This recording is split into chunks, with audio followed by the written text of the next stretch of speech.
ಕರ್ತನಲ್ಲಿ ಪ್ರೀತಿಯಂತ ಸಹೋದರ ಸಹೋದರಿಯರೇ, ನಿಮ್ಮೆಲ್ಲರಿಗೂ ತಂದೆಯ ದೇವ್ ನಮ್ದಲು ನಮ್ಮ ರಕ್ಷಕನು ಒಡೆಯನಾಗಿರಂತ ಯೇಸು ಕ್ರಿಸ್ತು ನಮ್ದಲು ವಂದನೆಗಳನ್ನ ಸಲ್ಲಿಸನಾಗಿದ್ದೀನಿ. ದೇವರೊಂದು ಕರುಣೆ ಕೃಪೆ ಪ್ರೀತಿಗಳಿಂದ ನಾವೆಲ್ಲರೂ ಒಟ್ಟಾಗಿ ಸೇರಿ ಆತನ ವಾಕ್ಯನ ಧ್ಯಾನ ಮಾಡೋದಕ್ಕೆ ದೇವ್ರು ಕೊಟ್ಟಂತ ಮಹಾಕೃಪೆಗಾಗಿ ದೇವರಿಗೆ ಕೃತಜ್ಞತೆ ಉಳ್ಳವರಾಗನ. ಕರ್ತನಲ್ಲಿ ಪ್ರೀತಿಯಂತ ಸಹೋದರ ಸಹೋದರಿಯರೇ, ಇವತ್ತಿನ ದಿನ ನಾವು ಒಂದು ಸನ್ನಿವೇಶ, ಮಾರ್ಕ್ 5ನೇ ಅಧ್ಯಾಯದಲ್ಲಿ ಬರುವಂತ ಸನ್ನಿವೇಶ ನಾವೇನ್ ಮಾಡೋಣ, ಓದೋಣ. ಅದರಲ್ಲಿ ನಮಗೇನಪ್ಪ ಪಾಠ ಇದೆ ಅಂತ ನಾವೇನ್ ಮಾಡೋಣ ನೋಡೋಣ ಅಲ್ವರ. ಸೊ ನೋಡ್ಬೇಕಾದ್ರೆ ನಮ್ಗೆ ಚೆನ್ನಾಗಿ ಗೊತ್ತಿರಂಗೆ ಈ ಮಾರ್ಕ್ 5ನೇ ಅಧ್ಯಾಯದಲ್ಲಿ ಸನ್ನಿವೇಶ ನಡೆಯೋದಕ್ಕಿಂತ ಮುಂಚೆ ಮಾರ್ಕ್ 4th ಚಾಪ್ಟರ್ಲಿ ಕೊನೆಯದಾಗಿ ಏನಾಗ್ತಾರೆ ಅಂತಂದ್ರೆ, ಯೇಸು ಕ್ರಿಸ್ತು ಮತ್ತು ಶಿಷ್ಯರುಗಳು ಅಡಿಗೆ ಏರ್ಬಿಟ್ಟು ಏನ್ ಮಾಡ್ತಾರೆ, ಒಂದು ದಡಕ್ ಬರ್ತಾ ಇರ್ತಾರೆ.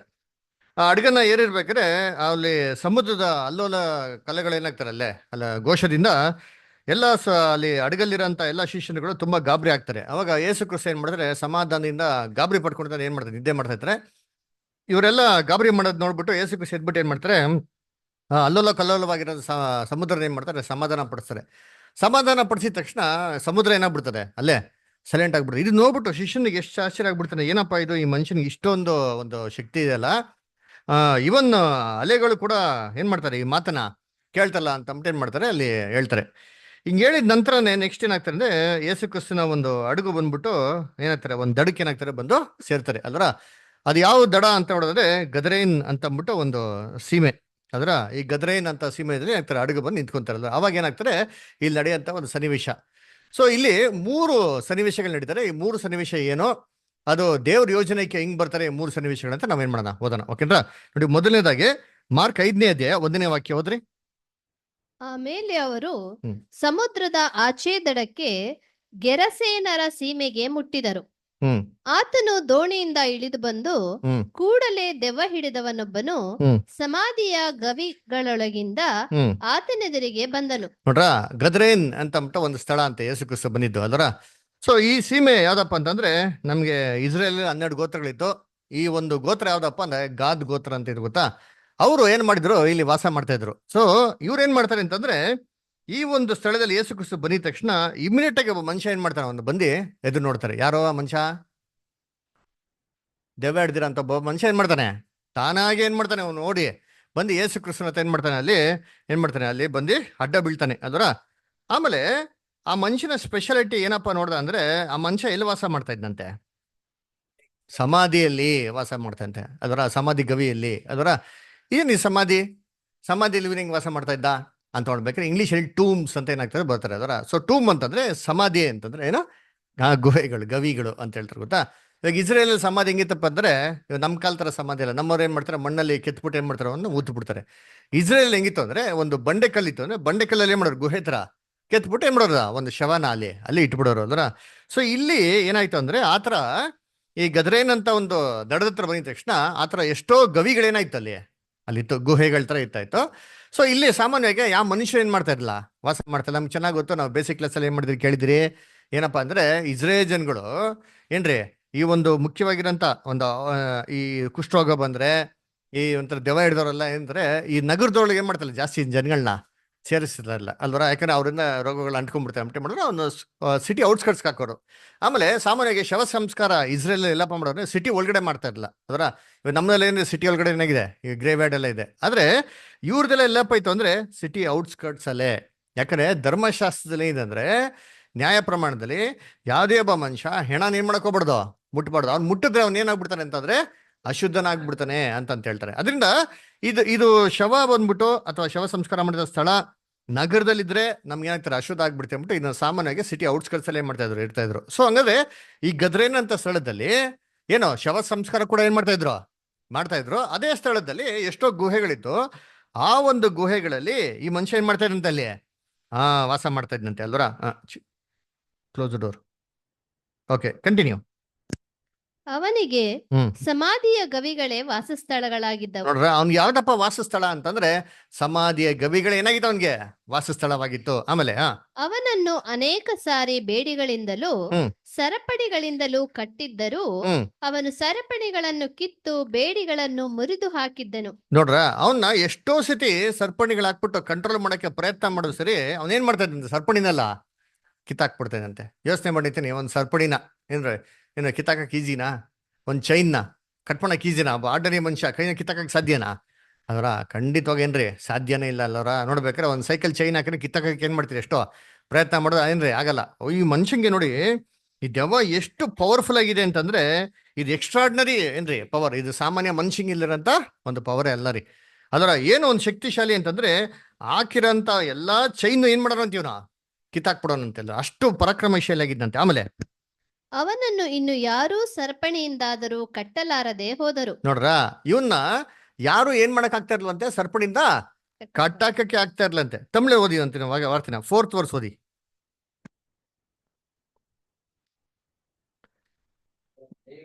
அநேக தரம் விலங்குகளினாலும் சங்கிலியினாலும் கட்டப்பட்டிருந்து சங்கிலிகளை முறித்து விலங்குகளை தகர்த்து போடுவான். அவனை அடக்க ஒருவனாலும் கூடாது. ಅವನೇ ಅಡಕ್ಕ ಓರ್ವನಾಲ್ ಕೂಡಾದಿಂದದು ಅಂತ ಅದೇನತ್ತೆ, ಅವನ್ನ ಕಂಟ್ರೋಲ್ ಮಾಡಕ್ ಏನಾಗ್ತಾ ಇಲ್ವಂತೆ, ಒಬ್ರ ಕೈಲೂ ಆಗ್ತಾ ಇಲ್ವಂತ. ಹಂಗಾರೆ ನೋಡಿ ಅಂತೀನಿ, ಯಾವ ಮನುಷ್ಯನ್ ಕಂಟ್ರೋಲ್ಗೂ ಬರ್ತಾ ಇಲ್ವಂತೆ ಅವನು, ಬಿಯಾಂಡ್ ಹ್ಯೂಮನ್ ಕಂಟ್ರೋಲ್. ಆಮೇಲೆ ಕಾಣಲ್ವ ರೀ. ಅವನನ್ನು ಹತೋಟಿಗೆ ತರುವುದಕ್ಕೆ ಹಾ. ಯಾರಿಂದಲೂ ಆಗಲಿಲ್ಲ. ಹಾ. ಅವನು ನಿತ್ಯ ರಾತ್ರಿ ಹಗಲು ಸಮಾಧಿಯ ಗವಿಗಳಲ್ಲಿಯೂ ಹಾ. ಗುಡ್ಡಗಳಲ್ಲಿಯೂ ಆರ್ಭಟಿಸುತ್ತಾ ಹಾ. ಕಲ್ಲುಗಳಿಂದ ತನ್ನನ್ನು ಕಡಿದುಕೊಳ್ಳುತ್ತಾ ಇದ್ದನು. ನೋಡ್ರ, ಹಗಲು ರಾತ್ರಿ ಇವನ್ ಎಲ್ಲಪ್ಪ ಇದ್ದಂತಂದ್ರೆ ಬೆಟ್ಟ ಗುಡ್ಡಗಳಲ್ಲಿ ಮತ್ತೆ ಆ ಗವಿಗಳಲ್ಲಿ ಇದ್ದಿ ಏನ್ರಿ ಆರ್ಭಟಿಸ್ತಾ ತನ್ನನ್ ತಾನೇ ಏನ್ ಮಾಡ್ತಾ ಇದ್ದಂತ ಇವನ ಅಲ್ವರ. ಇವನೇ ಗಾಯ ಮಾಡ್ಕೊಂತಾನೆ ಅಂತ ನೋಡಿರ್ತೀನಿ ಅಲ್ವರ. ಯಾರ ತಮಗೆ ತಾವೇ ಗಾಯ ಮಾಡ್ಕೊಂತಾರ, ಅದೇ ಇಂಗ್ಲೀಷಲ್ಲಿ ಬರ್ತಾರೆ ಕಟ್ಟಿಂಗ್ ಹಿಮ್ಸೆಲ್ಫ್ ವಿತ್ ಸ್ಟೋನ್ಸ್. ಕಲ್ಲಲ್ಲಿ ತಾನೇ ಏನ್ ಮಾಡ್ತಂತೆ, ಹೊಡ್ಕೊಂತ ಇದ್ದಂತೆ ಅಲ್ವರ. ಈ ತರ ಒಂದು ದುರಾವಸ್ಥೆಯಲ್ಲಿ ಒಬ್ಬ ಮನುಷ್ಯ ಬಿದ್ದಿದ್ದಂತೆ. ಇವನು ಯೇಸು ಕ್ರಿಸ್ತನ ದೂರದಲ್ಲಿ ನೋಡಿದ ತಕ್ಷಣ ಇವನೇ ಏನ್ ಮಾಡ್ತಾನೆ, ಯೇಸು ಕ್ರಿಸ್ತನ ಹತ್ರ ಓಡೈತೆ ನೋಡ್ರಿತೀನಿ ಅಲ್ವರ. ಇವಾಗ ಯೋಚನೆ ಮಾಡಿರ್ತೀನಿ, ದೆವ್ವ ಹಿಡ್ದಿರೋರು ಅವರೇ ಯೇಸು ಕ್ರಿಸ್ತದ ಓಡೈತಾರ. ಇವಾಗ ದೆವ್ವ ತಾನೇ ಇರೋದು, ಇವ್ನು ಕಂಟ್ರೋಲ್ ಮಾಡ್ತಾ ಇದ್ದು ಯಾರು ಅಲ್ವರ, ಫಾಲನ್ ಏಂಜಲ್ಸ್ ತಾನೆ. ಆ ದೆವ್ವಗಳೊಂದು ಯಾರು ನೋಡ್ತಿದ್ದೆ, ಬಿದ್ದೋಗಿರೋ ದೂತರುಗಳು. ಈ ಬಿದ್ದೋಗಿರೋ ದೂತರು ಯೇಸು ಕ್ರಿಸ್ತನ ನೋಡಿದ ತಕ್ಷಣ ಇವ್ರಾಕೆ ಯೇಸು ಕ್ರಿಸ್ತನ ಹತ್ರಕ್ಕೆ ಹೋಗ್ಬೇಕು? ಮುಂದಕ್ಕೆ ಹೋದಾಗ ಗೊತ್ತಾಗ್ತಾರೆ ಏನಂತಂದ್ರೆ, ಯೇಸು ಕ್ರಿಸ್ತು ಬಂದ್ಬಿಟ್ಟು ಇವ್ರಿಗೆ ಎಲ್ಲಿ ಶಿಕ್ಷೆ ಕೊಟ್ಬಿಡ್ತು ಅಂತ ಭಯದಿಂದ ಇವ್ರ ಏನ್ ಮಾಡ್ತಾರೆ, ಯೇಸು ಕ್ರಿಸ್ತನ್ಗೆ ಹೋಗಿ ಏನ್ ಮಾಡ್ತಾರೆ ಅಲ್ಲಿ ಸರೆಂಡರ್ ಆಗ್ತಾರೆ. ನೋಡ್ತೀನಿ 6th verse 7th verse. ಅವನು ಯೇಸುವನ್ನು ದೂರದಿಂದ ಕಂಡು ಹ್ಮ್.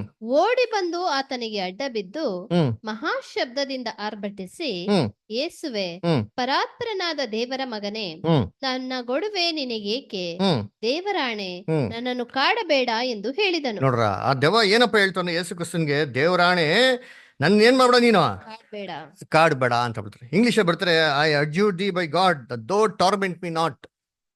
ನನ್ಗೇನ್ರಿ, ನನ್ಗೆ ವೇದನೆ ಕೊಡ್ಬೇಡ ಅಂತ ಹೇಳ್ತಾರಲ್ರ. ಸೊ ಈ ದೆವ್ವಗಳು ಯಾರು ಅಂತ ನಮ್ಗೆ ಚೆನ್ನಾಗಿ ಗೊತ್ತು. ಇದನ್ನೆಂತಾರೆ ಬಿದ್ದೋಗಿರೋ ದೂತರುಗಳು ಅಲ್ಲರ. ಮೊದಲನೇ ಲೋಕದಲ್ಲಿ ಏನಾಯ್ತಂತೆ, ಆ ದೂತರುಗಳು ಭೂಲೋಕದಲ್ಲಿ ಅಂತ ಒಂದು ಸ್ತ್ರೀಗಳ ಜೊತೆಗೆ ಸಂಬಂಧ ಇಟ್ಕೊಂಡು ಅವಾಗ ಆ ಪಾಪ ಮಾಡಿರೋ ದೇವದೂತನ ದೇವರೇ ಮಾಡಿದ ಪರಲೋಕಕ್ಕೆ ವಾಪಸ್ಸು ಸೇರ್ಕೊಂಡ್ಲ. ಅವನ್ನೆಲ್ಲಪ್ಪ ಕಟ್ಟಾಕಿದ್ದಾರೆ, ವಾಯುಮಂಡಲ ಏನ್ ಮಾಡೋದು ಇವಾಗ ಕಟ್ಟಾಕಿದಾರಲ್ವರ. ಸೊ ಇವಾಗ ಮೊದಲನೇ ಲೋಕದಲ್ಲಿ ಅವರು ಶರೀರದಲ್ಲಿ ಬಂದು ಪಾಪದ ಕೆಲಸ ಮಾಡ್ತಾ ಇದ್ರು. ಇವಾಗ ಎರಡನೇ ಲೋಕದಲ್ಲಿ ಅವ್ರ ಶರೀರದಲ್ಲಿ ಬರೋಕ್ಕಾಗಲ್ಲ. ಇವಾಗ ಏನ್ ಮಾಡ್ತಾರೆ, ಯಾರ ಶರೀರ ವೀಕ್ ಆಗಿದೆಯೋ ಅವ್ರನ್ನ ಇಟ್ಕೊಂಡು ಅವ್ರ ಮುಖಾಂತರ ಎಲ್ಲ ಕೆಲಸಗಳನ್ನ ಮಾಡ್ತಾನೆ ಇವಾಗ ಸೇತನ ಮಾಡೋದಕ್ಕೆ ಪ್ರಯತ್ನ ಮಾಡ್ತಾನೆ. ಅದೇ ರೀತಿ ನೋಡ್ಬೇಕಾದ್ರೆ ಇಲ್ಲಿ ಕರೆಕ್ಟಾಗಿ ಯಾವ ಮನುಷ್ಯನ ಇಟ್ಕೊಂಡವ್ರೆ ಅಂತಂದ್ರೆ ಅವ್ರಿಗೆ ಯಾವ ರೀತಿ ದುಷ್ಟಿ ಕೆಲಸಗಳೆಲ್ಲ ಮಾಡ್ಬೋದು. ಇದನ್ನ ಮಾಡೋದಕ್ಕೆ ಸೂಟಬಲ್ ಆಗಿರೋಂಥ ಒಬ್ಬ ವ್ಯಕ್ತಿ ನೇಮಡೋರಂತ ಅಲ್ಲಿ ಹಿಡಿದವ್ರಂತಂದ್ರೆ ಇವರು ಯೇಸು ಕ್ರಿಸ್ತ ನೋಡ್ಬಿಟ್ಟು ಏನ್ ಹೇಳ್ತಾನೆ, ಪರಾತ್ಮನಾಗಿರೋಂಥ ದೇವರ ಮಗನೇ, ಕಾಲ ಬರೋದಕ್ಕಿಂತ ಮುಂಚೆ ನಮ್ಮನ್ನ ವೇದನೆ ಕೊಡಕ್ಕೆ ಯಾಕೆ ಬಂದ್ಯಾ ಅಂತ ಕೇಳ್ತಾರೆ. ಹಾಗಾದ್ರೆ ಇದೇನು ಯೇಸು ಕ್ರಿಸ್ತ ದೇವದೂತರಿಗೆ ವೇದನೆ ಕೊಡ್ತಾರ, ಹಿಂಸೆ ಕೊಡ್ತಾರ ಅಂತ ಹೇಳ್ಬೇಕಾದ್ರೆ ನೋಡ್ರಿ, ಏನಂದ್ರೆ ಸೇತಾನು ಎಷ್ಟು ದೇವದೂತರನ್ನ ಬಿದ್ದೋಗಿರೋ ದೂತರನ್ನ ಮರಣ ಮಾಡ್ಬಿಡ್ತಾನೆ ಅಂತಂದ್ರೆ, ನೋಡಪ್ಪ ನೀವು ಆದಷ್ಟು ಪಾಪ ಏನ್ ಮಾಡ್ರಿ ಇವಾಗೆ ಮಾಡ್ಬಿಡ್ರಿ. ದೇವರು ಮುಂದೆ ಬರೋ ಟೈಮಲ್ಲಿ ನಿಮ್ಗೆ ಕೊಡೋಂಥ ಜಜ್ಮೆಂಟ್ ಏನಂದ್ರೆ ಫೈನಲ್ ಡಿಸ್ಟ್ರಕ್ಷನ್, ನಿಮ್ಮನ್ನ ನಾಶ ಮಾಡಕ್ ಬಿಡ್ತಾರೆ ಅಂತ ಅಂದ್ಬಿಟ್ಟು ಅವ್ರ ತಲೆ ನೇಮ್ ಮಾಡೋಣ ಕ್ಲೀನಾಗಿ ಬ್ರೈನ್ಗಳನ್ನ ವಾಶ್ ಮಾಡ್ಬಿಟ್ಟ ಅಂದ್ರೆ. ಅದೇ ನೋಡ್ಬೇಕಾದ್ರೆ ಈ ದೇವದೂತರುಗಳಿಂದ ಬಿದ್ದೋಗಿರೋ ದೂತರುಗಳಿಗೆ ಕ್ರಿಸ್ತನ ನೋಡಿದ ತಕ್ಷಣ ಏನಾಗೋದು ಅಂದ್ರೆ ಒಂದು ತಪ್ಪಾದ ಅಭಿಪ್ರಾಯ ಬಂದ್ಬಿಡೋದು. ಏನ್ ಮಾಡ್ಬಿಡ್ತಾರೆ, ದೇವ್ರು ನಮ್ಮನ್ನ ನಾಶ ಮಾಡ್ಬಿಡ್ತಾರೆ ಅಂತ ಅಂದ್ಬಿಟ್ಟು. ಅದ್ರ ಆಕ್ಚುಲಿ ನೋಡ್ಬೇಕಾದ್ರೆ ದೇವರು ಬಂದ್ಬಿಟ್ಟು ದೇವದೂತರಿಗೆ ಕ್ಷಮಾಪಣೆ ಕೊಡ್ತಾರ ಇಲ್ವಾ, ಬಿದ್ದೋಗಿರೋ ದೂತರುಗಳಿಗೆ ಚಾನ್ಸಸ್ ಇದೆಯಾ ಇಲ್ವಾ?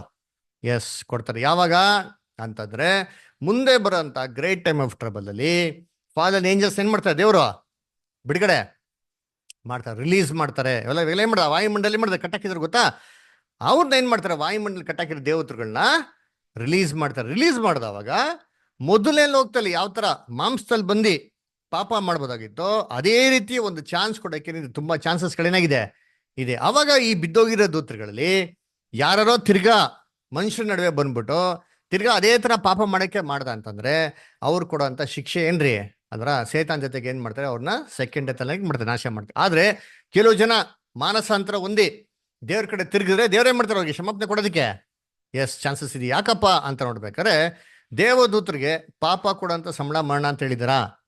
ಇಲ್ಲ. ಅದು ಹೇಳಿದ್ ಯಾರಿಗೆ? ನಮಗೆ ಹೇಳಿರೋದು. ದೇವದೂತರು ಮನುಷ್ಯನ ನೋಡ್ಬಿಟ್ಟು ಏನ್ ಮಾಡ್ತಾರೆ, ಪಾಠನ ಕಲಿತಾ ಇದ್ದಾರೆ. ಅದನ್ನ ನೋಡ್ಬೇಕಾದ್ರೆ ಕರ್ತನಲ್ಲಿ ಪ್ರೀತಿಯಾದ ಸೋದರಗಳೇ, ದೇವದೂತರಿಗೆ ಒಂದು ಚಾನ್ಸ್ ಇದೆ, ರಿಪೆಂಟ್ ಆಗೋದಕ್ಕೇನಿದೆ, ಪಾಸಿಬಿಲಿಟೀಸು ಇದೆ. ದೇವ್ರು ಏನ್ ಮಾಡ್ತಾರೆ, ಅದನ್ನ ಟೆಸ್ಟ್ ಮಾಡಿ ಏನ್ ಮಾಡ್ತಾರೆ, ಅದ್ ನೋಡ್ತಾರೆ. ಅದಕ್ಕೆ ಬೈಬಲ್ ಹೇಳ್ಬೇಕಾದ್ರೆ ಹೇಳ್ತಾರಲ್ಲ, ನೀವು ದೇವದೂತರು ಕೂಡ ನ್ಯಾಯ ತೀರ್ಪು ಮಾಡ್ತೀನಿ ಅಂತ ನಿಮ್ಗೆ ಗೊತ್ತಿಲ್ವಾ ಅಂತ ಏನ್ ಮಾಡ್ತಾರೆ ಹೇಳ್ತಾರಲ್ಲ 1ನೇ ಕೊರಿಂಥದಲ್ಲಿ. ಹಂಗಾರೆ ದೇವ್ರು ಈ ಜಜ್ಮೆಂಟ್ ನ ಯಾರ ಮುಖಾಂತರ ತರ್ತಾರೆ ಅಂತಂದ್ರೆ ಸಭೆ ಮತ್ತೆ ಕ್ರಿಸ್ತನ್ ಮುಖಾಂತರ ಏನ್ ಮಾಡೋದು, ಈ ಜಜ್ಮೆಂಟ್ ನ ತರತ್ತಲ್ಲ. ರಿಪೆಂಟ್ ಆದ್ರೆ ಏನ್ ಮಾಡ್ತಾರೆ ದೇವ್ರು, ಅವ್ರಿಗೆ ವಾಪಸ್ ಆಶೀರ್ವಾದ ಕೊಡ್ತಾರೆ. ಅಲ್ಲ, ರಿಪೆಂಟ್ ಆಗಿಲ್ಲ ಅಂತಂದ್ರೆ ಶಿಕ್ಷೆ. ಅದಕ್ಕೆ ಈ ಥಾಟ್ಸ್ಗಳನ್ನ ಸೇತಾನ ಆಲ್ರೆಡಿ ಯಾರಿಗೆ ಹೇಳ್ಬಿಟ್ಟಿದ್ದಾನೆ, ಈ ದೇವತರುಗಳಿಗೆ ಹೇಳ್ಬಿಟ್ಟು. ಅಂದ್ರೆ ದೇವತರು ನೋಡಿ ಕ್ರಿಸ್ತನ್ ನೋಡಿದ ತಕ್ಷಣ ಏನ್ರಿ ಅವ್ರಿಗೆ ಭಯ. ಹಂಗದೇನೋ ನಮ್ ಹೆಂಗ್ರು ನಾಶ ಆಗ್ತಿರಪ್ಪ, ಸೊ ಆದಷ್ಟು ಏನ್ ಮಾಡೋಣ, ಕೆಟ್ಟದ್ ಮಾಡ್ಬಿಟ್ಟು ನಾಶ ಆಗೋಣ, ಹಿಂಗೋ ನಾಶ ಆಗೋದಾಗೆ ಆಗ್ತಿರೋದು, ನಮ್ಗೂ ಚಾನ್ಸ್ ಇಲ್ವಲ್ಲ ಅಂತ ಅಂದ್ಬಿಟ್ಟು. ಅದನ್ನ ನೋಡ್ಬೇಕಾದ್ರೆ ಕರ್ತನ ಪ್ರೀತಿ ಅನ್ಸಗಳೇ, ಈ ದೇವದೂತರುಗಳೆಲ್ಲ ಬಂದ್ಬಿಟ್ಟು ಬಿದ್ದೋಗಿರೋರು ಯಾರಿಗೆ ಅಗೇನ್ಸ್ಟ್ ಅಂದ್ರೆ ದೇವ್ರ ಕೆಲ್ಸಕ್ಕೆಲ್ಲ ಏನ್ರಿ ಅಗೇನ್ಸ್ಟ್. ನಾವ್ ಅದಕ್ಕೆ ಎಫೆಸರ್ 2ನೇ ಅಧ್ಯಾಯದಲ್ಲಿ 2ನೇ ವಾಕ್ಯದ ಓದ್ಬೇಕು ನೋಡ್ತೀರಿ, ವಾಯುಮಂಡಲ ಅಧಿಕಾರ ಅನ್ಸಂತ ಅಧಿಪತಿಗೆ ಅಂದರೆ ನಂಬಲಲ್ಲದವರನ್ನು ಅವಿಧೇಯತೆಗೆ ಪ್ರೇರಣೆ ಮಾಡುವಂತ ದುರಾತ್ಮ. ಅಲ್ಲರ ಅವಿಧೇಯತೆಗೆ ಏನ್ ಮಾಡೋದು ಇವರು ಪ್ರೇರಣೆ ಮಾಡೋದು, ವಿಧೇಯತೆಗೆ ಅಲ್ವೇ ಅಲ್ಲ. ಅಲ್ಲರ ಅದನ್ನ ನೋಡ್ಬೇಕಾದ್ರೆ ಇವ್ರು ಕ್ರಿಸ್ತನ್ ನೋಡಿದ ತಕ್ಷಣ ಹೇಳ್ತಾರೆ, ಅಯ್ಯೋ ಕಾಲ ಬರೋದಕ್ಕಿಂತ ನಮ್ಗೆ ವೇದನೆ ಕೊಡಕ್ ಬಂದ್ಯಾ ಅಂತ ಏನ್ ಮಾಡ್ತಾರೆ ಅಲ್ಲಿ ಕೇಳ್ತಾ ಇದ್ರ. ಸೊ ಅದರಿಂದ ನೋಡ್ಬೇಕಾದ್ರೆ ನಾವು ಅಪೊಸ್ತಲ ಕೃತ್ಯಗಳು ಕೂಡ ಹೊಡೆದಂತಂದ್ರೆ ಅಲ್ಲಿ ದೇವದೂತರು ಬಿದ್ದೋಗಿರೋ ದೇವದೂತರುಗಳನ್ನ ಒಂದ್ಸತಿ ಏನ್ ಮಾಡ್ತಾರೆ, ಅಪೊಸ್ತಲ ಪೌಲ್ ಏನ್ ಮಾಡ್ತಾರೆ, ಓಡಿಸ್ತಾ ಇರ್ತಾರೆ. ಅದ್ರ ಅಪೊಸ್ತಲ ಪೌಲ್ ದೇವ್ರ ಕೆಲಸ ಮಾಡ್ಕೊಂಡು ಹೋಗ್ತಾ ಇರ್ತಾರೆ. ಆವಾಗ ಒಂದು ದೇವದೂತ ಬಂದು ಏನ್ ಗೊತ್ತಾ ಹೇಳ್ತಾರೆ, ಅಪೊಸ್ತಲ ಪೌಲ್ ಬಗ್ಗೆ ಫಾಲನ್ ಏಂಜಲ್ ಅಪೊಸ್ತಲ ಕೃತ್ಯಗಳಲ್ಲಿ ಓದಿಂತೀನಿ, ಅಪೊಸ್ತಲ ಪೌಲ್ ಬಗ್ಗೆ ಒಂದು ಸಾಕ್ಷಿ ಕೊಡ್ತಾರೆ. ಏನ್ ಸಾಕ್ಷಿ ಕೊಡ್ತಾರೆ ನೋಡಿ, ಓದನ ಅಪೊಸ್ತಲ ಕೃತ್ಯಗಳು 16ನೇ ಅಧ್ಯಾಯ 17ನೇ ವಾಕ್ಯ. ಪೌಲನು, ನಾವು ಹೋಗುತ್ತಿರುವಾಗ ಅವಳು ಹಿಂದೆ ಬಂದು, ಈ ಮನುಷ್ಯರು ಪರಾತ್ಪರನಾದ ದೇವರ ದಾಸರು, ನಿಮಗೆ ರಕ್ಷಣೆಯ ಮಾರ್ಗವನ್ನು ಸಾರುತ್ತಾರೆ ಎಂದು ಕೂಗುತ್ತಿದ್ದಳು. ನೋಡ್ರ, ಈ ಬಿದ್ದೋಗಿರೋ ದೂತ ದೆವ್ವತಾನೆ ಅದು. ಅದೇನ್ ಸಾಕ್ಷಿ ಕೊಡ್ತೈತೆ, ಇವ್ರು ಯಾರ ಮಕ್ಳಂತೆ, ಪರಾತ್ಪರನ ಮಕ್ಕಳು. ಇವ್ರೇನ್ ನೋಡಿಸ್ತಾರಂತೆ, ನೋಡ್ರ ಮನುಷ್ಯರಿಗೆ ಏನ್ ಹೇಳ್ತವ್ರೆ, ರಕ್ಷಣೆ ಮಾರ್ಗ ಏನ್ ಮಾಡ್ತಾವಂತೆ ಹೇಳ್ತವ್ರೆ ಅಂತ. ಇವಾಗ ಇದು ಒಳ್ಳೇದ ಈ ಕೆಟ್ಟದ? ಒಳ್ಳೇದು ಅಲ್ವರ. ಆದ್ರೆ ಇಲ್ಲಿ ಹೇಳ್ತಾರದ್ ಯಾರು, ದೆವ್ವ. ಈ ದೆವ್ವ ಹೆಂಗೆ ಒಳ್ಳೇದು ಹೇಳ್ತದೆ? ಇನ್ನೊಂದು ವಾಕ್ಯ ಓದಿಂತೀನಿ, ಅಪೊಸ್ತಲ ಕೃತ್ಯಗಳಲ್ಲಿ 19ನೇ ಅಧ್ಯಾಯದಲ್ಲಿ ಏನ್ರಿ, ಒಬ್ರು ಏನ್ ಮಾಡ್ತಿರ್ತಾರೆ, ದೆವ್ವ ನೋಡಿಸ್ತಾ ಇರ್ತಾರ್ರಿ ಏನ್ರಿ ಯೇಸು ಕ್ರಿಸ್ತನ ಹೆಸರಲ್ಲಿ. ಆ ದೆವ್ವಗೆ ಏನಾಗ್ಬಿಡ್ತದೆ, ಟೆನ್ಷನ್ ಆಗ್ಬಿಡ್ತದೆ. ಆ ದೆವ್ವ ಉಲ್ಟಾ ಒಂದು ಪ್ರಶ್ನೆ ಕೇಳ್ತಾರೆ ನೋಡಿ ಅಂತೀರಿ. ಏನ್ ಕೇಳ್ತದೆ? ಅಪೊಸ್ತಲ ಕೃತ್ಯಗಳು 19ನೇ ಅಧ್ಯಾಯ 15 ಮತ್ತೆ 16. ಆದರೆ ದೆವ್ವವು ಅವರಲ್ಲಿ ಇಬ್ಬರಿಗೆ, ಯೇಸುವಿನ ಗುರುತು ನನಗುಂಟು, ಪೌಲನನ್ನೂ ಬಲ್ಲೆನು, ನೀವಾದರೆ ಯಾರು ಎಂದು ಹೇಳಿತು. ನೋಡಪ್ಪ, ಯೇಸು ಕ್ರಿಸ್ತ ನಂಗೆ ಚೆನ್ನಾಗಿ ಗೊತ್ತು, ಅಪೊಸ್ತಲ ಪೌಲ್ ನನ್ಗೆ ಗೊತ್ತು, ನೀವ್ ಯಾರು ಅಂತ ಏನ್ ಮಾಡ್ತಾರೆ ಕೇಳ್ತಾರೆ. ಕೇಳ್ಬಿಟ್ಟು ಏನ್ ಮಾಡ್ತಂತೆ, ಮತ್ತು ದೆವ್ವ ಹಿಡಿದಿದ್ದ ಆ ಮನುಷ್ಯನು ಅವರ ಮೇಲೆ ಹಾರಿ ಬಿದ್ದು ಅವರಿಬ್ಬರನ್ನೂ ಸೋಲಿಸಿ ಬಲಾತ್ಕರಿಸಿದ್ದರಿಂದ ಅವರು ಬೆತ್ತಲೆಯಾಗಿಯೂ ಗಾಯವುಳ್ಳವರಾಗಿಯೂ ಆ ಮನೆಯೊಳಗಿಂದ ಓಡಿ ಹೋದ್ರು. ನೋಡ್ರ, ದೆವ್ವ ಇವ್ರು ನೋಡಿಸ್ಬಿಡೈತೆ, ಇವ್ರೆಲ್ಲಿ ದೆವ್ವ ಓಡಿಸೋದು ಅಲ್ವರ. ನೋಡಿ, ಹಂಗಾರೆ ಈ ದೆವ್ವಗಳು ನೋಡ್ಬೇಕಾರೆ ಏನ್ ಸಾಕ್ಷಿ ಕೊಡ್ತು? ಕ್ರಿಸ್ತನ್ ಬಗ್ಗೆ ಏನ್ ಮಾಡ್ತು ಸಾಕ್ಷಿ ಕೊಡ್ತು. ಅಪೊಸ್ತಲ ಪೌಲ್ ಬಗ್ಗೆ ಏನ್ ಮಾಡ್ತು ಸಾಕ್ಷಿ ಕೊಡ್ತು. ದೇವ್ರ ರಕ್ಷಣೆ ಮಾರ್ಗದ ಬಗ್ಗೆ ಏನ್ ಮಾಡಿದೆ ಸಾಕ್ಷಿ ಕೊಟ್ಟಿದೆ. ಅಂತಂದ್ರೆ ಈ ಫಾಲನ್ ಏಂಜಲ್ಸ್ ನಡುವೆ ಏನಾಗಿದೆ ಅಂತಂದ್ರೆ 2 ಡಿವಿಷನ್ಸ್ ಏನಾಗಿದೆ ಇದೆ. ಒಬ್ರು ಒಳ್ಳೇದಾಗೋದಕ್ಕೆ ಎಂತಾರೆ ಮಾನಸಾಂತರ ಹೊಂದೋದಕ್ಕೆ ಸಿದ್ಧವಾಗಿರೋರು, ಇನ್ನೊಬ್ರು ಇಲ್ಲಪ್ಪ ನಾವ್ ಏನೇ ಮಾನಸಾಂತರ ಅಂದ್ರು ದೇವ್ರು ನಮ್ಗೆ ಏನ್ ಮಾಡೋದ, ಇನ್ನೊಂದ್ಸತಿ ರಕ್ಷಣೆ ಕೊಡಲ್ಲ, ಶಂಸಲ್ಲ, ಇವನ್ನೇನ್ ಮಾಡ್ಬೇಕು, ನಾವು ಆದಷ್ಟು ಕೆಟ್ಟದ್ ಮಾಡೋಣ ಅಂತ ಸೈಕಾಲಜಿ. ಅದಕ್ಕೆ ನೋಡ್ಬೇಕ್ರೆ ಯೇಸು ಕ್ರಿಸ್ತ ನೋಡಿದ ತಕ್ಷಣ ದೆವ್ವ ಏನಪ್ಪ ಹೇಳಿದ್ದು, ಕಾಲ ಬರೋದಕ್ಕಿಂತ ಮುಂಚೆ ನಾವು ವೇದನೆ ಕೊಡಕ್ಕೆ ಬಂದ್ಯಾ ಅಂತ. ಅವಾಗ ಯೇಸು ಕ್ರಿಸ್ತ ಏನ್ ಮಾಡ್ತಾರೆ, ಇವಾಗ ಬನ್ನಿ mark 5th chapter 8th verse. ಯಾಕೆಂದರೆ ಎಲ್ಲಾ ದೆವ್ವ, ಇವನನ್ನು ಬಿಟ್ಟು ಹೋಗು ಎಂದು ಯೇಸು ಹೇಳಿದ್ದನು. ಮತ್ತು ನಿನ್ನ ಹೆಸರೇನೆಂದು ಅವನನ್ನು ಕೇಳಿದಕ್ಕೆ ಅವನು, ನನ್ನ ಹೆಸರು ದಂಡು, ಯಾಕೆಂದರೆ ನಾವು ಬಹಳ ಮಂದಿ ಇದ್ದೇವೆ ಎಂದು ಹೇಳಿ ನಮ್ಮನ್ನು ಈ ಸೀಮೆಯಿಂದ ಹೊರಡಿಸಬೇಡವೆಂದು ಆತನನ್ನು ಬಹಳವಾಗಿ ಬೇಡಿಕೊಂಡನು. ನೋಡ್ರ, ಮಾರ್ಕ್ 5ನೇ ಅಧ್ಯಾಯ 9-10 ಅಲ್ವರ. ನೋಡ್ಬೇಕ್ರೆ ಬಹಳವಾಗಿ ಏನ್ ಬೇಡ್ಕೊಂತಾರೆ ಅಂತಂದ್ರೆ, ಅಯ್ಯೋ ನಾವು ಏನ್ತಾರೆ ಹೆಸರು ಕೇಳ್ತಾರ, ಏನ್ ಹೇಳ್ತಾರೆ, ನಾವು ದಂಡು ಅಂತ ಹೇಳ್ತಾರೆ. ದಂಡು ಅಂದ್ರೆ ಏನು ಏನ್ರಿ, ಒಂದು ಸೈನ್ಯ. ಇಂಗ್ಲಿಷ್ ಅಲ್ಲಿ ಬರ್ತಾರೆ, ನಾವೇನಪ್ಪ ಅಂದ್ರೆ ವಿ ಆರ್ ಲಿಜಿಯನ್ ಅಂತ ಬರ್ತಾರೆ ಅಲ್ವ. ಕನ್ನಡದ ತಮಿಳು ಏನ್ ಬರ್ತಾ 9th verse 9th verse. ಹ್ಮ್ ಹ್ಮ್ ನೋಡ್ರ ಏನ್ ಪೇರ್ ಲೇಗಿಯೋನ್ ಅಂತ ಹೇಳ್ತಾರೆ. ಏನಪ್ಪ ಲೇಗಿಯೋನ್ ಅಂತಂದ್ರೆ ಈ ರೋಮನ್ ಬೆಟಾಲಿಯನ್ ಏನಾಗಿರೋದು ಇರೋದು. ಈ ರೋಮನ್ ಬೆಟಾಲಿಯನ್ ನಲ್ಲಿ ಒಂದು ಲೀಗಿಯನ್ ಅಂತ ಒಂದು ಬೆಟಾಲಿಯನ್ ಇರೋದು. ಆ ಬೆಟಾಲಿಯನ್ ನಲ್ಲಿ 6,000 ಜನ ಸೈನಿಕರು ಏನಿರ್ತಾ ಇದ್ರು, ಅಲ್ಲಿ ಇರ್ತಾ ಇದ್ರು ಅಲ್ವರ. ಸೊ ಈ 6,000 ಜನ ಸೈನಿಕರಿಗೆನೆ ಕೊಡ್ತಾರಂತ ಹೆಸರು ಏನಪ್ಪಾ ಅಂದ್ರೆ ಏನ್ರಿ ಲೀಜಿಯನ್ ಅಂತ ಅಂದ್ಬಿಟ್ಟೇನ್ರಿ, ಒಂದು ಬೆಟಾಲಿಯನ್ ಅಂದ್ಬಿಟ್ಟು. ಅಂದ್ರೆ ಇಲ್ಲಿ ಇವ್ರು ಕೇಳಿದ ತಕ್ಷಣ ಏನ್ ಹೇಳ್ತಾರೆ, ನನ್ನ ಹೆಸರು ಲೀಜಿಯನ್ ಅಂತಂದ್ರೆ ನಾವು ಜನ ಅಂತೆ. 6,000 ಜನ. ಯೇಸು ಕ್ರಿಸ್ತ ಹೇಳ್ತಾರಲ್ಲ, ಏನಂತ ಹೇಳ್ತಾರೆ, ನಾನು ದೇವತೆ ಪ್ರಾರ್ಥನೆ ಮಾಡಿದ್ರೆ ದೇವ್ರೇನ್ ಮಾಡ್ತಾರೆ ನನಗೆ ಎಷ್ಟು ಜನ ಕೊಡ್ತಾರೆ. ಅದೇಂತ ಹೇಳಿದ್ರೆ ಯೇಸು ಕ್ರಿಸ್ತ ಅಲ್ವಾ, ನಾನು ದೇವತೆ ಪ್ರಾರ್ಥನೆ ಮಾಡಿದ್ರೆ ದೇವ್ರ ಮಾಡ್ತಾರೆ 12 ಗಣಗಳನ್ನ ಏನ್ ಮಾಡ್ತಾರೆ ನನಗೆ. ಒಂದು ಗಣ, ಆ ಒಂದು ಗಣನೇ ಇಲ್ಲಿ ಒಂದು ದಂಡು ಅಂತ. ಆ ಒಂದು ಗಣ ಅಂತಂದ್ರೆ ರೋಮಿಯನ್ ಬೆಟಾಲಿಯನ್ ಅಲ್ಲಿರಂತ ಒಂದು ಹೆಸರು ಲೀಜಿಯನ್. ಅಂದ್ರೆ 6,000 ಅಂದ್ರೆ ಯೇಸು ಕ್ರಿಸ್ತ ಪ್ರಾರ್ಥನೆ ಮಾಡಿದ್ರೆ ದೇವ್ರು ಎಷ್ಟು ಜನನ ಕೊಡಕ್ಕೆ ಸಿದ್ಧವಾಗಿದ್ರು ಅಂದ್ರೆ 12 ಎಷ್ಟು ಸಾವಿರ ಅಂತೆ. 6,000 ಇಂಟು 12 ಎಷ್ಟಾಯ್ತು, 72,000 ಜನ ದೂತರನ್ನ ಕಳ್ಸಕ್ಕೆ ಏನಾಗಿದ್ರು, ರೆಡಿ ಆಗಿದ್ರು. ಇವಾಗ ಯೋಚನೆ ಮಾಡಿರ್ತೀನಿ, ಹಂಗಾರೆ ಈ ಒಬ್ಬ ಮನುಷ್ಯನಲ್ಲಿ ಎಷ್ಟು ಜನ ತುಂಬ್ಕೊಂಡಿರಂತೆ ದೆವ್ವಗಳು, 6,000 ಜನ. ಯೋಚನೆ ಮಾಡಿರ್ತೀನಿ, ಆಫೀಸಲ್ಲಿ ಒಬ್ರು ಮ್ಯಾನೇಜರ್ ಟಾರ್ಚರ್ ಕೊಟ್ರೆ ಹೆಂಗಿರ್ತದೆ. ಅಪ್ಪ ಒಂದ್ಸರಿ ಕೆಲವೊಂದ್ಸರಿ ರಿಸೈನೇ ಮಾಡ್ಬಿಡೋಣ, ಬೇಡ ಉಲ್ಟಾ ಮಾತಾಡ್ಬಿಡೋಣ ಅಂತ ಅನ್ಸ್ಬಿಡ್ತಾರಲ್ವರ. ಒಬ್ಬ ಮನುಷ್ಯನ ಟಾರ್ಚರ್ಗೆ ಹೆಂಗಂದ್ರೆ ಇನ್ನು 6,000 ಜನ ಬಿದ್ದೋಗಿರೋ ದೂತರುಗಳು ಕೊಟ್ಟ ಟಾರ್ಚರ್ ಹೆಂಗಿರ್ಬೇಕು. ಅದಕ್ಕೆ ಅವನ ಮನೆಯಲ್ಲೇ ವಾಸ ಮಾಡೋಕೆ ಆಗ್ತಾ ಇರಲ್ಲ. ಎಲ್ಲಪ್ಪ ಇದಂದ್ರೆ ಬೆಟ್ಟ ಗವಿಗಳಲ್ಲಿ ಮೈಯೆಲ್ಲ ಏನ್ ಮಾಡ್ತಾ ಇದ್ದಂತೆ, ಅವನು ತನ್ನ ತಾನೇ ಕಾಯ ಮಾಡ್ಕೊಂತ. ಚೈನ್ನು ಕೂಡ ಏನ್ ಮಾಡ್ತಾ ಇದ್ದ ನಾನು ಅದರ ಮುರಿದಾಕ್ಬಿಡ್ತಾ ಇದ್ದಂತೆ ಅಲ್ವರ. ಆಮೇಲೆ ಇವನ್ ಹೆಂಗಪ್ಪ ಇದ್ದ ಅಂತಂದ್ರೆ ಇವನ್ ಮೈ ಮೇಲೆ ವಸ್ತ್ರನೇ ಇರಲ್ವಂತೆ, ಫುಲ್ ನೇಕೆಡ್ ಆಗಿದ್ದಂತೆ. ನೋಡಿ ಅಲ್ಲಿ ಹೇಳ್ತಾರೆ, ಇಲ್ಲಿ 15 ತೋರ್ಸೋದಿ. ಅದರಲ್ಲೇ ಮಾರ್ಕ್ 5:15. ಅಂದರೆ ದೆವ್ವಗಳ ದಂಡಿನಿಂದ ಹಿಡಿಯಲ್ಪಟ್ಟಿದ್ದವನು ಬಟ್ಟೆಗಳನ್ನು ಹಾಕಿಕೊಂಡು ಸ್ವಸ್ಥ ಬುದ್ಧಿಯಿಂದ ಕೂತಿರುವುದನ್ನು ನೋಡಿ ನೋಡ್ರ, ಹೆದರಿದರು. ಇಲ್ಲಿ ಬಟ್ಟೆ ಹಾಕೊಡವನೆ ಅಂದ್ರೆ ಏನ್ ಮೀನಿಂಗು, ಮುಂಚೆ ಏನಾಗಿಲ್ಲ ಬಟ್ಟೆನಾ ಹಾಕೊಂಡಿರಲ್ಲ ಅಂತ ಅರ್ಥ ಅಲ್ವರ. ಹಂಗಾರೆ ಅಷ್ಟು ಏನಾಗಿದ್ದಾನೆ ಇದನಂತೆ. ಇವಾಗ ಯೇಸು ಕ್ರಿಸ್ತು ಇವನ್ನ ಓಡಿಸ್ಬೇಕಾದ್ರೆ ಹೆಂಗ್ ಕೇಳ್ಕೊಂತಾರೆ, ಸ್ವಾಮಿ ದಯವಿಟ್ಟು ನಮ್ನೇನ್ ಮಾಡ್ಬಿಡಿ, ಈ ಊರಿಂದ ಓಡಿಸ್ಬೇಡಿ ಅಂತ ಕೇಳ್ಕೊಂತಾರೆ. ಅವಾಗ ಅಲ್ಲಿ ಏನಂತಾರೆ, ಹಂದಿಗಳು ಒಂದ್ ಏನಾಗಿತ್ತ, ಒಂದು ಗ್ಯಾಂಗು ಇರ್ತಾರೆ. ಏನ್ ಕೇಳ್ಕೊಂತಾರೆ, ಸ್ವಾಮಿ ದಯವಿಟ್ಟು ನಮ್ನ ಏನ್ ಮಾಡಿ, ಈ ಹಂದಿಗಳಲ್ಲಿ ಏನ್ ಮಾಡಿ ನೀವು ಓಡಿಸಿ ಅಂತ ಕೇಳ್ಕೊಂತಾರೆ. ಅವಾಗ ಯೇಸು ಕ್ರಿಸ್ತು ಏನ್ ಮಾಡ್ತಾರೆ ನೋಡಿ, ಓದನಂತೀವಿ, ಓದಿ ಮುಂದಕ್ಕೆ. ಅಲ್ಲಿಯ ಗುಡ್ಡದಲ್ಲಿ ಹಂದಿಗಳ ದೊಡ್ಡ ಹಿಂಡು ಮೇಯುತ್ತಿತ್ತು. ಆ ದೆವ್ವಗಳು ಆ ಹಂದಿಗಳೊಳಗೆ ಸೇರಿಕೊಳ್ಳುವುದಕ್ಕೆ ನಮ್ಮನ್ನು ಕಳುಹಿಸಿಕೊಡು ಎಂದು ಬೇಡಿಕೊಂಡವು. ಆತನು ಆಗಲಿ ಎಂದು ಅವುಗಳಿಗೆ ಅಪ್ಪಣೆ ಕೊಡಲು ಆ ದೆವ್ವಗಳು ಹೊರಗೆ ಬಂದು ಹಂದಿಗಳೊಳಗೆ ಹೊಕ್ಕವು. ನೋಡ್ರ, ಯಾರೋ ಹೊಕ್ಕವಂತೆ ಹಂದಿಗಳಲ್ಲಿ ಏನ್ ಮಾಡ್ತಂತೆ, ಅಲ್ಲಿ ಒಕ್ಕಿತು ಅಂತ ಹೇಳ್ತಾರೆ. ಎಷ್ಟಪ್ಪ ಹಂದಿ ಇತ್ತಲ್ಲಿ, ಓದಿ ಮುಂದಕ್ಕೆ. ಆ ಗುಂಪು ಓಡಿ ಕಡಿದಾದ ಸ್ಥಳದಿಂದ ಸಮುದ್ರದೊಳಗೆ ಬಿದ್ದು ಅಲ್ಲಿ ಉಸಿರು ಕಟ್ಟಿ ಸತ್ತಿತು.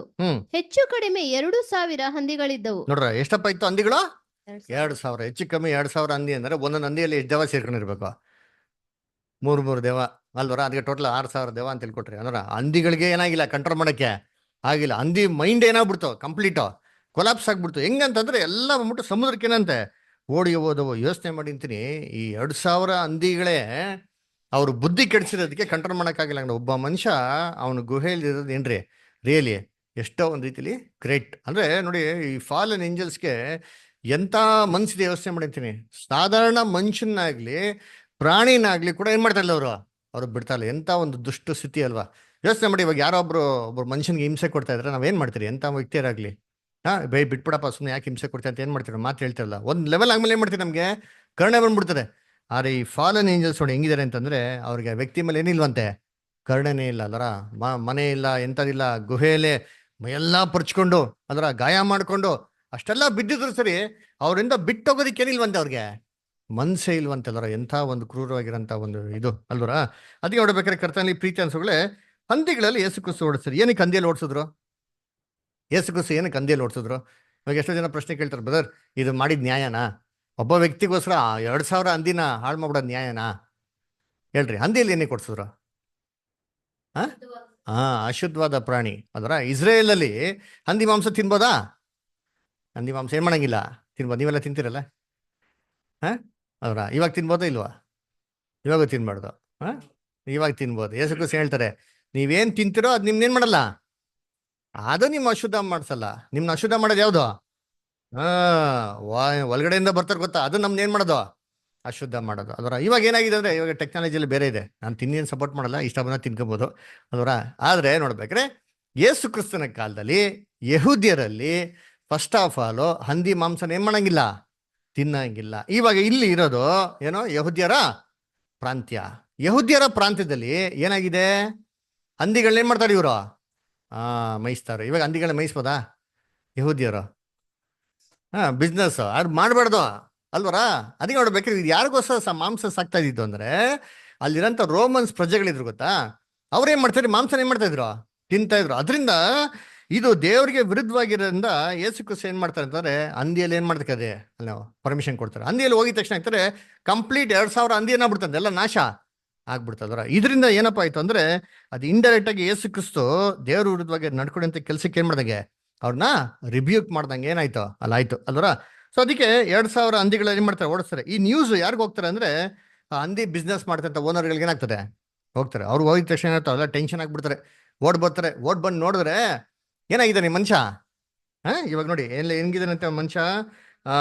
ವರ್ಸ್ 15 ಅಂದರೆ ದೆವ್ವಗಳ ದಂಡಿನಿಂದ ಹಿಡಿಯಲ್ಪಟ್ಟಿದ್ದವನು ಬಟ್ಟೆಗಳನ್ನು ಹಾಕಿಕೊಂಡು ಸ್ವಸ್ಥ ಬುದ್ಧಿಯಿಂದ ಕೂತಿರುವುದನ್ನು ನೋಡಿ ಹೆದರಿದರು. ನೋಡ್ರ ಏನಾಗಪ್ಪ ಹೆಂಗವನು ಇವಾಗ, ಚೆನ್ನಾಗ್ ಕೂತಾನೆ, ಸ್ವಸ್ಥ ಬುದ್ಧಿಯಿಂದ ಕೂತಿರೋ ಜನಗಳೇನೋಗ್ಬಿಟ್ಟು ಏನ್ ಬಿಟ್ರಂತೆ, ಎದುರು ಬಿಟ್ರಂತೆ. ಏನಪ್ಪ ಈ ಮನುಷ್ಯನ ಹತ್ರ ಬರಕ್ಕೆಲ್ಲ ಎದುರವ್ರು.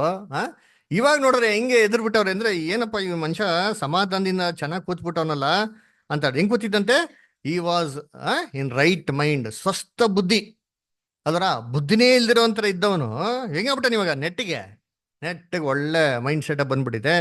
ಬಟ್ಟೆ ಹಾಕೊಂಡು ಏನ್ ಮಾಡೋನೆ, ಡೀಸೆಂಟ್ ಆಗಿ ಇವಾಗ ಕೂತ್ಬಿಟ್ಟು ಯೇಸು ಕ್ರಿಸ್ತ ಅಂತ ಏನ್ ಮಾಡ್ತಾನೆ, ವಾಕ್ಯಗಳನ್ನ ಕೇಳ್ತಾರ ನೋಡ್ರಿ. ಇದು ನೋಡ್ಬಿಟ್ಟು ಆಶ್ಚರ್ಯ ಆಗ್ಬಿಟ್ರಂತೆ ಅಲ್ವರ.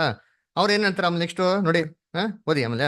ನಡೆದ ಸಂಗತಿಯನ್ನು ನೋಡಿದ್ದವರು ಆ ದೆವ್ವ ಹಿಡಿದಿದ್ದವನಿಗೆ ಹೀಗಾಯಿತೆಂಬುದನ್ನು, ಹಂದಿಗಳ ವಿಷಯವನ್ನು ಅವರಿಗೆ ವಿವರಿಸಲು ಅವರು ತಮ್ಮ ಸೀಮೆಯನ್ನು ಬಿಟ್ಟು ಹೋಗಬೇಕೆಂದು ಯೇಸುವನ್ನು ಬೇಡಿಕೊಂಡರು. ಏನಪ್ಪ ಇಷ್ಟೆಲ್ಲ ಒಳ್ಳೇದಾಗಿದ್ಮೇಲೆ ಏನ್ ಕೇಳ್ಕೊಟ್ರಂತೆ, ಸ್ವಾಮಿ ದಯವಿಟ್ಟು ಏನ್ ಮಾಡಿ ಜಾಗನ ಏನ್ ಹೇಳ್ಬೇಕಾಯ್ತು, ಸ್ವಾಮಿ ದಯವಿಟ್ಟು ಇನ್ನ ಸ್ವಲ್ಪ ಬನ್ನಿ, ಇನ್ನ ದೆವ್ವಗಳು ಬೇಜಾನಿದೆ ಅದರ, ಅವನ್ನೆಲ್ಲ ಏನ್ ಮಾಡಿ ನೀವು ಇದೇ ತರ ಬಿಡಿಸಿ, ಈ ತರ ಒಳ್ಳೆ ವ್ಯಕ್ತಿಗಳೆಲ್ಲ ಆಗ್ಲಿ ಅಂತ ಹೇಳೋದ್ ಬಿಟ್ಬಿಟ್ಟು ಏನ್ ಹೇಳೋನೆ, ದಯವಿಟ್ಟು ಫಸ್ಟ್ ಏನ್ ಮಾಡಿ ನೀವು ಒಟ್ಬಿಡಿ, ನಮ್ ಬಿಸ್ನೆಸ್ ಎಲ್ಲ ಏನಾಗ್ಬಿಡ್ತದೆ, ಸ್ಪಾಯ್ಲ್ ಆಗ್ಬಿಡ್ತಂತೆ. ಎಂತ ಮನುಷ್ಯರು ನೋಡ್ರಿ ಅಂತೀನಿ. ಅವಾಗ ಸರಿ ಅಂತ ಯೇಸು ಕ್ರಿಸ್ತ ಏನ್ ಮಾಡ್ತಾರೆ, ಅವ್ರ ಜಾಗ ನೋಡ್ಕೊಂಡು ಏನ್ ಮಾಡ್ತಾರೆ, ಮುಂದಕ್ಕೆ ಪ್ರಯಾಣನ ಅವರು ಸಾಗಿಸ್ತಾರೆ. ಆದ್ರೆ ಅವಾಗ ಈ ವ್ಯಕ್ತಿ ಏನಪ್ಪ ಕೇಳ್ತಾನೆ ಅಂದ್ರೆ, ಸ್ವಾಮಿ ನಾನೇನ್ ಮಾಡ್ತೀನಿ, ನಿನ್ ಜೊತೆಗೆ ಬರ್ತೀನಿ. ನೋಡಿ 18th verse 19th verse. ಆತನು ದೋಣಿಯನ್ನು ಹತ್ತುವಾಗ ಆ ದೆವ್ವ ಹಿಡಿದಿದ್ದವನು ನಾನು ನಿನ್ನ ಬಳಿಯಲ್ಲಿಯೇ ಇರುತ್ತೇನೆಂದು ಅವನನ್ನು ಬೇಡತೊಡಗಿದನು. ಆದರೆ ಆತನು ಅವನನ್ನು ಇರಗೊಡದೆ ಅವನಿಗೆ, ನೀನು ನಿನ್ನ ಮನೆಗೂ ನಿನ್ನ ಜನರ ಬಳಿಗೂ ಹೋಗಿ ಸ್ವಾಮಿಯು ನಿನ್ನಲ್ಲಿ ಕರುಣೆ ಇಟ್ಟು ನಿನಗೆ ಎಂತೆಂತ ಉಪಕಾರಗಳನ್ನು ಮಾಡಿದ್ದಾನೋ ಅದನ್ನು ಹೇಳು ಅಂದನು. ನೋಡ್ರ ಏನ್ ಕೇಳ್ತಾನೆ, ಸ್ವಾಮಿ ನಾನು ನಿನ್ ಜೊತೆಗೆ ಇದ್ಬಿಡ್ತೀನಿ ಅಂತ ಕೇಳ್ತಾನೆ.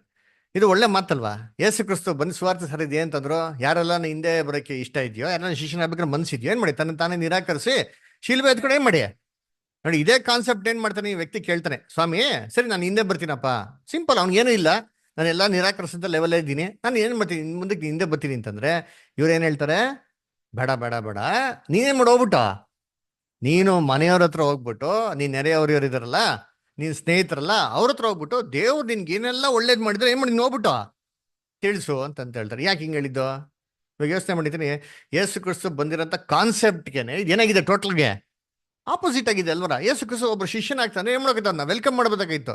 ಆದ್ರೆ ಯೇಸು ಕ್ರಿಸ್ತು ಈ ಒಂದು ಮೂಮೆಂಟ್ ಅಲ್ಲಿ ಅವನ್ನ ಶಿಷ್ಯನಾಗೋದಕ್ಕೆ ಅನುಮತಿ ಕೊಡೋದಿಲ್ಲ. ಅದು ಬದಲಾಗಿ ನಾನ್ ಮಾಡಿರೋಂಥ ಒಳ್ಳೆ ಕೆಲಸಗಳನ್ನ ದಯವಿಟ್ಟು ಹೋಗ್ಬೇಡ ಜನಗಳಿಗೆ ನೀನು ಹೇಳು ಅಂತ ಹೇಳ್ತಾರೆ. ಆಮೇಲೆ ನೋಡಿ ನೆಕ್ಸ್ಟ್ ಇವನ್ ಏನ್ ಮಾಡೋದಂತೆ, ಅವನು ಹೊರಟು ಹೋಗಿ ಯೇಸು ತನಗೆ ಮಾಡಿದ ಉಪಕಾರಗಳನ್ನು ದೆಕಪೋಲಿ ಎಂಬ ಸೀಮೆಯಲ್ಲಿ ಸಾರುವುದಕ್ಕೆ ಪ್ರಾರಂಭಿಸಿದನು. ನೋಡ್ರ ಎಲ್ಲರೂ ಆಶ್ಚರ್ಯಪಟ್ಟರು. ಇವನು ಹೋಗಿ ಏನ್ ಮಾಡೋಣ, ಯೇಸು ಕ್ರಿಸ್ತು ಹೇಳ್ದಂತೆ ಮಾಡೋಣ ನೋಡ್ರಿ ಅಂತೀನಿ. ಎಂತ ಒಬಿಡಿಯನ್ಸ್ ಅಲ್ವರ.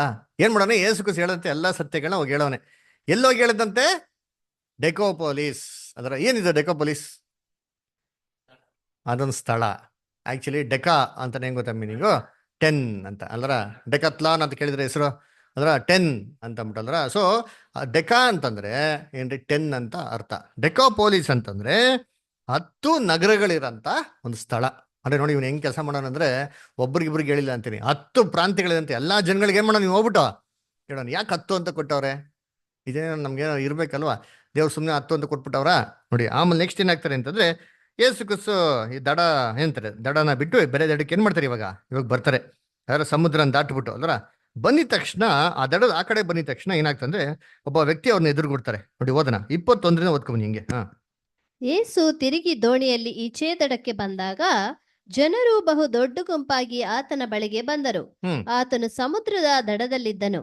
ಆಗ ಸಭಾಮಂದಿರದ ಅಧಿಕಾರಿಗಳಲ್ಲಿ ಒಬ್ಬನಾದ ಯಾಯೀರನೆಂಬುವನು ಬಂದು ಯೇಸುವನ್ನು ಕಂಡು ಆತನ ಪಾದಗಳಿಗೆ ಬಿದ್ದು, ನನ್ನ ಚಿಕ್ಕ ಮಗಳು ಈಗ ಸಾಯುತ್ತಾಳೆ, ಆಕೆ ವಾಸಿಯಾಗಿ ಬದುಕಿಕೊಳ್ಳುವಂತೆ ನೀನು ಬಂದು ಆಕೆ ಮೇಲೆ ಕೈ ಇಡಬೇಕು ಎಂದು ಆತನನ್ನು ಬಹಳವಾಗಿ ಬೇಡಿಕೊಂಡನು. ನೋಡ್ರ, ದಡದ ಈ ಕಡೆ ಬಂದ್ರೆ ಯಾರಪ್ಪ ಎದುರು ನೋಡ್ತಾರೆ? ಫಸ್ಟ್ ಯಾರೇನು ಅಂತಂದ್ಬಿಟ್ಟಂದ್ರ ಜೈರಸ್ ಅಂತಂದ್ಬಿಟ್ಟು ಏನ್ ಮಾಡ್ತಾರೆ, ಒಬ್ಬ ವ್ಯಕ್ತಿ ಅದರ. ಆ ವ್ಯಕ್ತಿ ಎದುರುಗೋಗ್ಬಿಟ್ಟು ಯೇಸು ಕ್ರಿಸ್ತನ ನೋಡ್ಬಿಟ್ಟು ಏನ್ ಹೇಳ್ತಾನೆ, ಸ್ವಾಮಿ ಅಯ್ಯೋ ನನ್ನ ಚಿಕ್ಕ ಮಗಳು ಏನ್ ಮಾಡ್ತಾ ಇದ್ದಾಳೆ, ಸಾಯ್ತಾ ಇದ್ದಾಳೆ, ದಯವಿಟ್ಟು ಏನ್ ಮಾಡಿ ಇಮ್ಮಿಡಿಯೇಟ್ ಬಂದು ನೀನು ಅವ್ರನ್ನ ವಾಸಿ ಮಾಡೋ, ಏನ್ ಮಾಡೋ, ಅವ್ರಿಗೆ ನೀವು ಆಶೀರ್ವದಿಸು ಅಂತ ಕೇಳ್ಕಂತಾರೆ. ಈ ವ್ಯಕ್ತಿ ಯಾರಪ್ಪ, ಅವನೇನ್ ಮಾಡ್ತಾನೆ, ಏನ್ ಕೆಲಸ ಅಂತೆ ಅವಂದ? ಸಭಾ ಮಂದಿರದಲ್ಲಿ ಅಧಿಕಾರಿಯಾಗಿದ್ದಂತೆ. ಏನಿದೆ ಸಭಾ ಮಂದಿರದ ಅಧಿಕಾರಿ ಅಂದ್ರೆ? ಇಸ್ರೇಲ್ ಅಲ್ಲಿ ಸಭೆ ಇರ್ತಾ ಇತ್ತು. ಇಸ್ರೇಲ್ ಎಷ್ಟಿದೆ ಸಭೆ? ಸಿನಗಾಗ್ ಅಂತ ಕೇಳಿದಿರಾ? ಆಲಯ. ಯೇಸು ಕ್ರಿಸ್ತ ಏನ್ ಮಾಡ್ತಾರೆ, ಆಲಯದಲ್ಲಿ ಬೋಧನೆ ಮಾಡ್ತಾರಲ್ಲ, ಆ ಥರ ಎಷ್ಟಿತ್ತು ಆಲಯ ಇಸ್ರೇಲಲ್ಲಿ?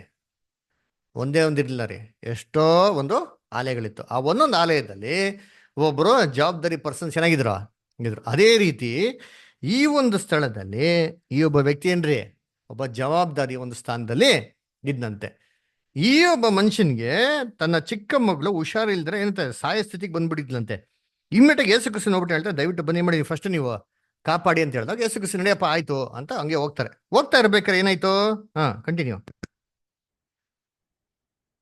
ಆತನು ಅವನ ಸಂಗಡ ಹೋದನು ಮತ್ತು ಬಹು ಜನರು ಆತನನ್ನು ನೂಕಿಕೊಂಡು ಹಿಂದೆ ಹೋದರು. ಆಗ 12 ವರ್ಷದಿಂದ ರಕ್ತಕುಸುಮ ರೋಗವಿದ್ದ ಒಬ್ಬ ಹೆಂಗಸು ಬಂದಳು. ಆಕೆಯು ಅನೇಕ ವೈದ್ಯರಿಂದ ಬಹು ಕಷ್ಟವನ್ನು ಅನುಭವಿಸಿ ಕೈಯಲ್ಲಿದ್ದದನ್ನೆಲ್ಲ ಕಳೆದುಕೊಂಡರೂ ರೋಗವು ಹೆಚ್ಚುತ್ತಾ ಬಂದದ್ದೇ ಹೊರತು ಮತ್ತೇನು ಪ್ರಯೋಜನವನ್ನು ಹೊಂದಿರಲಿಲ್ಲ. ನೋಡ್ರ, ಹಿಂಗೆ ಹೋಗ್ತಾ ಇರ್ಬೇಕು. ಸೆಂಟ್ರಲ್ಲಿ ಇನ್ನೊಬ್ಬ ಸ್ತ್ರೀ ಬರ್ತಾರೆ. ಯಾರಪ್ಪ ಸ್ತ್ರೀ? ಆ ಸ್ತ್ರೀಗೆ ಏನಾಗಿತ್ತಂತೆ? ರಕ್ತ ಕುಸುಮ ರೋಗ ಆಯ್ತಂತೆ. ಎಷ್ಟು ವರ್ಷದಿಂದ ಐತಂತೆ? 12 ವರ್ಷ. ಅಂದ್ರೆ ಈ ಸ್ತ್ರೀ ಯಾವಾಗ ದೊಡ್ಡವರಾದ್ರೂ ಆವಾಗಿಂದನು ಕಂಟಿನ್ಯೂಸ್ ಆಗಿ ಏನಾಗಿದೆ, ಇವಾಗ ರಕ್ತ ಕುಸುಮ ರೋಗ ಏನಾಗಿದೆ, ಬಂದಿದೆ ಅಲ್ವರ. ರಕ್ತ ಕುಸುಮ ರೋಗ ಇರೋದ್ರಿಂದ ಈಕೆ ಏನಪ್ಪ ಮಾಡಿದಾಳೆ ಅಂತಂದ್ರೆ ಬಹು ಕಷ್ಟನ ಏನ್ ಮಾಡಿದ್ಲಂತೆ, ಅನ್ಭವಿಸಿದ್ಲಂತೆ. ಅನ್ಭವಿಸ್ಬಿಟ್ಟು ಎಲ್ಲಾ ಚಿಕಿತ್ಸೆ ಏನ್ ಮಾಡ್ಕೊಂಡಿದ್ದಾಳೆ, ಅವಳು ಪಡ್ಕೊಂಡಿದ್ದಾಳೆ. ತನ್ನ ಹತ್ರ ಇರೋದ್ನೆಲ್ಲ ಏನ್ ಮಾಡಿದಾಳೆ, ಕಳ್ಕೊಂಡಿದ್ದಾಳೆ. ಯೋಚನೆ ಮಾಡ್ತಾ ಇರ್ತೀನಿ ಅದರ ಎಷ್ಟು ಕಷ್ಟ ಅನುಭವಿಸಿರ್ಬೇಕು. ತನ್ನ ಹತ್ರ ಇರೋಂಥ ಎಲ್ಲವನ್ನೂ ಕಳ್ಕೊಬೇಕು ಅಂತಂದ್ರೆ ಆ ಸ್ತ್ರೀ ಎಷ್ಟು ನೋವು ಅನುಭವಿಸಿರ್ಬೇಕಲ್ವಾ? ಯೋಚನೆ ಮಾಡಿರ್ತೀನಿ. ಈ ರಕ್ತ ಕುಸುಮ ರೋಗ ಇದ್ರೆ ಇಸ್ರೇಲಲ್ಲಿ ಏನ್ ಗೊತ್ತಾ ಹೇಳ್ತಾರೆ, ನ್ಯಾಯ ಪ್ರಮಾಣದಲ್ಲಿ ಯಾಜಕಕಾಂಡ 15ನೇ ಅಧ್ಯಾಯಲ್ಲಿ ಬರ್ತಾರೆ. ನೀವು ಬರ್ಕೊಳ್ಳಿ, ಮನೇಲಿ ಓದಿ ಅಂತೆ. ಯಾಜಕಕಾಂಡ 15ನೇ ಅಧ್ಯಾಯ 25ರಿಂದ 30 ಏನಪ್ಪ ಬರ್ತಂದ್ರೆ, ಯಾರು ರಕ್ತ ಕುಸುಮ ರೋಗ ಇದ್ರೆ ಅವರು ಇಸ್ರೇಲಲ್ಲಿ ಹೊರಗಡೆ ಬರಂಗಿಲ್ಲ. ಅವ್ರು ಎಲ್ಲಿರ್ಬೇಕು? ಇಸ್ರೇಲಲ್ಲಿ ಏನಾಗಿರ್ಬೇಕು, ಹೊರಗಡೆ ಏನಾಗಿರ್ಬೇಕು, ಇರ್ಬೇಕು ಅಲ್ವರ. ಸೊ ಎಂತಾರೆ ಅವರು 7 ದಿವಸಗಳ ನಂತರ ಏನ್ರಿ ಶುದ್ಧ ಆಗಿದ್ಮೇಲೆ ದೇವರು ಹೇಳಂತ ರೀತಿಯಲ್ಲಿ ಬಲಿಗಳನ್ನ ಕೊಟ್ಟಿದ್ಮೇಲೆ ಏನ್ ಮಾಡಬೇಕು, ವಾಪಸ್ ಅವರು ಬರ್ಬೇಕು ಅಲ್ವರ. ನೋಡಿ, ಈ ಒಂದು ಕಸ್ಟಮ್ ನಾವು ನಮ್ಮ ದೇಶದಲ್ಲಿ ಎಲ್ಲಿ ನೋಡ್ತೀವಿ ಅಂದ್ರೆ, ಒಂದು ಹಳೆ ಕಾಲದಲ್ಲಿ ಏನಾಗಿತ್ತು, ಅದರ ಯಾರೋ ಮುಟ್ಟಾಗ್ಬಿಟ್ಟ ಏನ್ ಮಾಡೋರು, ನಾವು ಹೊರಗಡೆ ಹಾಕೋರು ಅದರ ಆ ಥರ ಎಲ್ಲ ಇರ್ತಿತ್ತು. ಅಂದ್ರೆ ಈ ಸ್ತ್ರೀ ಯೋಚನೆ ಮಾಡ್ರಿ, ನ್ಯಾಯ ಪ್ರಮಾಣದಲ್ಲಿ ಇರೋಂಥ ಒಂದು ಇಸ್ರೇಲಲ್ಲಿ 12 ವರ್ಷದಿಂದ ಇವರು ಅನುಭವಿಸಿರ್ಬೇಕಾದ್ರೆ ಇವರು ಮನೇಲಿ ಇರ್ತಾರ ಅಲ್ವರ? ಏನ್ರಿ ಸಮಾಜದಲ್ಲಿ ಏನ್ ಮಾಡಿಲ್ಲ, ಯಾರು ಈ ವ್ಯಕ್ತಿ ಈ ಸ್ತ್ರೀನ ಏನ್ ಮಾಡಿರಲ್ಲ, ಏನ್ರಿ ಅಕ್ಸೆಪ್ಟು ಮಾಡಿಲ್ಲ ಅಂದ್ರೆ. ಅಂದ್ರೆ ಒಂದು ರಿಜೆಕ್ಟ್ ಆಗಿರೋಂಥ ಒಂದು ಸ್ತ್ರೀ ತರ ಏನಾಗಿದ್ರು ಇದ್ರು. ಇವ್ರು ಯೇಸು ಕ್ರಿಸ್ತ ನೋಡಿದ ತಕ್ಷಣ ಏನ್ ಬರ್ತಾರೆ, ಒಂದು ನಂಬಿಕೆ. ಯಾಕೆ ಎಲ್ಲಾ ತರ ಎಫರ್ಟ್ಸ್ ಏನ್ ಮಾಡ್ಬಿಡಿದ್ರೆ ಈ ಕಾಯಿಲೆನ ವಾಸಿ ಮಾಡಕ್ಕೆ ಏನಾದ್ರು ಸಕ್ಸಸ್ ಆಗಿದ್ಯಾ? ಏನೋ ಸಕ್ಸಸ್ ಆಗಿಲ್ದಿರ್ಬೇಕಾರೆ ಅಟ್ಲೀಸ್ಟ್ ಕ್ರೈಸ್ಟ್ ನೋಡ್ಬಿಟ್ಟು ಅಟ್ಲೀಸ್ಟ್ ಇವ್ರ ಮುಖಾಂತರ ಏನಾರೋ ಒಳ್ಳೇದಾಗ್ತಾರೆ ಅಂದ್ಬಿಟ್ಟು ಏನಪ್ಪ ಥಿಂಕ್ ಮಾಡ್ತಾರೆ ಅಂದ್ರೆ, ಆ ವಸ್ತ್ರನ ಏನ್ ಮಾಡ್ತಾರಂತೆ, ಮುಡ್ತಾರೆ. ಎಲ್ಲಿ ಮುಡ್ತಾರೆ ನೋಡಿ, ಮುಂದಕ್ಕೆ ಹೋದಿ. ಆ ಹೆಂಗಸು ಯೇಸುವಿನ ಸಮಾಚಾರವನ್ನು ಕೇಳಿ, ನಾನು ಆತನ ಉಡುಪನ್ನು ಮುಟ್ಟಿದರೆ ಸಾಕು, ನೆಟ್ಟಗಾಗುವೆನೋ ಎಂದು ಆಲೋಚಿಸಿ. ನೋಡ್ರ, ಏನ್ ಮುಟ್ಟಿದ್ರೆ ಸಾಕು? ಯೇಸು ಕ್ರಿಸ್ತನ ವಸ್ತ್ರ ಅಲ್ವರ. ಇಸ್ರೇಲ್ ಜನಗಳು ಬಟ್ಟೆ ಹೆಂಗಿತ್ತು? ಇಸ್ರೇಲ್ ಜನಗಳು ಬಟ್ಟೆ ಹೆಂಗಿರ್ಬೇಕು ಅಂತ ಹೇಳ್ತಾರೆ, ರೋಬ್. ಆಮೇಲೆ ಕೊನೆಗೆ ಏನ್ ಹಾಕ್ಬೇಕು ಅಂತ ಹೇಳ್ತಾರೆ, ಬಟ್ಟೆ ಬಾರ್ಡ್ರಲ್ಲಿ ಯಾವಾಗೂ ಬ್ಲೂ ಕಲರ್ ಏನ್ ಹಾಕ್ಬೇಕು, ಕುಚ್ಗಳನ್ನ ಹಾಕ್ಬೇಕು ಅಂತ ಬೈಬಲ್ ಏನಿದೆ ಇದೆ. ಕೇಳಿದಿರಾ? ಎಲ್ಲ ಮರ್ತಾ ಬಿಟ್ಟಿದಾರಲ್ಲ. ಸರಿ, ನೋಡ್ಬೇಕಾದ್ರೆ ಇಸ್ರೇಲಲ್ಲಿ ಒಂದು ಕಸ್ಟಮ್ ಇತ್ತು. ಬಟ್ಟೆ ಹೋಲ್ಸಿದ್ರೆ ಬಟ್ಟೆ ಬಾರ್ಡ್ರಲ್ಲಿ ಏನಿರ್ಬೇಕು, ಇವಾಗ ಸ್ತ್ರೀಗಳು ಏನಂತಾರೆ, ಈ ಸೆರ್ಗೆಗೆ ಏನು ನೆರ್ಗ ಸೆರ್ಗ ಕಾರ್ನರ್ನಲ್ಲಿ ಎಂಡಲ್ಲಿ ಏನಿರ್ತದೆ, ಕುಚ್ಚು, ಆ ತರ ಏನಾಗಿರ್ಬೇಕು, ಬ್ಲೂ ಕುಚ್ಚು ಏನಾಗಿರ್ಬೇಕು ಇರ್ಬೇಕು ಅಂತ ಪ್ರಮಾಣದಲ್ಲಿ ಏನೈತೆ. ಇವಳೇನ್ ನಿಂತಿರುತ್ತೆ ಮೈಂಡಲ್ಲಿ ಥಿಂಕ್ ಮಾಡ್ತಾರೆ, ಅಯ್ಯೋ ಆ ಕ್ರಿಸ್ತನ ಒಂದು ಬಟ್ಟೆ ತುದಿ ಸ್ವಲ್ಪ ಮುಟ್ರೆ ಸಾಕು ನಾನು ಏನಾಗ್ತೀನಿ, ವಾಸಿ ಆಗ್ತಾನೆ. ನೋಡೋ ಏನ್ ನಂಬಿಕೆ ನೋಡ್ರಿ ಅಂತೀನಿ. ಟಕ್ಕಂತ ಗ್ರೂಪಲ್ಲಿ ಬಂದ್ಬಿಟ್ಟು ಹಂಗೆ ಗುಂಪಲ್ಲಿ ಸೈಲೆಂಟ್ ಆಗಿ ಏನ್ ಮಾಡ್ತಾರೆ, ಮುಟ್ತಾರೆ ನೋಡಿ, ಇಮ್ಮಿಡಿಯೇಟ್ ಆಗಿ ಏನಾಗ್ತಾರೆ, ರಕ್ತ ಕುಸುಮ ರೋಗ ವಾಸಿ ಆಗ್ಬಿಡ್ತಾರೆ. ವಾಸಿ ಆಗಿದ ತಕ್ಷಣ ಈಗ ಏನಾಗಿದೆ, ಫೀಲ್ ಆಗಿದೆ ಅದು. ಇವ್ರಿಗೆ ಫೀಲ್ ಮಾಡೋದು ಮಾತ್ರ ಅಲ್ಲ, ಕ್ರಿಸ್ತನ್ಗೂ ಕೂಡ ಏನಾಗಿದೆ ಇವಾಗ ಫೀಲ್ ಆಗಿದೆ ಅಲ್ವರ. ಹಂಗಾರೆ ಕ್ರಿಸ್ತನಿಂದ ಏನಾಗಿದೆ, ಶಕ್ತಿ ಹೋಗಿದೆ ನೋಡಿ. ಹೇಳ್ತಾರೆ ಎಲ್ಲಿ, ಕಂಟಿನ್ಯೂ ಮಾಡಿ ಹಂಗೆ. ಗುಂಪಿನಲ್ಲಿ ಹಿಂದಿನಿಂದ ಬಂದು ಹ್ಮ್ ಆತನ ಉಡುಪನ್ನು ಮುಟ್ಟಿದಳು. ಹ್ಮ್ ಮುಟ್ಟಿದ ಕೂಡಲೇ ಆಕೆಗೆ ರಕ್ತ ಹರಿಯುವುದು ನಿಂತು ಹೋದುದರಿಂದ ಹಾ ಆಕೆಯು ನನ್ನನ್ನು ಕಾಡಿದ ರೋಗವು ಹೋಗಿ ಹಾ ನನಗೆ ಗುಣವಾಯಿತು ಎಂದು ತನ್ನೊಳಗೆ ತಿಳ್ಕೊಂಡಳು. ನೋಡ್ರ, ಗುಣವಾಯ್ತು ಅನ್ನೋದು ತನ್ನೊಳಗೆ ತಿಳ್ಕೊಂಡ್ಲು. ಆಮೇಲೆ ಆ ಕ್ಷಣವೇ ಯೇಸು ತನ್ನಿಂದ ಶಕ್ತಿ ಹೊರಟೀತೆಂದು ತನ್ನಲ್ಲಿ ತಿಳ್ಕೊಂಡು ಹಾ ಗುಂಪಿನಲ್ಲಿ ಹಿಂತಿರುಗಿ ಹಾ ನನ್ನ ಉಡುಪನ್ನು ಯಾರು ಮುಟ್ಟಿದರು ಎಂದು ಕೇಳಲು, ನೋಡ್ರ, ಏಸು ಏನು ಹೋಯ್ತಂತೆ, ಶಕ್ತಿ. ಹಂಗಾರೆ ಏಸು ಕ್ರಿಸ್ತ ಅದ್ಭುತ ಹೆಂಗ್ ಮಾಡೋರಂತೆ, ಸುಮ್ನೆ ಹೆಂಗೆ ಮಾಡ್ಬಿಡೋರ, ಸುಮ್ನೆ ಹಿಂಗೆ ಕೈ ಬಿಟ್ರೆ ಹಂಗೆ ಮ್ಯಾಜಿಕ್ ಆಗ್ಬಿಡೋರ ಅಂತಂದ್ರೆ ಅವರಿಂದ ಶಕ್ತಿ ಏನಾಗೋದು.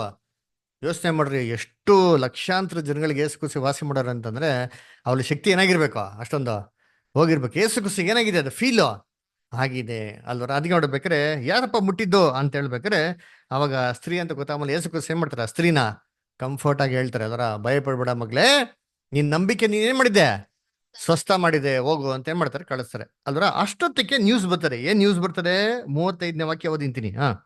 ಆತನು ಇನ್ನೂ ಮಾತಾಡುತ್ತಿರುವಲ್ಲಿ ಹ್ಮ್ ಸಭಾ ಮಂದಿರದ ಅಧಿಕಾರಿಯ ಕಡೆಯವರು ಬಂದು, ಹ್ಮ್ ನಿನ್ನ ಮಗಳು ತೀರಿ ಹೋದಳು, ಇನ್ನೇಕೆ ಗುರುವಿಗೆ ತೊಂದರೆ ಕೊಡುವುದು ಅಂದರು. ನೋಡ್ರ, ಏನ್ ಹೇಳ್ತಾರೆ, ಅಯ್ಯೋ ಸ್ವಾಮಿ ನಿಮ್ ಮಗಳು ಏನಾಗ್ಬಿಟ್ಟಾಳೆ, ತೀರೋಗ್ಬಿಟ್ಟಾಳೆ, ಇನ್ಯಾಕೆ ಟೆನ್ಷನ್ ತರ ಬಿಟ್ಬಿಡಿ ಒಳ್ಳೆ ಗುರುನ ಅಂತ ಹೇಳ್ತಾರೆ. ಅಂದ್ರೆ ಯೇಸು ಕ್ರಿಸ್ತು ಫಸ್ಟ್ ಇಲ್ಲಿ ಯಾರ ಮನೆಗೆ ಹೋಗ್ಬೇಕು ಅಂತ ಪ್ಲಾನ್ ಮಾಡಿದ್ದ, ಯಾರೇನ ಮನೆಗೆ ಹೋಗ್ಬಿಟ್ಟು ಮಗಳನ್ನ ಏನ್ ಮಾಡ್ಬೇಕು, ಸ್ವಸ್ಥಪಡಿಸ್ಬೇಕು ಅಂತ. ಅವ್ರು ಹೋಗ್ತಾ ಇರ್ಬೇಕಾರೆ ಆ ಮಗು ಏನಾಗ್ಬಿಡಿದೆ ಇವಾಗ, ಸತ್ತೋಗ್ಬಿಡೈತೆ ಅಲ್ವರ. ಅದಕ್ಕಿಂತ ಮುಂಚೆ ಈ ಸ್ತ್ರೀಗೆ ಏನ್ ಮಾಡ್ತಾರೆ, ಕಾಲಿನ ವಾಸಿ ಮಾಡ್ಬಿಟ್ಟು ಯೇಸು ಕ್ರಿಸ್ತ ಏನ್ ಮಾಡ್ತಾರೆ, ಸತ್ತೋಗ್ಬಿಟ್ಟಲ್ಲ ಬಿಟ್ಬಿಡು ಅಂತ ಹೇಳಿಲ್ಲ. ಯೇಸು ಕ್ರಿಸ್ತ ಹೇಳ್ತಾರೆ, ಹೆದರಬೇಡ, ಏನ್ ಮಾಡು, ನಂಬಿಕೆ ಮಾತ್ರ ಏನಾಗಿರ್ಲಿ ಇರ್ಲಿ ಅಂತ ಏನ್ ಮಾಡ್ತಾನೆ, ಸೀದಾ ಅವ್ರ ಮನೆಗೆ ಹೋಗಿ ಏನ್ ಮಾಡ್ತಾರೆ, ಹೋಗ್ಬಿಟ್ಟು ಆ ಹುಡುಗಿನ ಏನ್ ಮಾಡ್ತಾರೆ, ಎಬ್ಬಿಸ್ತಾರೆ. ನೋಡಿ ಓದೋಣ ಅಂತೀನಿ, ಓದಿ. ಅವರು ಆಡಿದ ಮಾತನ್ನು ಯೇಸು ಲಕ್ಷ್ಯ ಮಾಡದೆ ಹ್ಮ್ ಸಭಾಮಂದಿರದ ಅಧಿಕಾರಿಗೆ ಅಂಜಬೇಡ, ಹ್ಮ್ ನಂಬಿಕೆ ಮಾತ್ರ ಇರಲಿ ಎಂದು ಹೇಳಿದನು. ಹ್ಮ್ ಮತ್ತು ಆತನು ಪೇತ್ರ, ಯಾಕೋಬನ ತಮ್ಮನಾದ ಯೋಹಾನ ಇವರನ್ನೇ ಹೊರತು ಹ್ಮ್ ಬೇರೆ ಯಾರನ್ನೂ ತನ್ನೊಂದಿಗೆ ಬರಗೊಡಲಿಲ್ಲ. ನೋಡ್ರ, ಯಾರು ಮತ ಕೊಂಡೋದ್ರಂತೆ, ಪೇತ್ರ, ಯಾಕೋಬ, ಪೇತ್ರ, ಯೋಹಾನ, ಯಾಕೋಬು. ಅದರ ಈ 3 ಜನ ಮಾತ್ರ ಏನ್ ಮಾಡೋರೆ. ಯಾಕೆ ಈ 3 ಜನ, ಮಿಗ್ದವ್ರು 9 ಜನ ಎಲ್ಲೋಗಿದ್ರ, ಇದ್ರ ಜೊತೆಲಿ ಮತ್ತೆ ಇವ್ರಿಗೆ 3 ಜನ ಹೆಂಗ್ ಬತ್ಕೊಂಡೋಗಿದ್ದು, ತುಂಬಾ ಆತ್ಮೀಯರು. ಯಾಕಂದ್ರೆ ಇವ್ರಿಗೆ ದೇವ್ರ ಮೇಲಿರೋಂಥ ಒಂದು ಝೀಲು, ದೇವ್ರ ಮೇಲಂತ ಒಂದು ಪ್ರೀತಿ ಇನ್ನು 9 ಜನದಲ್ಲಿ ಏನಾಗಿರ್ಲಿಲ್ಲ, ಇರ್ಲಿಲ್ಲ, ಅಷ್ಟೊಂದಿರಲಿಲ್ಲ, ಇತ್ತು. ಆದ್ರೆ ಇವ್ರು 3 ಜನದಲ್ಲಿ ಅಧಿಕವಾಗಿ ಏನಾಗಿತ್ತು, ಇತ್ತು. ಅದಕ್ಕೆ ನೋಡ್ಬೇಕಾದ್ರೆ ಯೇಸು ಕ್ರಿಸ್ತನಿಗೆ ತುಂಬಾ ಕ್ಲೋಸ್ ಆಗಿದ್ದವ್ರು ಯಾರಪ್ಪ ಅಂದ್ರೆ ಈ 3 ಜನ. ಅದಕ್ಕೆ ಯೇಸು ಕ್ರಿಸ್ತ ಏನ್ ಮಾಡ್ತಾರೆ, ಈ ವಿಚಾರದಲ್ಲಿ ಈ 3 ಜನ ಮಾತ್ರ ಏನ್ ಮಾಡ್ತಾರೆ, ಪ್ರತ್ಯೇಕವಾಗಿ ಕೊಂಡೋಗ್ತಾರೆ. ಆಮೇಲೆ ಅವರು ಆ ಸಭಾಮಂದಿರದ ಅಧಿಕಾರಿಯ ಮನೆಗೆ ಬಂದಾಗ ಹ್ಮ್ ಆತನು ಗದ್ದಲವನ್ನು, ಕೆಲವರು ಬಹಳವಾಗಿ ಅಳುವುದನ್ನು, ಗೋಳಾಡುವುದನ್ನು ಕಂಡನು. ನೋಡ್ರ ಏನ್ರಿ, ಆಲ್ರೆಡಿ ಏನ್ ಮಾಡ್ಬಿಟ್ಟಾರೆ, ಚಟ್ಟ ಕಟ್ಟಕ್ಕೆ ರೆಡಿ ಆಗ್ಬಿಟ್ಟಾರ ನೋಡ್ರಿ ಅಂತೀನಿ. ಅದರ ಮಗು ತೀರೋಗಿದ ತಕ್ಷಣ ಅಲ್ದ್ರ. ಆಮೇಲೆ ಆತನು ಒಳಕ್ಕೆ ಹೋಗಿ, ಹ್ಮ್ ನೀವು ಗದ್ದಲ ಮಾಡುವುದು, ಅಳುವುದು ಯಾಕೆ? ಹ್ಮ್ ಹುಡುಗಿ ಸತ್ತಿಲ್ಲ, ನಿದ್ದೆ ಮಾಡುತ್ತಾಳೆ ಅನ್ನಲು, ನೋಡ್ರ, ಯೇಸು ಕ್ರಿಸ್ತ ಏನಪ್ಪಾ ಅಂದ್ರು, ಹುಡುಗಿ ಏನಾಗಿಲ್ಲ, ಸತ್ತಿಲ್ಲ. ಹುಡುಗಿ ಏನ್ ಮಾಡ್ತಾವ್ರೆ, ನಿದ್ದೆ ಮಾಡ್ತಾವ್ರೆ ಅಲ್ವರ. ನಿದ್ದೆ ಮಾಡ್ತಾ ಇದ್ದೀರಾ ಅಲ್ವ. ನೋಡ್ರಿ, ಹುಡುಗಿ ಏನ್ ಮಾಡ್ತಾರಂತೆ, ನಿದ್ದೆ ಮಾಡ್ತಾವ್ರೆ ಅಂತ ಏನ್ ಮಾಡ್ತಾರೆ ಅಲ್ಲಿ ಹೇಳ್ತಾರೆ. ನೋಡ್ರ, ಯೇಸು ಕ್ರಿಸ್ತ ಏನ್ ಮಾಡ್ಬಿಟ್ರು, ಅಲ್ಲೇ ಸತ್ಯನ ಹೇಳ್ಬಿಟ್ರು ಅಲ್ವರ. ಏನು ಹುಡುಗಿ ಏನ್ ಮಾಡ್ತಾವಳೆ, ನಿದ್ದೆ ಮಾಡ್ತಾವಳೆ. ಆಕ್ಚುಲಿ ಹುಡುಗಿ ಏನಾಗಿದ್ಲು, ಸತ್ತೋಗ್ಬಿಟ್ಟಿದ್ಲು. ಸತ್ತೋಗಿರೋಂಥ ಸನ್ನಿವೇಶನ ದೇವ್ರು ಯಾವ್ದಕ್ಕೆ ಕಂಪೇರ್ ಮಾಡ್ತಾರೆ, ನಿದ್ದೆ ಕಂಪೇರ್ ಮಾಡ್ತಾರೆ. ಯಾಕಂದ್ರೆ ನಿದ್ದೆ ಮಾಡಿದ್ರೆ ವಾಪಸ್ ಎದ್ದೇಳ್ತಾರಲ್ಲ, ಅದೇ ತರ ಈ ಸ್ತ್ರೀ ಹುಡುಗಿ ಸತ್ತೋಗಿರೋ ಸರಿ ನಾನೇನ್ ಮಾಡ್ತೀನಿ, ಎಬ್ಬಿಸ್ತೀನಿ ಅಂತ ಅಂದ್ಬಿಟ್ಟು ಆಮೇಲೆ ಏನ್ ಮಾಡ್ತಾರೆ. ಅವರು ಆತನನ್ನು ಹಾಸ್ಯ ಮಾಡಿದರು.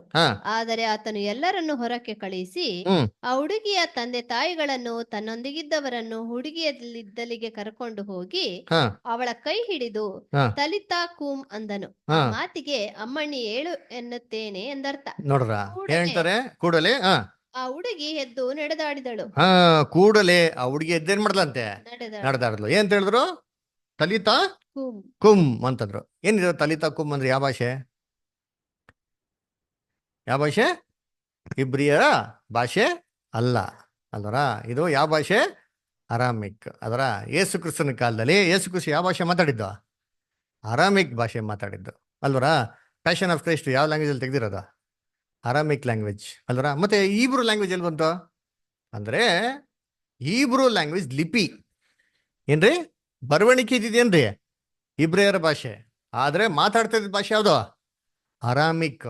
ಅರ್ಥ ಆಯ್ತಾರ? ಅದನ್ನ ನೋಡ್ಬೇಕ್ರೆ ಏನ್ರಿ, ಯೇಸು ಕ್ರಿಸ್ತನ ಶಿಲುಬೆ ಮೇಲೆ ಸಾಯ್ಬೇಕಾರೆ ಹಾಕಿದ್ರಲ್ಲ ಏನು INX ಅಂತ, ಅದರ INRI, ಅದರ ಏನಪ್ಪ ಅದು ಅಂದ್ರೆ 3 ಭಾಷೆಲಿ ಹಾಕಿದ್ರು ಅಂತ ಹೇಳ್ತಾರೆ. ಒಂದು ಅರಾಮಿಕ್, ಇನ್ನೊಂದು ಹೀಬ್ರೂ, ಇನ್ನೊಂದು ರೋಮನ್ ಲ್ಯಾಂಗ್ವೇಜ್ ಅಲ್ವರ. ನಮ್ಮ ರೈಲ್ವೇಸ್ ಅಲ್ಲಿ ಹಾಕಿರ್ತಾರಲ್ಲ 3 ಭಾಷೆ. ಯಾವ ಭಾಷೆ ಹಾಕಿರ್ತಾರೆ? ರೈಲ್ವೆ ಸ್ಟೇಷನ್ಗೆ ಹೋದ್ರೆ ಯಾವ ಭಾಷೆ ಇರ್ತದೆ ಬೋರ್ಡ್ಗಳು?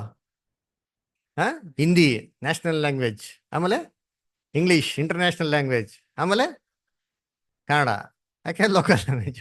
ಇದೇ ತರ ಏನ್ ಮಾಡಿದ್ದ ಅಲ್ವರ. ಅದು ಯೇಸು ಕ್ರಿಸ್ತ ಮಾತಾಡಿದ್ದು ಅರಾಮಿಕ್. ಏನಂತಾರೆ, ಅಮ್ಮಣ್ಣಿ ಏನ್ ಮಾಡು ನೀನು, ಎದ್ದೋಳು ಅಂತ ನೋಡಿದ ತಕ್ಷಣ ಹುಡುಗಿ ಏನ್ ಮಾಡ್ತಾಳಂತೆ, ಎದ್ದೋಳು ಅಂತ ಹೇಳುತ್ತೆ. ಆಮೇಲೆ ನೋಡಿ ಏನ್ ಮಾಡ್ತಾರೆ ಯೇಸು ಕ್ರಿಸ್ತ. ಆಕೆಯು 12 ವಯಸ್ಸಿನವಳು. ಅವರು ಬಹಳ ಆಶ್ಚರ್ಯದಿಂದ ಬೆರಗಾದರು. ಎಷ್ಟು ವಯಸ್ಸಂತೆ? 12 ವಯಸ್ಸು. 12 ವಯಸ್ಸು. ಆ ಹುಡುಗಿಗೆ ಎಷ್ಟು ವರ್ಷ ಇತ್ತು ಕಾಯಿಲೆ? 12. ಇವ್ರಿಗೆ ಎಷ್ಟು ವರ್ಷ? ಯಾಕೆ 12 ಕೊಟ್ಟವ್ರೆ ಅಲ್ವರಾ? ಇವ್ರಿಗೆ ಅಂತಾರೆ 12 ವಯಸ್ಸಂತೆ ಹುಡುಗಿ. ಆಮೇಲೆ ಯೇಸು ಕ್ರಿಸ್ತ ಏನ್ ಮಾಡ್ತಾಳೆ, ಏನ್ ಕೊಡು ಅಂತಂತಾರೆ. ಆಮೇಲೆ ಆತನು ಅವರಿಗೆ, ಇದು ಯಾರಿಗೂ ತಿಳಿಯಬಾರದೆಂದು ಬಹು ಖಂಡಿತವಾಗಿ ಹೇಳಿ ಆ ಹುಡುಗಿಗೆ ಊಟ ಮಾಡಿಸಿರಿ ಅಂದನು. ಇದು ಯಾರಿಗ ಏನ್ ಮಾಡಕ್ ಹೋಗ್ಬಿಡಿ. ಯಾಕೆ ಹೇಳ್ಬಾರ್ದು? ಏನ್ ಹೇಳಿದ್ರೆ ಏನ್ ತಪ್ಪು? ಈ ಹುಡುಗಿನ ಎಬ್ಸಿರೋದು ಯಾಕೆ ಹೇಳಕ್ ಹೋಗ್ಬಾರ್ದು ಅಂತಂದ್ರೆ ಯೇಸು ಕ್ರಿಸ್ತ ಈ ತರ ಒಂದ್ 2-3 ಜಾಗದಲ್ಲಿ ಹೇಳ್ತಾರೆ ಯೇಸು ಕ್ರಿಸ್ತ, ಇದನ್ನ ದಯವಿಟ್ಟು ಯಾರಿಗ ಏನ್ ಮಾಡಕ್ ಹೋಗ್ಬಿಡಿ, ನೀವು ಹೇಳಕ್ ಹೋಗ್ಬಿಡಿ ಅಂತ ಹೇಳ್ತಾರೆ. ಯಾಕೆ? ಸರಿ, ಇವಾಗ ಒಂದು ಕ್ಲೂ ಕೊಡ್ತೀನಿ ಕೇಳ್ರಿ. ಯೇಸು ಕ್ರಿಸ್ತ ಎಷ್ಟು ಜನ ಸತ್ತೋಗಿರೋನ್ನ ಎಬ್ಸಿದ್ರು? 3 ಜನ. ಯಾರನ್ನ? Very good. ಲಾಜರಸ್, ಆಮೇಲೆ ವಿಡೋ ಮಗ, ಆಮೇಲೆ ಯಾರೇನೋ ಮಗಳು ಅಲ್ವರ. ಸರಿ, ಲಾಸ್ಟ್ ಅಲ್ಲಿ ಎಬ್ಸಿದ್ ಯಾರನ್ನ? ಕೊನೆಯದಾಗಿ ಯೇಸು ಕ್ರಿಸ್ತ ಮರಣದಿಂದ ಎಬ್ಸಿದ್ ಯಾರನ್ನ? ಲಾಜರನ್ನ ಅಲ್ವರ. ಸರಿ, ಇವಾಗ ಯೇಸು ಕ್ರಿಸ್ತ ನೋಡಿದ್ರಿ, ಲಾಜರಸ್ನ ಎಬ್ಸಿದ ಮೇಲೆ ಏನಾಯ್ತು? ಎಲ್ಲರೂ ಅರಸನನ್ನಾಗಿ ಮಾಡ್ತಾರೆ. ಏನಾಗ್ತಾರೆ ಅಂತಂದ್ರೆ, ಯೇಸು ಕ್ರಿಸ್ತ ಲಾಜರಸ್ ಎಬ್ಸಿದ ತಕ್ಷಣ ಈ ಸರೀಸೆಲ್ಲ ಏನ್ ಪ್ಲಾನ್ ಮಾಡ್ತಾರೆ ಅಂತಂದ್ರೆ, ಏನಪ್ಪಾ ಈ ಮನುಷ್ಯ ಸತ್ತವ್ರನ್ನ ಏನ್ ಮಾಡ್ಬಿಟ್ಟ, ಎಲ್ಲಾರ ಮುಂದೆ ಪಬ್ಲಿಕ್ ಎಬ್ಬಿಸ್ಬಿಟ್ಟಲ್ಲ, ಅದು ಏನೋ 3 ದಿನ ಶವ ಕೊಳ್ತೋಗ್ರನ್ನ ಎಬ್ಬಿಸ್ಬಿಟ್ಟಲ್ಲ, ಈ ಮನುಷ್ಯನ ಬಿಟ್ರೆ ಏನ್ ಮಾಡ್ತಾರೆ ಎಲ್ಲಾರು? ಎಲ್ಲಾರು ಇವನೇ ನಂಬಿಡ್ತಾರೆ. ಇವನ್ ರೋಮನ್ ಜನಗಳು ಕೂಡ ಏನ್ ಮಾಡ್ತಾರೆ, ನಮ್ಮಿಂದ ರಾಜ್ಯವನ್ನ ಏನ್ ಮಾಡ್ತಾರೆ, ಕಿತ್ಕೊಂಡ್ಬಿಡ್ತಾರೆ. ಈ ಮನುಷ್ಯನ ಏನ್ ಮಾಡ್ಬಾರ್ದು, ಬಿಡಬಾರ್ದು, ಇವನ್ನ ಸಾಯಿಸ್ಬೇಕು ಅಂತ ಏನ್ ಮಾಡ್ತಾರೆ, ಪ್ಲಾನ್ ಮಾಡೋದು. ವಾಕ್ಯ ಇದೆ. ಅವಾಗ ಏನ್ ಪ್ಲಾನ್ ಮಾಡೋದು ಅಂದ್ರೆ, ಕ್ರಿಸ್ತನ್ ಜೊತೆಗೆ ಲಾಜರಸ್ನು ಕೂಡ ಏನ್ ಮಾಡ್ಬೇಕು, ಸಾಯಿಸ್ಬಿಡ್ಬೇಕು ಅಂತ ಪ್ಲಾನ್ ಮಾಡಿದ್ರು ಅಲ್ವರ.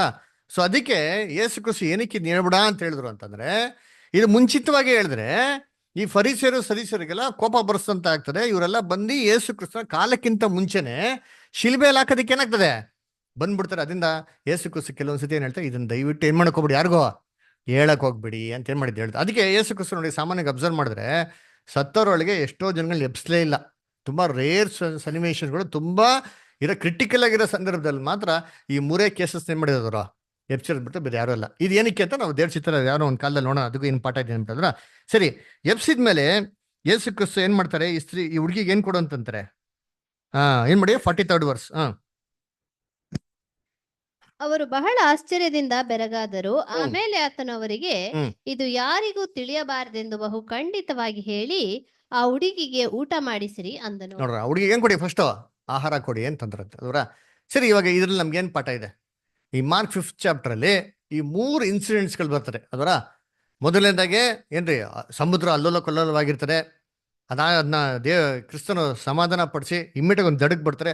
ದಡಕ್ ಬಂದಿದ ತಕ್ಷಣ ಒಬ್ಬ ದೆವ್ವ ಹಿಡಿದ್ರೆ ಮನುಷ್ಯ ಅವನೇ ಏನ್ ಮಾಡ್ತಾನೆ, ವಾಲಂಟ್ರಿಗೆ ಓಡ್ ಬಂದು ಯೇಸು ಕ್ರಿಸ್ತಂಗೆ ಏನ್ ಮಾಡ್ತಾನೆ, ಅಧೀನರಾಗ್ಬಿಡ್ತಾನೆ. ಆ ದೆವ್ವ ಹಿಡಿದಿರೋಂಥ ಮನುಷ್ಯ ಯಾರು? ಅವ್ನು ಎಂತ ಕ್ರಿಟಿಕಲ್ ಸ್ಟೇಜ್ ಅಲ್ಲಿ ಇದ್ದ ಅಂದ್ರೆ, ಮೈಯೆಲ್ಲ ಗಾಯ ಪಡ್ಕೊತಾರೆ, ಚೈನ್ ಹಾಕೋರು ಕಂಟ್ರೋಲ್ ಮಾಡಕ್ ಆಗ್ತಾ ಇಲ್ಲ ಅವನ ಕೈಲಿ. ಯೇಸು ಕ್ರಿಸ್ತ ನೋಡಿದ ತಕ್ಷಣ ಏನ್ ಮಾಡ್ತಾನೆ, ಯೇಸು ಕ್ರಿಸ್ತ ಫುಲ್ ಸರೆಂಡರ್ ಆಗ್ಬಿಡ್ತಾನೆ.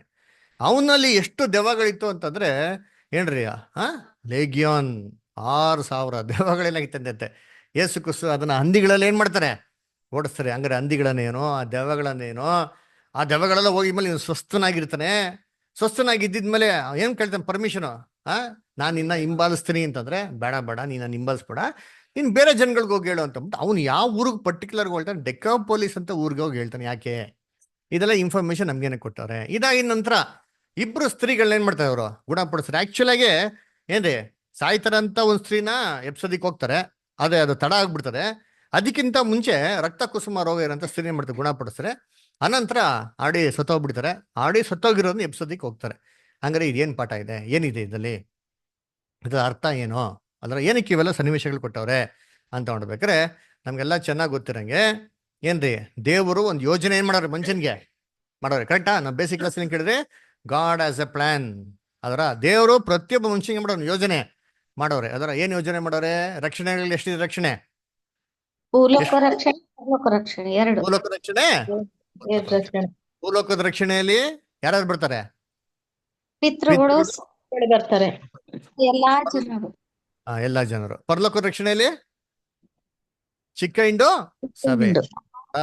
ನೋಡ್ಬೇಕಾರೆ ಏನ್ರಿ, ಸಭೆ ಅಂದ್ರೆ ಎರಡು ಭಾಗಗಳು, ಚಿಕ್ಕ ಹಿಂಡು ಮತ್ತೆ ದೊಡ್ಡ ಸಮೂಹ. ಆಮೇಲೆ ಏನ್ಷಿಯನ್ ವರ್ದೀಸ್ ಮತ್ತೆ ಸಾಮಾನ್ಯ ಲೋಕದ ಜನಗಳು ಅಲ್ರ. ಸೊ ಹಂಗಾದ್ರೆ ಇದರಲ್ಲಿ ದೇವ್ರ ಪ್ಲಾನ್ ಏನಪ್ಪಾ ಇದೆ ಅಂತ ನೋಡಿದ ತಕ್ಷಣ ಏನ್ರಿ, ಫಸ್ಟ್ ಇದು ಯೇಸು ಕ್ರಿಸ್ತನ ಎರಡನೇ ಬರುವಿಕೆಯಲ್ಲಿ ಬಂದಿದ ನಂತರ ಅವ್ರು ಮಾಡಂತ ಮೊದಲನೇ ಕೆಲಸನ ಏನ್ ಮಾಡಿದ್ ನಮ್ಗೆ ಇಲ್ಲಿ ಪಿಕ್ಚರ್ ಕೊಟ್ಟಿರೋದು ಏನಪ್ಪಾ ಅಂದ್ರೆ, ನೋಡಿ ಯೇಸು ಕ್ರಿಸ್ತ ಎರಡನೇ ಬರುವಿಕೆಯಲ್ಲಿ ಯಾವಾಗ ಬರ್ತಾರೆ ಅಂತಂದ್ರೆ, ಅವರು ಸಮುದ್ರದ ಮೇಲೆ ಏನ್ ಮಾಡ್ತಾರೆ, ಬರ್ತಾರೆ. ಸಮುದ್ರನೇನೋ ನಡ್ಕೊಂಡ್ ಬರ್ಲಿಲ್ಲ, ಸಮುದ್ರ ದೋಣಿಯಲ್ಲಿ ಬಂದ್ರು. ಆ ದೋಣಿಯಲ್ಲಿ ಯಾರಪ್ಪ ಇದ್ರು? ಶಿಷ್ಯಂಡಿಗಳು ಏನಾಗಿದ್ರು ಇದ್ರು. ಆ ಸಮುದ್ರ ಹೆಂಗಿತ್ತಂತೆ? ಸಮಾಧಾನವಾಗಿತ್ತ? ಹಾ, ಏನಿದು ಅಲ್ಲೋಲ ಕಲ್ಲೋಲವಾಗಿನ ಸಮುದ್ರ? ಐಸಯ 57:20 ಓದಿ. ಐಸಯ 57:20. ದುಷ್ಟ ಜನರು.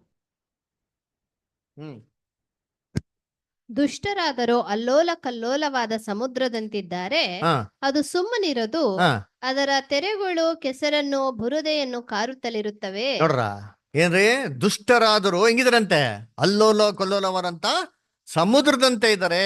ಅವ್ರಿಗೇನಿಲ್ವಂತೆ, ಅವ್ರಿಗೆ ಸಮಾಧಾನ ಇಲ್ಲ. ಅದೇ ಅಂತಾರೆ, ಕೆಸರನ್ನ ಕಾರ್ತಾನೆ ಇರ್ತದೆ. ಇವತ್ತು ಲೋಕದಲ್ಲಿ ಸಮಾಧಾನ ಆಯ್ತಾ?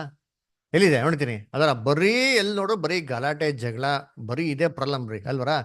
ಟಿವಿಯಲ್ಲಿ ನ್ಯೂಸ್ ಆನ್ ಮಾಡಿದ್ರೆ ನ್ಯೂಸಲ್ಲಿ ಬರೀ ಬರೋದೇನೋ ಬರೀ ಸಮಸ್ಯೆಗಳೇ. ಆದ್ರೆ ಒಂದು 20 ವರ್ಷ 30 ವರ್ಷ ಮುಂಚೆ ಟಿವಿ ನ್ಯೂಸ್ ಆನ್ ಮಾಡೋದು ಹೆಂಗಿರೋದು? ಅವ್ರಿಗೆ ನ್ಯೂಸ್ ಹೇಳಕ್ಕೆ ಏನು ಟೈಮ್ ಇರಲಿಲ್ಲ, ಒಂದು 15 ನಿಮಿಷ ಹೇಳ್ಬಿಟ್ಟು ಸಮಾಧಾನಕ್ಕೆ ಹೋಗ್ಬಿಡೋರು. ಇವಾಗ ಏನಂತೆ, ಇವಾಗ ಸಮಾಧಾನ ಇಲ್ಲಪ್ಪ, ಎಲ್ಲರಿಗೂ BP ಜಾಸ್ತಿ ತಂದ್ಬಿಡ್ತಾರೆ ಅಲ್ವರ. ಯಾಕೆಂದ್ರೆ ಲೋಕದಲ್ಲಿ ಹೆಂಗಿದೆ, ಸಮುದಾಯ ಹೆಂಗಿದೆ ಇವತ್ತು? ಅಲ್ಲೋಲ ಕಲ್ಲೋಲವಾದಂತ ಸಮುದ್ರ.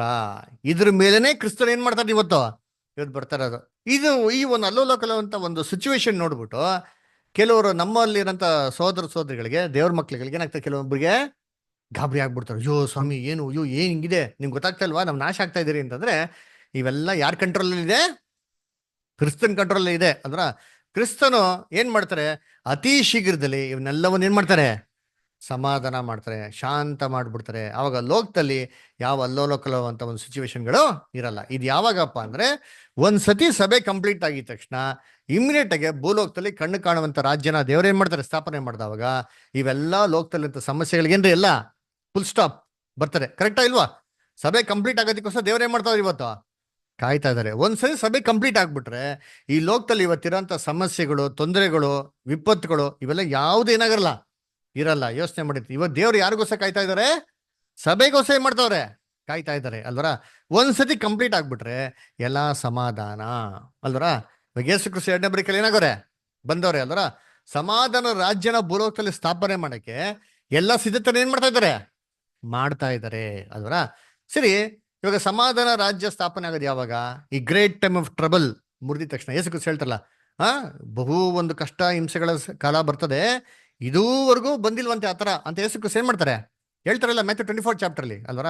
ಸೊ ಇವಾಗ ಆಲ್ರೆಡಿ ನಾವು ಟ್ರಬಲ್ ಏನಾಗಿದ್ದೀರಿ ಇದಿರಿ, ಇದಿನ್ನ ಭಯಂಕರವಾಗಿರೋ ಪೀಕ್ ಲೆವೆಲ್ಗೆ ಏನಾಗಬೇಕು, ಹೋಗ್ಬೇಕು. ಯೋಚನೆ ಮಾಡಿರ್ತೀನಿ, ನೆನ್ನೆ ಏನ್ರಿ 2 ದಿನದಲ್ಲಿ ಏನಾಗಿದೆ ಗೊತ್ತಾ, ಅಮೆರಿಕಲ್ಲಿ ಭಯಂಕರವಾಗಂತ ಏನ್ರಿ ಕಾಡಿಗಿಚ್ಚು 13,000 ಮನೆ ಏನಾಗಿದೆ ಅಂತೆ, ಸುಟ್ಟೋಗಿದೆ. ನೋಡ್ಸು ಟಿವಿಯಲ್ಲಿ ನೋಡಿದ್ರೆ ಒಳ್ಳೆ ಲೇಔಟ್ ರೀ, ಎಲ್ಲ ಇಂಟರ್ನ್ಯಾಷನಲ್ ಫಿಲಮ್ ಸ್ಟಾರ್ಸ್ ಇರೋದು ಏನ್ರಿ, ಕೋಟ್ಯಾಂತರ ಬೆಲೆ ಬಾಳಂತ ಮನೆಗಳು ಏನ್ರಿ ಕ್ಷಣ ಮಾತ್ರದಲ್ಲಿ ಏನಾಗಿದೆ, ಬೆಳಿಗ್ಗೆ ಇದ್ದಿದ್ದು ಸಾಯಂಕಾಲಕ್ಕೆ ಏನಾಗಿಲ್ಲ, ಎಷ್ಟು ಇಲ್ವೇ ಇಲ್ಲ ನೋಡ್ತೀನಿ. 13,000 ಮನೆ ಸುಟ್ಟೋಗಿದೆ ಅಂದ್ರೆ ಏನು ಸುಮ್ಮನೆನಾ ಏನ್ರಿ? ಜನ ನಿವಾಸಿಗಳು ಎಲ್ಲಿ ಹೋಗ್ತಾರೆ ಪಾಪ, ದುಡ್ಡಿರೋರು ಪರ್ಲ, ದುಡ್ಡಿಲ್ದಿರೋರು ಅಲ್ವರ. ಹೇಳಕ್ಕಾಗಲ್ಲ ನೋಡ್ರಿ. ಜಸ್ಟ್ 24 hours ಏನಾಗಿದೆ ಹಿಂಗಾಗಿದೆ. ಅದಕ್ಕಿಂತ ಮುಂಚೆ ಎಲ್ಲ ಚೆನ್ನಾಗೇ ಇದ್ರು, ಸಡನ್ ಆಗಿ ಏನಾಯ್ತು, ಇವಾಗ ಕಾಡಿಗಿಚ್ಚನ್ನು ಕಂಟ್ರೋಲ್ ಮಾಡಕ್ಕೆ ಯಾರ ಕೈಲಿ ಆಗ್ತದೆ? ಯಾರ ಕೈಲೂ ಸಾಧ್ಯ ಇಲ್ಲ. ಅಂದ್ರೆ ಅಮೆರಿಕಲ್ಲಿ ಒಂದು ಸ್ಥಳದಲ್ಲಿ ಈ ತರ ಕಾಡಿಗಿಚ್ಚು ಅಂದ್ರೆ ಇದು ಆಪೋಸಿಟ್ ಆಗಿರೋಂಥ ಇದರಲ್ಲಿ ಒಳ್ಳೆ ಹಿಮ ಏನಾಗ್ತದೆ, ಬೀಳಿತಾ ಇದೆ ಅಲ್ವರ. ನೋಡಿ, ಅದೇ ಹಿಮ ಇಲ್ಲಿ ಬಿದ್ದಿದ್ರೆ ಅಲ್ವರ ಅದನ್ನ ಕರ್ತನಲ್ಲಿ ಪ್ರೀತಿ ಅಂತ ಸ್ವರ್ಗಳೇ ನಾವು ಇರೋಂಥ ಟೈಮ್ಸ್ ಹೆಂಗಿದೆ ಅಂತಂದ್ರೆ ಏನ್ರಿ ಪ್ರೆಡಿಕ್ಟೇ ಮಾಡೋಕ್ಕಾಗಲ್ಲ. ಅಲ್ವರ ಇವತ್ತಿರ್ತೀವಿ ನಾಳೆ ಏನಾಗಲ್ಲ, ಇದೇ ರೀತಿ ಇರ್ತೀವಿ ಅಂತ ಏನಿಲ್ಲ ಹೇಳಕ್ಕೆ ಸಾಧ್ಯನೇ ಇಲ್ಲ. ಅಲ್ವರ ಸನ್ನಿವೇಶಗಳೇನಾಗ್ತದೆ ಸಿಕ್ಕಾಪಟ್ಟೆ ಬದಲಾವಣೆ ಆಗ್ತಾ ಇದೆ. ಅಲ್ವರ ಬೆಂಗಳೂರಲ್ಲಿ ವಾತಾವರಣ ನೋಡಿರ್ತೀನಿ ಹೆಂಗಿದೆ ಅಲ್ವರ, ಇಷ್ಟು ಚಳಿ ಯಾವ ಥರ ಇತ್ತಾ 10 ಡಿಗ್ರಿ ಅಂತೀರಿ ಏನ್ರಿ ಬೆಂಗಳೂರು ಎಷ್ಟು ವಾತಾವರಣ 10 ಡಿಗ್ರಿ. ಅಲ್ವರ ಯೋಚನೆ ಮಾಡ್ತಿರ್ತೀರಿ ಎಂಥ ಪೊಲ್ಯೂಷನ್, ಎಂಥ ಒಂದು ವಿಪರೀತ, ಎಲ್ಲಾ ತರ ವೈರಸ್ ಇನ್ಫೆಕ್ಷನ್ಸ್ ಏನಾಗ್ತೀರಾ ಮನುಷ್ಯನ್ಗೆ ಅದು ಬರ್ತಾರೆ. ಅದು ನೋಡ್ತೀರಿ ಅಲ್ವರ, ಅದನ್ನ ನೋಡ್ಬೇಕಾರೆ ಇವೆಲ್ಲವನ್ನು ಯೇಸು ಕ್ರಿಸ್ತ ಏನ್ ಮಾಡ್ತಾರೆ, ಸಮಾಧಾನಕ್ಕೆ ತರ್ತಾರೆ. ಯಾವಾಗ ಒಂದ್ಸತಿ ಸಭೆ ಓಟ ಓಡಿ ಮುಗಿಸಿದ ತಕ್ಷಣ ಅಲ್ವರ, ಅವಾಗ ಏನಾಗ್ತಾರೆ ಅಂದ್ರೆ ಯೇಸು ಕ್ರಿಸ್ತ ದಡಕ್ಕೆ ಏನಾಗ್ತಾರೆ, ಬರ್ತಾರೆ ಅಲ್ವರ. ಬಂದ್ಬಿಟ್ಟು ಫಸ್ಟ್ ಕಾಲ್ ಏನ್ ಮಾಡ್ತಾರೆ, ಕೆಡೆ ಇಡ್ತಾರೆ. ಅಂದ್ರೆ ಏನು, ಭೂಲೋಕದಲ್ಲಿ ಕಣ್ಣು ಕಾಣಂತ ರೀತಿಯಲ್ಲಿ ತನ್ನ ರಾಜ್ಯವನ್ನು ಏನ್ ಮಾಡ್ತಾರೆ, ಭೂಲೋಕದಲ್ಲಿ ಸ್ಥಾಪನೆ ಮಾಡಿದ ತಕ್ಷಣ ಫಸ್ಟ್ ಅವ್ರ ಎದುರುಗಡೆ ಬರೋದೊಬ್ರು, ಯಾರದು, ಆ ಮನುಷ್ಯನ್ಗೆ ಏನಾಗಿದೆ, ದೆವ್ವ ಹಿಡ್ಕೊಂಡಿರಂತ ಮನುಷ್ಯ ಅಂತೆ ಅಲ್ವರ. ಆದ್ರೆ ಈ ಮನುಷ್ಯ ಏನಾಗ್ಬಿಡ್ತಾನೆ, ಯೇಸು ಕ್ರಿಸ್ತನ್ಗೆ ಅವನೇ ಬಂದು ಸೆಂಟರ್ ಆಗ್ಬಿಡ್ತಾನಪ್ಪ. ಹಾಗಾದ್ರೆ ಯಾರು, ಯೇಸು ಕ್ರಿಸ್ತು ಭೂಲೋಕದಲ್ಲಿ ತನ್ನ ಸಮಾಧಾನ ರಾಜ್ಯನ ಭೂಲೋಕದಲ್ಲಿ ಮೊದಲು ಎಲ್ಲಿ ಸ್ಥಾಪನೆ ಮಾಡ್ತಾರೆ, ಎಲ್ಲಿ, ಇಸ್ರೇಲ್ ಅಲ್ವರ. ಹಂಗಾರೆ ಈ ವ್ಯಕ್ತಿ ಯಾರಪ್ಪ ಅಂತಂದ್ರೆ ಯಾರಿದು, ಇಸ್ರೇಲ್ ಜನಾಂಗದವರು ಅಲ್ಲ. ಬದಾರ ಹೆಂಗೆ ಬದಾರ ಇಸ್ರೇಲ್ ಜನಾಂಗದವ್ರ ದೆವ್ವ ಹಿಡಿದ್ರ ಮನುಷ್ಯನ್ ಕಂಪೇರ್ ಮಾಡ್ತೀರಾ ಅಂತಂದ್ರೆ, ಇಸ್ರೇಲ್ ಜನಗಳು ಹೇಗಪ್ಪ ಇದ್ರು ಅಂದ್ರೆ ಈ ಸೇಮ್ ಈ ದೆವ್ವ ಹಿಡಿದ್ರೆ ಮನುಷ್ಯನ್ ತರನೇ ಇದ್ರಪ್ಪ.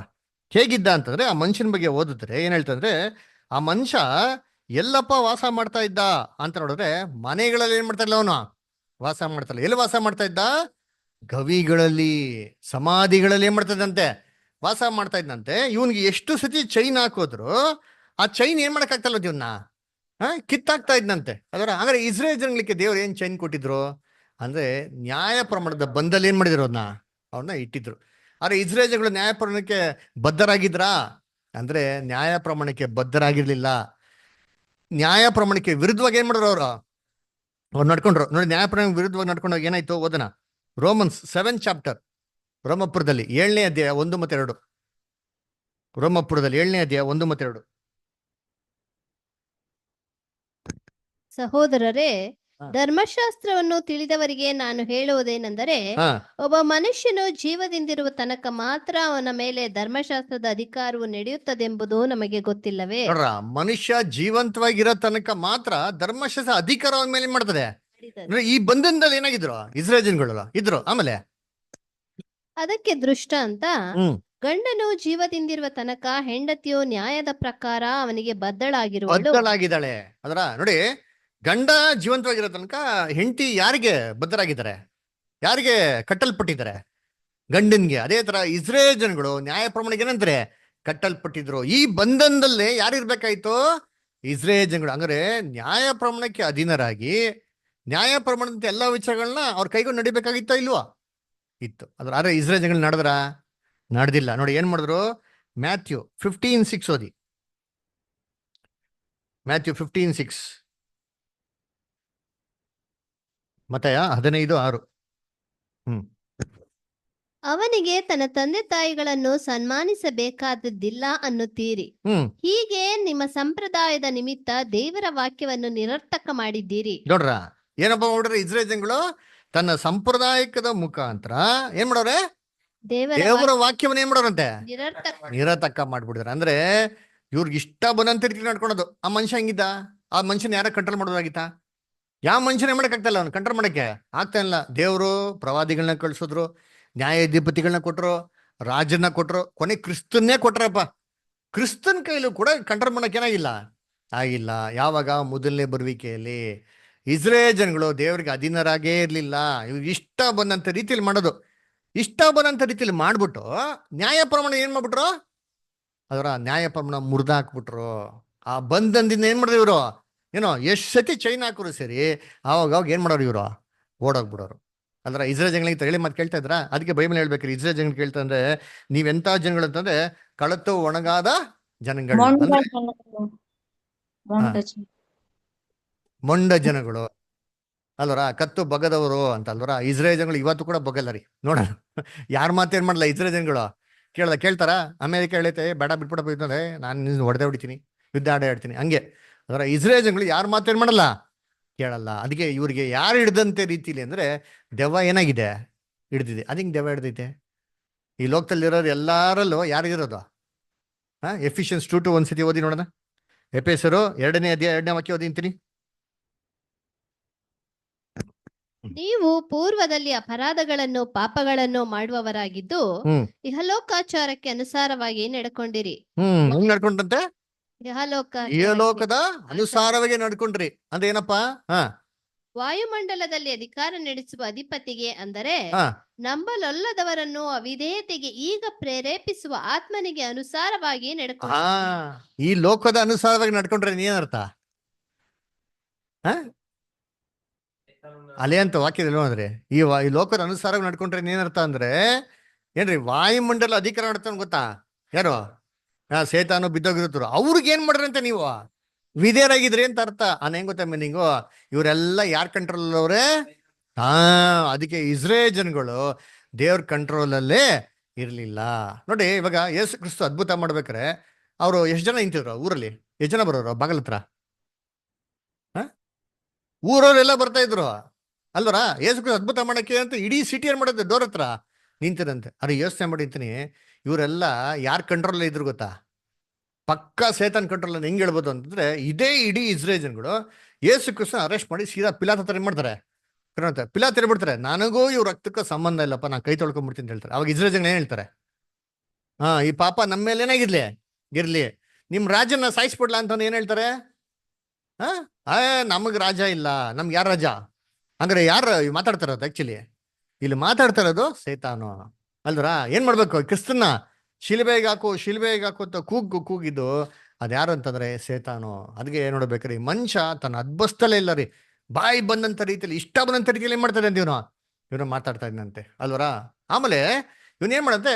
ವಸ್ತ್ರನ ಕಿತ್ತಾಕ್ಬಿಟ್ಟಿದ್ದಂತೆ. ಏನು ವಸ್ತ್ರ ಅಂದ್ರೆ? ನೀತಿ ವಸ್ತ್ರ. ಇಸ್ರೇಲ್ ಜನಗಳಿಗೆ ಏನ್ ಕೊಟ್ಟಿರೋ? ನೀತಿ ವಸ್ತ್ರ ಕೊಟ್ಟಿದ್ರು ಇಲ್ಲ? ದರಿದ್ರನಾಗಿರ ಒಂದು ಲಾಜರಸ್ ಮತ್ತೆ ಐಶ್ವರ್ಯವಂತನ ಸಾಮ್ಯ ಕೇಳಿದಿರಾ? ಅಲ್ಲಿ ಏನ್ ನೋಡ್ತೀರಿ? ಐಶ್ವರ್ಯವಂತನ ಹೆಂಗಿಂದಂತೆ? ನಯವಾದ ನಾರು ಮುಡಿಗಳು, ಸಕಲ ವಿಧವಾದಂತ ವಸ್ತ್ರಗಳನ್ನ ಧರಿಸ್ಕೊಂಡು ಹೆಂಗಂತೆ ಎಲ್ಲಾ ಭರ್ಜರಿ ತಿನ್ಕೊಂಡಿದ್ದ. ದೇವ್ರ ಏನ್ ಮಾಡಿದ್ರು? ನೀತಿವಂತಿಕೆ ಅಂತ ವಸ್ತ್ರ ಏನ್ ಮಾಡಿದ್ರು? ಅವ್ರಿಗೆ ಕೊಟ್ಟಿದ್ರು. ಇವನೇನ್ ಮಾಡ್ಬಿಟ್ಟಾನೆ? ಅಯ್ಯೋ ದೇವ್ರ ನೀತಿವಂತಿಕೆನೂ ಬೇಡ, ನಮ್ಗೆ ಯಾವ್ದು ಬೇಡ ಅಂತ ಏಮನ್ನ ಕಿತ್ತಿ ಬಿಸಾಕ್ಬಿಟ್ಟವ್ರೆ ಇಸ್ರೇಲ್ ಜನಗಳು. ಓದಿ ಎಲ್ಲಿ? ರೋಮಾಪುರದಲ್ಲಿ 9ನೇ ಅಧ್ಯಾಯ 31ನೇ ವಾಕ್ಯ. ರೋಮನ್ಸ್ 9:31. ಆದರೆ ಇಸ್ರಾಯೇಲ್ಯರು ನೀತಿಯನ್ನು ದೊರಕಿಸುವ ಧರ್ಮವನ್ನು ಹಿಡಿಯಬೇಕೆಂದು ಪ್ರಯತ್ನಿಸಿದರೂ ಆ ಧರ್ಮವನ್ನು ಹಿಡಿಯಲಾರದೆ ಹೋದರೆಂದು ಹೇಳಬೇಕು. ನೋಡ್ರ ಏನಂತೆ? ಆ ಧರ್ಮವನ್ನು ಅನುಸರಿಸೋದಿಕ್ಕೆ ಹೋದರು, ಅದನ್ನ ಏನ್ ಮಾಡಕ್ಕಾಗಿಲ್ವಂತೆ? ಅವ್ರ ಕೈಲಿ ಹಿಡಿಯೋದಿಕ್ಕಾಗಿಲ್ವಂತೆ. ಅದಕ್ಕೆ ಕಾರಣವೇನು? ಅವರು ನಂಬಿಕೆಯನ್ನು ಆಧಾರ ಮಾಡಿಕೊಳ್ಳದೆ ನೇಮನಿಷ್ಠೆಗಳನ್ನು ಆಧಾರ ಮಾಡಿಕೊಂಡಿದ್ದೇ ಕಾರಣ. ಅದಕ್ಕೆ ಏನಾಗಿಲ್ವಂತೆ ಅವರು? ಅದಕ್ಕೆ ನೋಡ್ಬೇಕಾ, ನೇಮ ನಿಷ್ಠೆಗಳು ಅವ್ರಿಗೆ ಇಷ್ಟವಂತ ರೀತಿಯಲ್ಲಿ ಅದನ್ನ ಫಾಲೋ ಮಾಡಕ್ ಶುರು ಮಾಡಿದ್ರು. ದೇವ ದೃಷ್ಟಿಯಲ್ಲಿ ನೀತಿವಂತರಾಗೋದಿಕ್ಕೆ ಆಗ್ಲಿಲ್ಲ. ಅವಾಗೇನಾದ್ರು ಬಟ್ಟೆ ಏನ್ ಮಾಡ್ದಂಗಾಯ್ತು?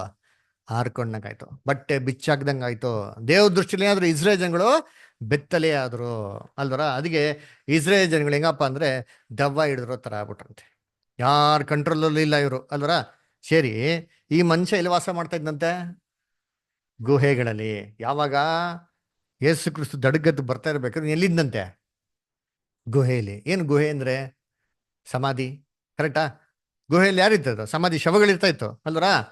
ಅಂದ್ರೆ ಇಸ್ರೇಲ್ ಜನಗಳು ಏನಾಗಿತ್ತು? ದೇವ್ರ ಲೆಕ್ಕದಲ್ಲಿ ಸತ್ತವ್ರ ಲೆಕ್ಕದಲ್ಲಿ ಐತಾ ಬೈಬಲ್? ಎಲ್ಲಾರ ಇಸ್ರೇಲ್ ಜನಗಳು ಸತ್ತವ್ರ ಲೆಕ್ಕ ಅಂತ ಎಲ್ಲರೂ ಬೈಬಲ್ ಇದೆಯಾ?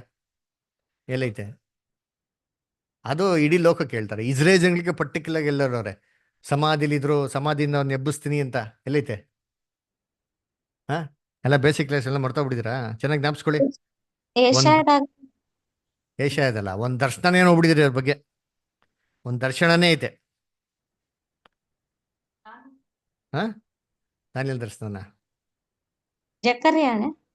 ಜಕೇರಿಯನ ಒಂದ್ ದರ್ಶನ ಇದೆ. ಆ ದರ್ಶನದಲ್ಲಿ ಒಂದ್ ಪ್ರವಾದಿಗೆ ಕೊಂಡೋಗ್ತಾರೆ. ಬಾಪ ಒಂದ್ ತಗ್ಗು ನೋಡು, ಆ ತಗ್ಗಲ್ಲಿ ಏನಿದೆ? ಬರೀ ಎಲುಬುಗಳೆಲ್ಲ ಇದೆ. ಈ ಎಲುಬುಗಳೆಲ್ಲ ವೆರಿ ಗುಡ್. ಓದ್ರಿ ಎಜಿಕೇಲ್ 37 ಚಾಪ್ಟರ್ ಅಲ್ರ? ಏನಾಗಿತ್ತಂತೆ? ಎಲ್ಲ ತಗ್ಗಲ್ಲಿ ಏನಿತ್ತಂತೆ? ಎಲುಬುಗಳು. ನೋಡಿ ಏನ್ ಎಲುಬುಗಳು? ಎಜಿಕೇಲ್ 37:11. ಆಮೇಲೆ ಆತನು ನನಗೆ ಹೀಗೆ ಹೇಳಿದನು, ನರಪುತ್ರನೇ, ಈ ಹ್ಮ್ ಎಲುಬುಗಳು ಇಸ್ರಾಯೇಲಿನ ಪೂರ್ಣ ವಂಶವು. ನೋಡ್ರ ಇದು ಏನಪ್ಪಾ ಈ ಎಲುಬುಗಳು ಯಾವ್ದಂತೆ? ಇಸ್ರೇಲಿನ ಪೂರ್ಣ ವಂಶವು. ಆಮೇಲೆ ಇವರೆಲ್ಲವರಂತೆ ಓದಿ ಹೆಂಗೆ? ಪೂರ್ಣ ವಂಶವು. ಇಗೋ, ಆ ವಂಶೀಯರು, ಅಯ್ಯೋ ನಮ್ಮ ಎಲುಬುಗಳು ಒಣಗಿ ಹೋದವು, ನಮ್ಮ ನಿರೀಕ್ಷೆಯು ಹಾಳಾಯಿತು, ನಾವು ಗುಣನಾಶವಾದೆವು ಅಂದುಕೊಳ್ಳುತ್ತಿದ್ದಾರೆ. ಹ್ಮ್ ಆದ ಕಾರಣ ನೀನು ಆದ ಕಾರಣ ನೀನು ಈ ದೈವೋಕ್ತಿಯನ್ನು ಅವರಿಗೆ ನುಡಿ, ಕರ್ತನಾದ ಯೆಹೋವನು ಇಂತೆನ್ನುತ್ತಾನೆ, ನನ್ನ ಜನರೇ, ನೋಡಿರಿ, ನಾನು ನಿಮ್ಮ ಗೋರಿಗಳನ್ನು ತೆರೆದು ಹ್ಮ್ ಅವುಗಳೊಳಗಿಂದ ನಿಮ್ಮನ್ನು ಎಬ್ಬಿಸಿ ಹ್ಮ್ ಇಸ್ರಾಯೇಲ್ ದೇಶಕ್ಕೆ ಸೇರ ಮಾಡುವೆನು. ನೋಡ್ರ ಏನ್ ತೆಗಿತಾನೆ ದೇವ್ರು? ಗೋರಿಗಳನ್ನ ತೆರೀತಾರೆ. ನಾನ್ ನಿಮ್ನ ಬರ ಮಾಡ್ತೀನಿ ಅಂತಂದ್ರು. ಅದಕ್ಕೆ ಯೇಸು ಕ್ರಿಸ್ತ ಎರಡನೇ ಬರಿಕೆಯಲ್ಲಿ ಬಂದ ತಕ್ಷಣ ಫಸ್ಟ್ ಭೂಲೋಕ ಸಮಾಜ ರಾಜ್ಯ ಸ್ಥಾಪನೆ ಆಗ್ಬೇಕಾರೆ ಯಾರಪ್ಪ ಅವ್ರನ್ನ ಫಸ್ಟ್ ಕಂಡಿಡ್ಕೊಳೋದು ಅಂತಂದ್ರೆ ಯಾರಂತೆ? ಇಸ್ರೇಲ್ ಜನಗಳು. ಯೇಸು ಕ್ರಿಸ್ತವನ್ನ ಕರೆಸ್ತಾರೆ. ಅದರ ಯೇಸು ಕ್ರಿಸ್ತ ನೋಡಿದ ತಕ್ಷಣ ಇಸ್ರೇಲ್ ಜನಗಳು ಕರೆಕ್ಟಾಗಿ ಯಾರು ಸೆಂಟರ್ ಆಗ್ತಾರೆ? ಏನ್ರಿ? ಯೇಸು ಕ್ರಿಸ್ತಗೆ ಏನ್ ಮಾಡ್ತಾರೆ? ಸೆಂಟರ್ ಆಗ್ತಾರೆ. ಅದಕ್ಕೆ ನೋಡ್ಬೇಕಾರೆ ಏನ್ರಿ, ಅಲ್ಲಿ ದೂರದಲ್ಲಿ ನೋಡಿದ ತಕ್ಷಣನೇ ಇವ್ರು ಏನ್ ಮಾಡುತ್ತೆ? ಬಂದ್ಬಿಟ್ಟು ಯೇಸು ಕ್ರಿಸ್ತನ್ಗೆ ಏನ್ ಮಾಡುತ್ತೆ? ಇವರು ಓಡೋಗ್ಬಿಟ್ಟು ಏನ್ ಮಾಡುತ್ತೆ? ಸೆಂಟರ್ ಆಗ್ಬಿಟ್ರಂತೆ. ಅಲ್ರ ಅವಾಗ ಯೇಸು ಕ್ರಿಸ್ತ ಕೇಳ್ತಾರೆ, ಏನಪ್ಪ ನಿನ್ ಹೆಸರು ಏನು ಅಂತಂದು. ಇವ್ರು ಏನ್ ಹೇಳ್ತಾರೆ? ನಾವು ಒಬ್ರಲ್ಲ ಇಬ್ರಲ್ಲ, ನಾವೇನ್ರಿ ದೊಡ್ಡ ದಂಡು ಅಂತ ಕೇಳ್ತಾರೆ. ಅವಾಗ ಸರಿ ಆಯ್ತು, ಇವಾಗ ಏನ್ ಮಾಡ್ಬೇಕು? ಈ ದೆವನ ಏನ್ ಮಾಡ್ಬೇಕು? ಇವಾಗ ಓಡಿಸ್ಬೇಕು. ಇವಾಗ ಇಸ್ರೇಲಿಂದ ಏನ್ ಮಾಡ್ಬೇಕು? ದೆವನ ಓಡಿಸ್ಬೇಕು. ಓಡಿಸಿ ಯಾರೆಲ್ಲ ಓಡಿಸ್ತಾರೆ? ಹಂದಿಗಳು. ಏನಕ್ಕೆ ಹಂದಿ ಬಗ್ಗೆ ಕೊಟ್ಟಾರೆ ಇಲ್ಲಿ? ಹಂದಿಗಳು ಅಂತ ಏನು? ಅದು ನಾವೇನ್ ನೋಡ್ತೀರಿ ಬೈಬಲಲ್ಲಿ, ಹಂದಿ ಅಂದ್ರೆ ಯಾವ್ದಕ್ಕ? ಅಶುದ್ಧ. ಆಮೇಲೆ ಆ ಹಂದಿಗಳು ಅಂತ ಹೇಳ್ಬೇಕಾರೆ ಅದನ್ನ ಯಾರಿಗೆ ಕಂಪೇರ್ ಮಾಡ್ತಾರೆ ಬೈಬಲ್ ಅಂತಂದ್ರೆ? ಅನ್ಯ ಜನಾಂಗದವ್ರಿಗೆ. ಕರೆಕ್ಟಾ? ಏನಕ್ಕೆ ಯೇಸು ಕ್ರಿಸ್ತ ಹೇಳ್ತಾರೆ ಹಂದಿಗಳ ಮುಂದೆ ಏನಾಗ್ಪಡಿ ನೀವು? ಅಂದ್ರೆ ಏನು? ವಾಕ್ಯಕ್ಕೆ ಅದ್ರ ಮಹತ್ವತೆ ಯಾರು ಗೊತ್ತಿಲ್ವೋ ಅಂತ ಅನ್ಯ ಜನಾಂಗರ ಮುಂದೆ ಏನ್ ಮಾಡಕ್ ಕೊಡಿ ನೀವು? ಸತ್ಯನ ಹಾಕಕ್ ಹೋಗ್ಬಿಡಿ ಅಂತ ಹೇಳ್ತಾರೆ. ಆಮೇಲೆ ಪೇತ್ರದಲ್ಲಿ ಏನ್ ಹೇಳ್ತಾರೆ? ಸತ್ಯನೆಲ್ಲ ತಿಳಿದು ಏನ್ರಿ ಮತ್ತೆ ಬೇಕೆಂದು ಪಾಪ ಮಾಡಿದ್ರೆ ಅವಾಗ ಏನ್ ಮಾಡ್ದಂಗೆ? ಓದಿ ಅಂತೀನಿ ಪೇತ್ರದಲ್ಲಿ. ಓದಿ ಅಂತೀನಿ. ಎರಡನೇ ಪೇತ್ರ 2ನೇ ಅಧ್ಯಾಯ 20th ವರ್ಸಿಂದ ಓದಿತೀನಿ. 20th ಇಂದ 22 ವರೆಗೂ. ಕರ್ತನೂ ರಕ್ಷಕನೂ ಆಗಿರುವ ಯೇಸು ಕ್ರಿಸ್ತನ ವಿಷಯವಾದ ಜ್ಞಾನ ಹೊಂದಿ ಹ್ಮ್ ಲೋಕದ ಮಲಿನತ್ವಗಳಿಗೆ ತಪ್ಪಿಸಿಕೊಂಡವರು. ಲೋಕದ ಮಲಿನತೆಗಳಿಗೆ ತಪ್ಪಿಸ್ಕೊಂಡವ್ರು. ಹಾಗೆ ಇಮ್ಯಾಜಿನ್ ಮಾಡಿ, ಇಲ್ಲಿ ಹೇಳ್ತಾ ಇರೋದೇನೋ ಲೋಕದಲ್ಲಿ ಏನಿದೆ? ಮಲಿನತೆಗಳು. ಅಂದ್ರೆ ಲೋಕದಲ್ಲಿ ಅಂತ ಕೆಟ್ಟು ಒಂದು ಸ್ವಭಾವಗಳು, ಕೆಟ್ಟು ಒಂದು ಗುಣಗಳು, ಕೆಟ್ಟ ಕಾರ್ಯಗಳು ಅಲ್ವರ. ಇದರಲ್ಲಿ ಯಾರಲ್ಲಿ ಇರೋದು? ಸತ್ಯಲ್ಲಿ ಇಲ್ದಿರಂತ ಮಕ್ಳುಗಳಲ್ಲಿ ಇರೋದು ಲೋಕ ಅಂತಂದ್ರೆ ಅಲ್ಲ, ಅನ್ಯ ಜನಾಂಗದವರು. ಅವ್ರಲ್ಲಿ ಏನಾಗಿದೆ? ಕೆಟ್ಟ ಗುಣಗಳು ಏನಾಗಿದೆ ಇವಾಗ ಇದೆ. ಅದನ್ನ ತಪ್ಪಿಸ್ಕೊಂಡು ತಿರುಗಿ ಅವುಗಳಲ್ಲಿ ಸಿಕ್ಕಿಕೊಂಡು ಸೋತು ಹೋದರೆ, ತಿರುಗಿ ಅದ್ಮೇಲೆ ಸಿಕ್ಕಿಕೊಂಡು ಸೋತು ಹೋದರೆ ಅವರ ಅಂತ್ಯಸ್ಥಿತಿಯು ಮೊದಲಿಗಿಂತ ಕೆಟ್ಟದಾಗಿದೆ. ಅವ್ರ ಅಂತ್ಯಸ್ಥಿತಿ ಹೆಂಗಿರ್ತಂತೆ? ಮೊದ್ಲಿಗಿಂತ ಏನಾಗಿರ್ತಂತೆ? ಕೆಟ್ಟದಾಗಿರ್ತಾರೆ ಅಂತ ಹೇಳ್ತಾರೆ ಅಲ್ವ. ಹಂಗಾರೆ ಏನು? ದೇವ್ರು ನಮ್ಮನ್ನ ಕ್ಲೀನ್ ಮಾಡಿ ಎಲ್ಲಿ ಕರ್ಕೊಂಬಂದವ್ರೆ? ಸತ್ಯಕ್ಕೆ ಮಾಡೋರೆ ಕರ್ಕೊಂಬಂದವ್ರೆ. ಲೋಕದ ಮನೆಯತೆಗಳನ್ನೆಲ್ಲ ದೂರ ಮಾಡೋರೆ. ಸತ್ಯಕ್ಕೆ ಮಾಡೋರು. ಇವಾಗ ನಮ್ಮನ್ನ ಕರ್ಕೊಂಬಂದಿರ್ಬೇಕು. ನಾವ್ ಹೆಂಗಿರ್ಬೇಕು? ಶುದ್ಧವಾಗಿ ಏನಾಗಿರ್ಬೇಕು? ಆ ನಾಜುಕ್ತನ ಏನ್ ಮಾಡ್ಕೋ? ಅದ ಕಾಪಾಡ್ಕೊಬೇಕು. ಶುದ್ಧವಾದ ಪ್ರಾಣಿಗಳ ತರ ಇರ್ಬೇಕು. ಅಶುದ್ಧವಾಗಿರೋ ಪ್ರಾಣಿ ತರ ಏನಾಗ್ಬಿಡ್ದು. ಅಂದ್ರೆ ನಿನಗೂ ಶುದ್ಧವಾದ ಪ್ರಾಣಿ ಅಂದ್ರೆ ದೇವ್ರ ಮಕ್ಕಳು. ಅಶುದ್ಧವಾಗಿರೋ ಪ್ರಾಣಿಗಳು ಅಂದ್ರೆ ಅನ್ಯ ಜನಾಂಗದ್ದು ಅವರಲ್ಲಿರೋಂಥ ಗುಣಗಳು ಅಲ್ವರ. ಇವಾಗ ಯೇಸು ಕ್ರಿಸ್ತ ಬಂದಿದ ತಕ್ಷಣ ಇಸ್ರೇಲ್ ಜನಗಳು ಏನ್ ಗುಣಗಳೈತೆ? ಶುದ್ಧವಾದ ಗುಣಗಳೈತಾ? ಅವ್ರಲ್ಲಿರೋಂಥ ಗುಣಗಳೆಲ್ಲ ಹೆಂಗಿದೆ? ಎಲ್ಲ ಅಶುದ್ಧವಾಗಿರೋ ಗುಣಗಳೇ. ಇವಾಗ ಯೇಸು ಕ್ರಿಸ್ತ ಏನ ಪಡ್ತಂದ್ರೆ ಅವ್ರ ರಾಜ್ಯದಲ್ಲಿ ಅಶುದ್ಧವಾಗಿರೋ ಗುಣಗಳು ಯಾವ್ದು ಏನಾಗಿರ್ಬಾರ್ದು, ಇರ್ಬಾರ್ದು. ಇದನ್ನೆಲ್ಲ ಯಾರಲ್ಲಿ ಓಡಿಸ್ತಾರೆ ಇವಾಗ? ಹಂದಿಗಳಲ್ಲಿ ಓಡಿಸ್ತಾರೆ. ಹೆಂಗ್ ಗೊತ್ತಾ ಮೀನಿಂಗು? ಆ ಗುಣಗಳು ಅನ್ಯ ಜನಾಂಗದಲ್ಲೇ ಇರಬೇಕು, ದೇವ್ರ ಮಕ್ಕಳಲ್ಲಿ ಇರಬಾರ್ದು. ಆ ದೇವ್ರ ಮಕ್ಕಳಲ್ಲಿ ಆ ಗುಣಗಳೆಲ್ಲ ತೆಗೆದು ಯೇಸು ಕ್ರಿಸ್ತ ಏನ್ ಮಾಡ್ತಾರೆ? ಅದನ್ನ ಬಿಸಾಡ್ತಾರೆ. ಹಂದಿಗಳು ಜೀವಂತವಾಗಿರಲ್ಲ. ಏನಾಯ್ತಲ್ಲ? ಸಮುದ್ರಕ್ಕೆ ಹೋಗಿ ಏನಾಯ್ತಲ್ಲ? ಸತ್ತೋದ್ಬಿಟ್ಟು. ಅಂದ್ರೆ ಏನಂದ್ರೆ ಕ್ರಿಸ್ತನ್ ರಾಜ್ಯದಲ್ಲಿ ಅಶುದ್ಧವಾಗಿರೋದು ಯಾವುದು ಕೂಡ ಏನಾಗಿಲ್ಲ, ಇರಲ್ಲ. ಯಾವುದೇ ಗುಣಗಳು ಇಸ್ರೇಲ್ ರಾಜ್ಯ ಆದ್ರೂ ಸರಿ ಅವ್ರಲ್ಲಿ ಅಶುದ್ಧತನೇ ದೇವ್ರು ಏನ್ ಮಾಡಿಲ್ಲ, ಒಂದೂ ಇರ್ಸಲ್ಲ. ಎಲ್ಲವನ್ನ ಏನ್ ಮಾಡಾಕ್ತಾರೆ? ನಾಶ ಮಾಡಾಕ್ತಾರೆ. ಇಸ್ರೇಲ್ ಅಲ್ಲಿ ಏನ್ ಮಾಡ್ತಾರೆ? ಸ್ವಾಸ್ಥ್ಯತೆನ ಏನ್ ಮಾಡ್ತಾರೆ? ದೇವ್ರು ಕೊಡ್ತಾರೆ.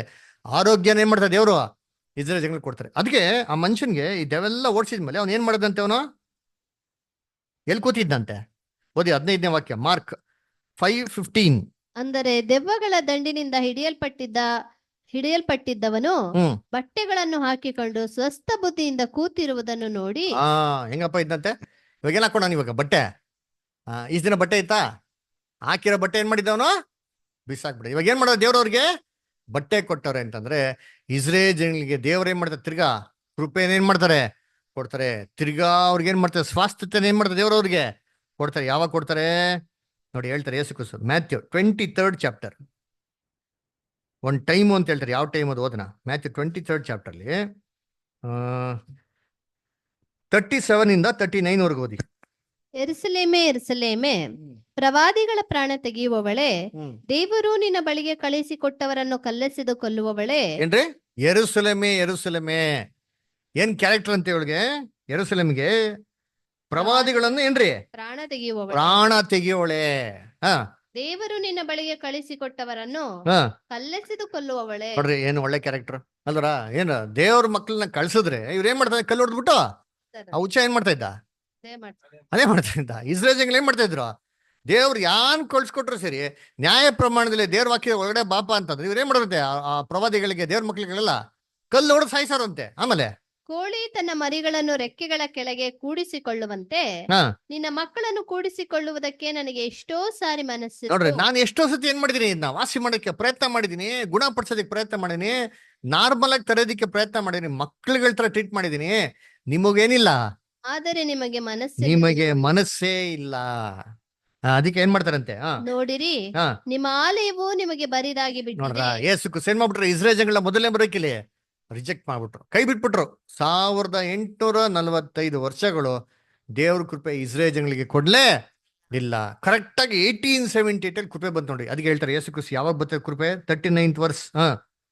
ಈಗಿನಿಂದ ಕರ್ತನ ಹೆಸರಿನಲ್ಲಿ ಬರುವವನಿಗೆ ಆಶೀರ್ವಾದ ಎಂದು ನೀವು ಹೇಳುವ ತನಕ ನೀವು ನನ್ನನ್ನು ನೋಡುವುದೇ ನೋಡ್ರ, ಅಂಡರ್ಲೈನ್ ಮಾಡ್ಕೊಳ್ಳಿ. ಇನ್ನೊಂದ್ಸತಿ ನಾನು ನೋಡೋದಿಲ್ಲಪ್ಪ. ನೀವು ಎಲ್ಲಿ ಯಾವಾಗ ನೋಡ್ತೀರಾ, ಕರ್ತನ ಹೆಸರಲ್ಲಿ ಬರೋಂತನೋ ಆಶೀರ್ವಾದ ಅಂತ, ಅಂದ್ರ ಭಾಗ್ಯವಂತನು, ಅಂದ್ರ blessed is he that cometh in the name of the lord ಅಂತ ಹೇಳ್ಬೇಕು. ಇವ್ರಿಗೆ ಬಾಯಿ ಬಿಟ್ಟು ಹೇಳ್ಬೇಕು, ಅಯ್ಯೋ ಕ್ರಿಸ್ತನೇ ನಮ್ಗೆ ರಕ್ಷಕ ಅಂತ ಹೇಳೋ ತನಕ ದೇವ್ರ ತಿರ್ಗನ ಕ್ರಿಸ್ತನ್ ಏನ್ ಮಾಡಲ್ಲ, ಕಳ್ಸ್ಕೊಡಲ್ಲ ಅಲ್ವರ. ಅವ್ನ್ ದೆವ ಹಿಡ್ದ ಮನುಷ್ಯ ಕ್ರಿಸ್ತನ್ ನೋಡಿದ ತಕ್ಷಣ ಏನ್ ಮಾಡ, ಕ್ರಿಸ್ತನ್ಗೆ ಏನಾಗ್ಬಿಟ್ಟ, ಸರೆಂಡರ್ ಆಗ್ಬಿಟ್ಟ, ಶರಣಾಗ್ಬಿಟ್ಟ. ಅದರ ಯೇಸು ಕ್ರಿಸ್ತ ದೆವ ಹೊಡ್ಸಿದ ತಕ್ಷಣ ಏನ್ ಮಾಡ್ದ, ಕ್ರಿಸ್ತನ ಪಾದದಲ್ಲಿ ಏನ್ ಮಾಡೋನ, ಕೂತ್ಕೊಂಡು ವಾಕ್ಯನ ಏನ್ ಮಾಡ್ತಾವನೆ, ಕೇಳ್ಕೊಂತಾನೆ. ಬಟ್ಟೆ ಏನ್ ಮಾಡೋ ಇವ್ರಿಗೆ ಹಾಕೋರೆ ಅಲ್ವರ. ಹಂಗಾರೆ ಯೇಸು ಕ್ರಿಸ್ತು ಎರಡನೇ ಬರುವಿಕೆಯಲ್ಲಿ ಇಸ್ರೇಲ್ ಜನಗಳಿಗೆ ಏನ್ ಮಾಡ್ತಾರೆ, ನೀತಿ ವಸ್ತ್ರನ ಕೊಡ್ತಾರೆ. ಯೇಸು ಕ್ರಿಸ್ತನ್ ನೋಡ್ಬಿಟ್ಟು ಯೇಸು ಕ್ರಿಸ್ತನ್ ಸರೆಂಡರ್ ಆಗಂತ ಬುದ್ಧಿ ಏನ್ ಮಾಡ್ತಾರೆ, ಕೊಡ್ತಾರೆ. Zechariah 12th chapter, Zechariah 12th chapter 9th verse ಮತ್ತು 10th ವರ್ಸ್. ಇದು ಯಾವಾಗ ಆಗ್ತದೆ ನೋಡೋಣ.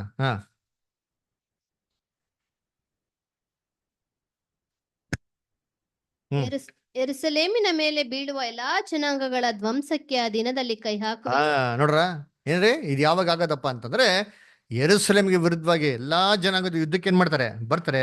ಅವಾಗ ದೇವರೇ ಆ ರಾಜ್ಯಗಳ ಧ್ವಂಸಕ್ಕೆ ಕೈ ಹಾಕ್ತಾರೆ. ಆಮೇಲೆ ದಾವೀದನ ವಂಶದವರಲ್ಲಿಯೂ ಯೆರೂಸಲೇಮಿನಲ್ಲಿಯೂ ದೇವರ ದಯೆಯನ್ನು ಹಂಬಲಿಸಿ ಬೇಡುವ ಭಾವವನ್ನು ಸುರಿಸುವೆನು. ಅವಾಗ ದೇವರು ಇಸ್ರೇಲ್ ಶತ್ರುಗಳಿಂದ ಇಸ್ರೇಲ್ಗೆ ರಕ್ಷಣೆ ಕೊಡುವಂತ ಸಂದರ್ಭದಲ್ಲಿ ದೇವರು ಈ ಮನೋಭಾವನ ಯಾರ ಮೇಲೆ ಸುರಿಸ್ತಾರಂತೆ, ಇಸ್ರೇಲ್ ಜನಗಳ ಮೇಲೆ ಸುರಿಸ್ತಾರಂತ ನೋಡ್ತೀನಿ. ಏನ್ರಿ, ದೇವ್ರಿಗೆ ನೋಡ್ಬಿಟ್ಟು ದೇವತ ಬೇಡ್ಕೊಡಂತ ಮನೋಭಾವನ ಏನ್ ಮಾಡ್ತಾರೆ ದೇವ್ರು ಕೊಡ್ತಾರಂತೆ.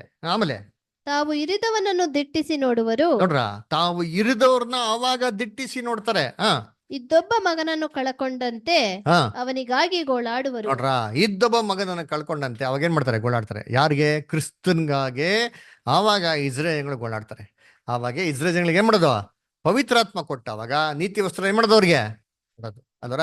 ಅವಾಗ ಏನಾಯ್ತಾರೆ, ಮನುಷ್ಯ ಸಮಾಧಾನವಾಗಿ ಏನ್ ಮಾಡ್ತಾರೆ, ತಮ್ಮ ಪಾದದಲ್ಲಿ ಕೂತ್ಕೊಂಡು ಏನ್ ಮಾಡ್ತಾರಂತೆ, ಅವರು ವಾಕ್ಯನ ಕೇಳ್ತಾರಂತೆ ಅಲ್ವರ. ಆಮೇಲೆ ಹಿಂಗೆ ನೋಡಿ, ವಾಕ್ಯ ಓದನ 15th ವರ್ಸ್ ಇನ್ನೊಂದ್ಸತಿ ಓದಿ, ಮಾರ್ಕ್ 5:15. ದೆವ್ವಗಳ ದಂಡಿನಿಂದ ಹಿಡಿಯಲ್ಪಟ್ಟಿದ್ದವನು ಬಟ್ಟೆಗಳನ್ನು ಹಾಕಿಕೊಂಡು ಸ್ವಸ್ಥ ಬುದ್ಧಿಯಿಂದ ಕೂತಿರುವುದಂತೆ.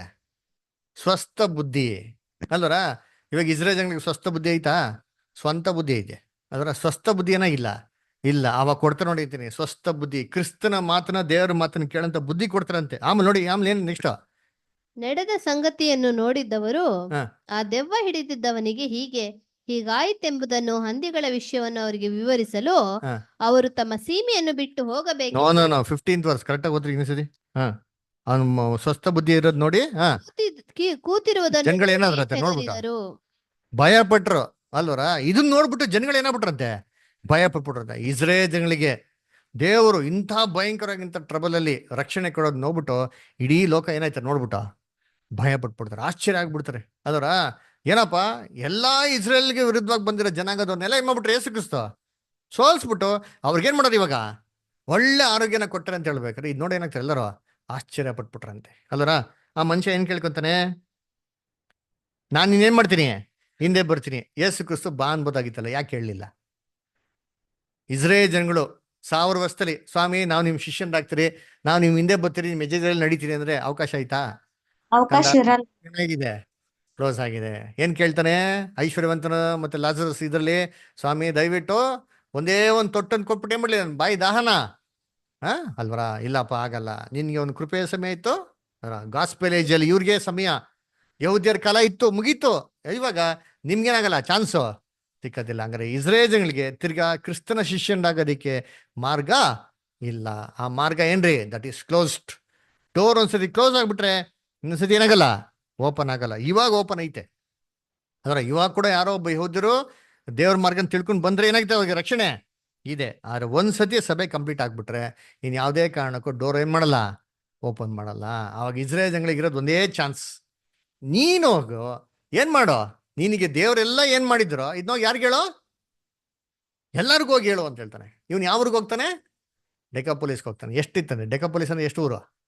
10 ಮತ್ತೆ ಇಸ್ರೇಲ್ಗಿನ ಸಂಬಂಧ ಇದೆಯಾ ಅಂದ್ರೆ ಎಸ್. ಜೆಕೇರಿಯಾ 8 ಚಾಪ್ಟರ್, ಜೆಕೇರಿಯಾ 8ನೇ ಅಧ್ಯಾಯಲ್ಲಿ ನೋಡಿರ್ತೀನಿ 20ರಿಂದ 23.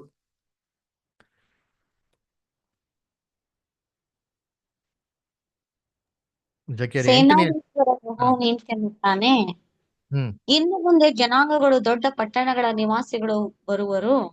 ಹ್ಮ್ ಒಂದು ಊರಿನವರು ಇನ್ನೊಂದು ಊರಿಗೆ ಹೋಗಿ ಯೆಹೋವನ ಪ್ರಸನ್ನತೆಯನ್ನು ಬೇಡುವುದಕ್ಕೂ ಸೇನಾಧೀಶ್ವರ ಯೆಹೋವನನ್ನು ಆಶ್ರಯಿಸುವುದಕ್ಕೂ ಹೋಗೋಣ, ಬನ್ನಿರಿ, ನಾವು ಹೋಗುತ್ತೇವೆ ಎಂದು ಹೇಳುವರು. ಹೀಗೆ ಬಹು ದೇಶಗಳವರು, ಬಲವಾದ ಜನಾಂಗಗಳವರು ಯೆರೂಸಲೇಮಿನಲ್ಲಿ ಸೇನಾಧೀಶ್ವರ ಯೆಹೋವನನ್ನು ಆಶ್ರಯಿಸುವುದಕ್ಕೂ ಯೆಹೋವನ ಪ್ರಸನ್ನತೆಯನ್ನು ಬೇಡುವುದಕ್ಕೂ ಬರುವರು. ಸೇನಾಧೀಶ್ವರ ಯೆಹೋವನು ಇಂತೆನ್ನುತ್ತಾನೆ, ಆ ಕಾಲದಲ್ಲಿ ಜನಾಂಗಗಳ ವಿವಿಧ ಭಾಷೆಗಳವರಾದ 10 ಜನರು ಯಹೂದ್ಯನೊಬ್ಬನ ಸೆರಗನ್ನು ಹಿಡಿದುಕೊಂಡು, ನಾವು ನಿಮ್ಮೊಂದಿಗೆ ಬರುವೆವು, ದೇವರು ನಿಮ್ಮ ಸಂಗಡ ಇದ್ದಾನೆಂಬ ಸುದ್ದಿಯು ನಮ್ಮ ಕಿವಿಗೆ ಬಿದ್ದದೆ ಎಂದು ಹೇಳುವರು. ನೋಡ್ರ, ಎಷ್ಟು ಭಾಷೆ ಅಂತೆ? 10 ಭಾಷೆ. ಅಲ್ಲರ 10 ಭಾಷೆಯಲ್ಲಿರಂತ ಬಲಿಷ್ಠವಾದಂತ ಜನಾಂಗದವರು ಏನ್ರಿ, ಸಾಮಾನ್ಯ ಸಣ್ಣ ಪುಟ್ಟ ರಾಜ್ಯಗಳಲ್ಲ. ಅದರ ಯುನೈಟೆಡ್ ನೇಷನ್ಸ್ 10 ಪವರ್ಫುಲ್ ನೇಷನ್ಸ್. ಈ ರಾಜ್ಯದವರು ಏನಪ್ಪ ದೇವ್ ನಿಮ್ ಸಂಗಡ ಇದಾರ ಅಂತ ತಿಳ್ಕೊಂಬಿಟ್ಟು ಏನ್ ಮಾಡ್ತಾರೆ ಅಂತ ಹೋಗ್ಬಿಟ್ಟು ಈ ಒಂದು ಇಸ್ರೇಲ್ ಜನಗಳ ಸುದ್ದಿನೇ ಕೇಳ್ಬಿಟ್ಟು ಬಲಿಷ್ಠ ರಾಜ್ಯಗಳು ಏನಾಗ್ತಾರೆ, ರಕ್ಷಣೆಗೆ ಬರ್ತಾರೆ ಅಂತ. ಅದಕ್ಕೆ ನೋಡ್ಬೇಕಾರೆ ಆ ಮನುಷ್ಯನ ಟೆಸ್ಟಿಮೋನಿ ಕೇಳಿದ್ರು. ಅಲ್ಲರ ಯಾರಿಗೆ ಹೋಗಿ ಕೇಳಿದ್ರು? 10 ಡೆಕಾಪೊಲಿಸ್ಗೆ ಹೋಗಿ ಹೇಳಂತೆ. ಆ ಮನುಷ್ಯರೆಲ್ಲ ಕೇಳ್ಬಿಟ್ಟು ಏನ್ ಮಾಡಂತೆ, ದೇವ್ರಿಗೆ ಮಾಡಂತೆ ಎಲ್ಲ ಆಶೀರ್ವಾದ ಕೇಳ್ಬಿಟ್ಟು ಕ್ರಿಸ್ತನ ಮೇಲೆ ಮಾಡೋದು ನಂಬಿಕೆ ಇಟ್ರು. ಅಲ್ರ, ನಮ್ಗೆ ಬೈಬಲ್ ಅಲ್ಲಿ ನೋಡ್ತಿರಲ್ವಾ, ಯೇಸು ಕ್ರಿಸ್ತು ಎಷ್ಟು ಜನ ಶಿಷ್ಯನರಾಗಿ ಮಾಡಿದ್ರು? 12 ಜನ. ಆಮೇಲೆ ಕೊನೆಗೆ ಎಷ್ಟು ಜನ ಅವ್ರು ಸಾಯ್ಬೇಕು, ಎಷ್ಟು ಜನ ಉಳಿದಿದ್ರು? 11. 70 ಜನ ಏನಾಗ್ಬಿಟ್ರು, ಹೊರ್ಟೋಗ್ಬಿಟ್ರು. ಸರಿ, ಆಮೇಲೆ ಅಷ್ಟೇನೆ ಇದ್ದಿದ್ದು. ಪೆಂಟಿಕಾಸ್ಟ್ಗಿಂತ ಮುಂಚೆ ಅಂದ್ರೆ ಪೆಂಟಿಕಾಸ್ಟ್ ಅಲ್ಲಿ 3,000 ಜನ ಕಂಡುಬಿಟ್ಟಿದ್ರು. ಅದಕ್ಕಿಂತ ಮುಂಚೆ ಯೇಸು ಒಂದ್ ನಿಮಿಷ ಪ್ರಶ್ನೆ ಕೇಳಿಸ್ರಿ ಕರೆಕ್ಟಾಗಿ. ಯೇಸು ಕ್ರಿಸ್ತು ಶಿಲ್ಬೆ ಮೇಲೆ ಸತ್ರು ಗೊತ್ತಾ? ಅವಾಗಿಂದ ಹಿಡ್ದು ಪೆಂಟಿಕಾಸ್ಟ್ ಅಲ್ಲಿ ಪವಿತ್ರಾತ್ಮ ಬರೋದಕ್ಕಿಂತ ಮುಂಚೆ ಎಷ್ಟು ಜನ ಶಿಷ್ಯರಿದ್ರು? ಎಷ್ಟು ಜನ ಇದ್ರು? ಸುಮಾರು 500 ಜನ ಅಂತ ವಾಕ್ಯ ಐತಾ ಇಲ್ವಾ? 1 ಕೊರಿಂಥ 15 ಇದೆಯಲ್ಲಿ. ಹಂಗಾರೆ ಇವರೆಲ್ಲ ಏನಾಗ್ತಾರೆ ಲಿಸ್ಟಲ್ಲಿ ಬರ್ತಾರೆ. ಆ ದೆವ್ವ ಹಿಡಿದಿರೋ ಮನುಷ್ಯನ್ ಕೂಡ ಏನಾಗ್ತಾನೆ ಬರ್ತಾ. ಹಂಗಾರೆ ಏನ್ ಗೊತ್ತಾ ಮೀನಿಂಗು? ಕರ್ತನಲ್ಲಿ ಪ್ರೀತಿ ಅಂತ ಸೋರಸರುಗಳೇ, ಇಸ್ರೇಲ್ ಜನಗಳಿಗೆ ಸತ್ಯ ಕೊಟ್ಟಾವಾಗ ಅವ್ರು ಮತ್ತೊಬ್ರಿಗೆ ಏನ್ ಮಾಡ್ತಾರೆ, ವಿಟ್ನೆಸ್ ಮಾಡ್ತಾರೆ. ಆ ವಿಟ್ನೆಸ್ ಕೇಳ್ಕೊಂಡು ಇಡೀ ಅನ್ಯ ಜನ ಆಗೋದವರು ದೇವರ ರಕ್ಷಣೆ ಮಾರ್ಗಕ್ಕೆ ಏನಾಗ್ತಾರೆ ಅವ್ರಿಗ, ಅವಾಗ ಬರ್ತಾರೆ. ಅದರ ಅದೇ ನೋಡ್ಬೇಕಾದ್ರೆ ಇದು ದೆವ್ವ ಹಿಡಿದಂತ ಮನುಷ್ಯನಲ್ಲಿ ನಮಗೆ ಕ್ಲೀನ್ ಆಗಿ ಬ್ಯೂಟಿಫುಲ್ ನಮ್ಗೆ ಏನ್ ಮಾಡಿದಲ್ಲಿ ಅಲ್ಲಿ ಕೊಟ್ಟಿರೋದು ಅಲ್ರ. ಸರಿ, ಇದಾಗಿ ನೆಕ್ಸ್ಟ್ ಇನ್ನೊಂದು 2 ಐತಲ್ಲ, ಅದೇನೋದು ಹಂಗಾರೆ ಇಸ್ರೇಲ್ ಜನಗಳಿಗೆ ರಕ್ಷಣೆ ಬಂದ ನೆಕ್ಸ್ಟ್ ಏನಾಗ್ಬೇಕು?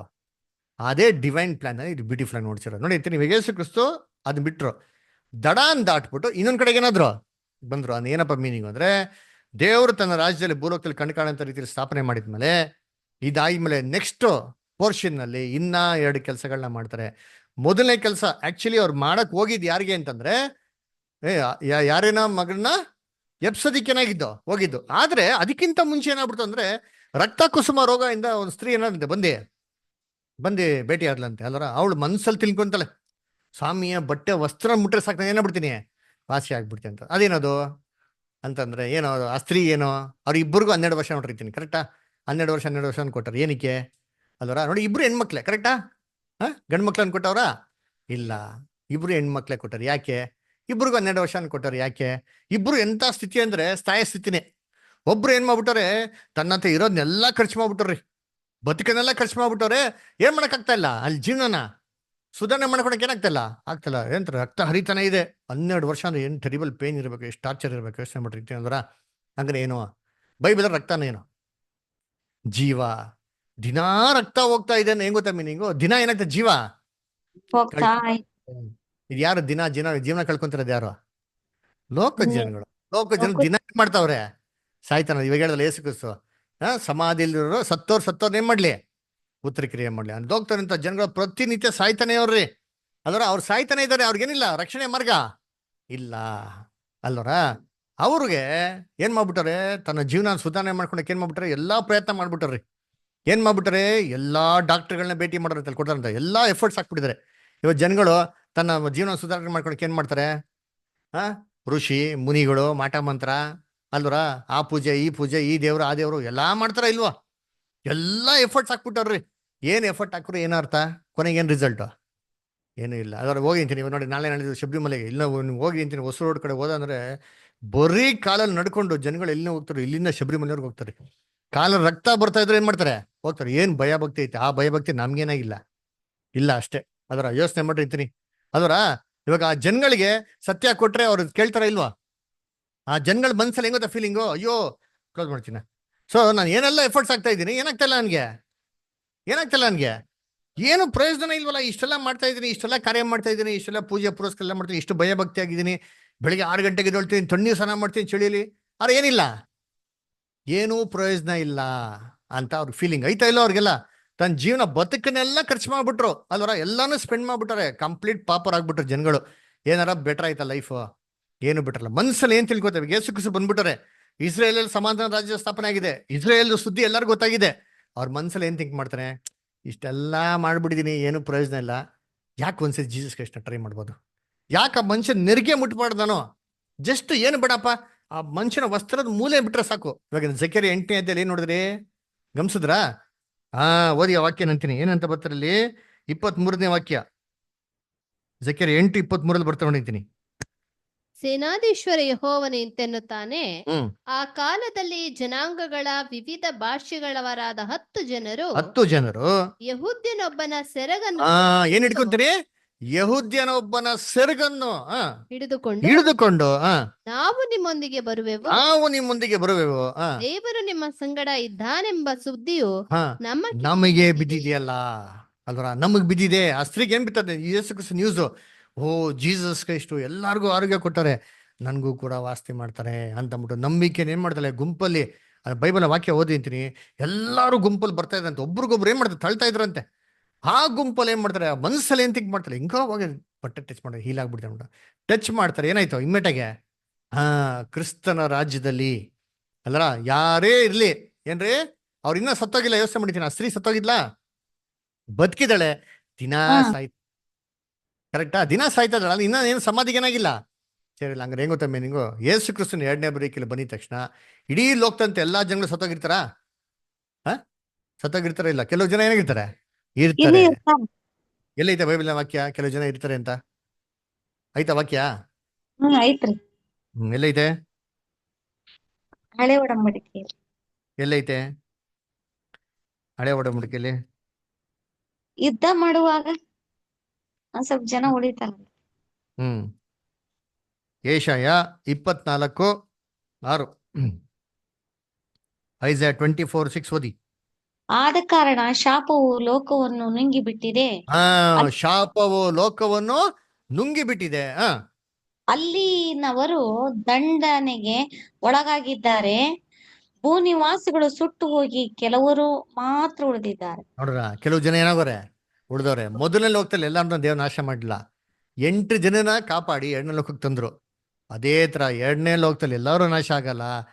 ಅವ್ರೇನ್ ಮಾಡ್ತಾರೆ, ಹಂಗೇ ಜೀವನ ಸಾಗಿಸಿ 3ನೇ ಲೋಕದಲ್ಲಿ ಶಾಶ್ವತವಾಗಿ ಏನ್ ಮಾಡ್ತಾರೆ, ಬದುಕ್ತಾರೆ. ಈ ಸ್ತ್ರೀ ಕಾಯಿಲೆ ವಯಸ್ಸಾಗಿದ ತಕ್ಷಣ ಏನ್ ಮಾಡ್ಲು, ಬದುಕದ್ಲು. ಅವಳು ಸಾಯಕ್ ಹೋಗ್ತಾ ಇದ್ದವಳು ಏನ್ ಮಾಡ್ಲು, ಬದುಕ್ಬಿಟ್ಲು. ಅದೇ ತರ ಕ್ರಿಸ್ತನ್ ರಾಜ್ಯ ಭೂಲೋಕದ ಸ್ಥಾಪನೆ ಆಗ್ಬೇಕಾದ್ರೆ ಎಲ್ಲಾರು ಮರಣಕ್ಕೆ ಸಮಾಧಿಗೆ ಹೋಗ್ಬೇಕು ಅಂತ ಅವಶ್ಯಕತೆ ಇಲ್ಲ. ಅದಕ್ಕೆ ಯೇಸು ಕ್ರಿಸ್ತ ಹೇಳ್ತಾರಲ್ಲ ಮತ್ತೆ 24 ನೋಡಿ ಹೇಳ್ತಾರೆ, ಯೇಸು ಕ್ರಿಸ್ತ ಹೇಳ್ತಾರೆ ಗೊತ್ತಾ ಏನ್ರಿ, ಇದು ದಿನಗಳನ್ನ ಕಮ್ಮಿ ಮಾಡದಿರ ಇದ್ರೆ ಒಂದು ನರ ಪ್ರಾಣಿ ಕೂಡ ಏನಾಗಲ್ವತ್ತೆ.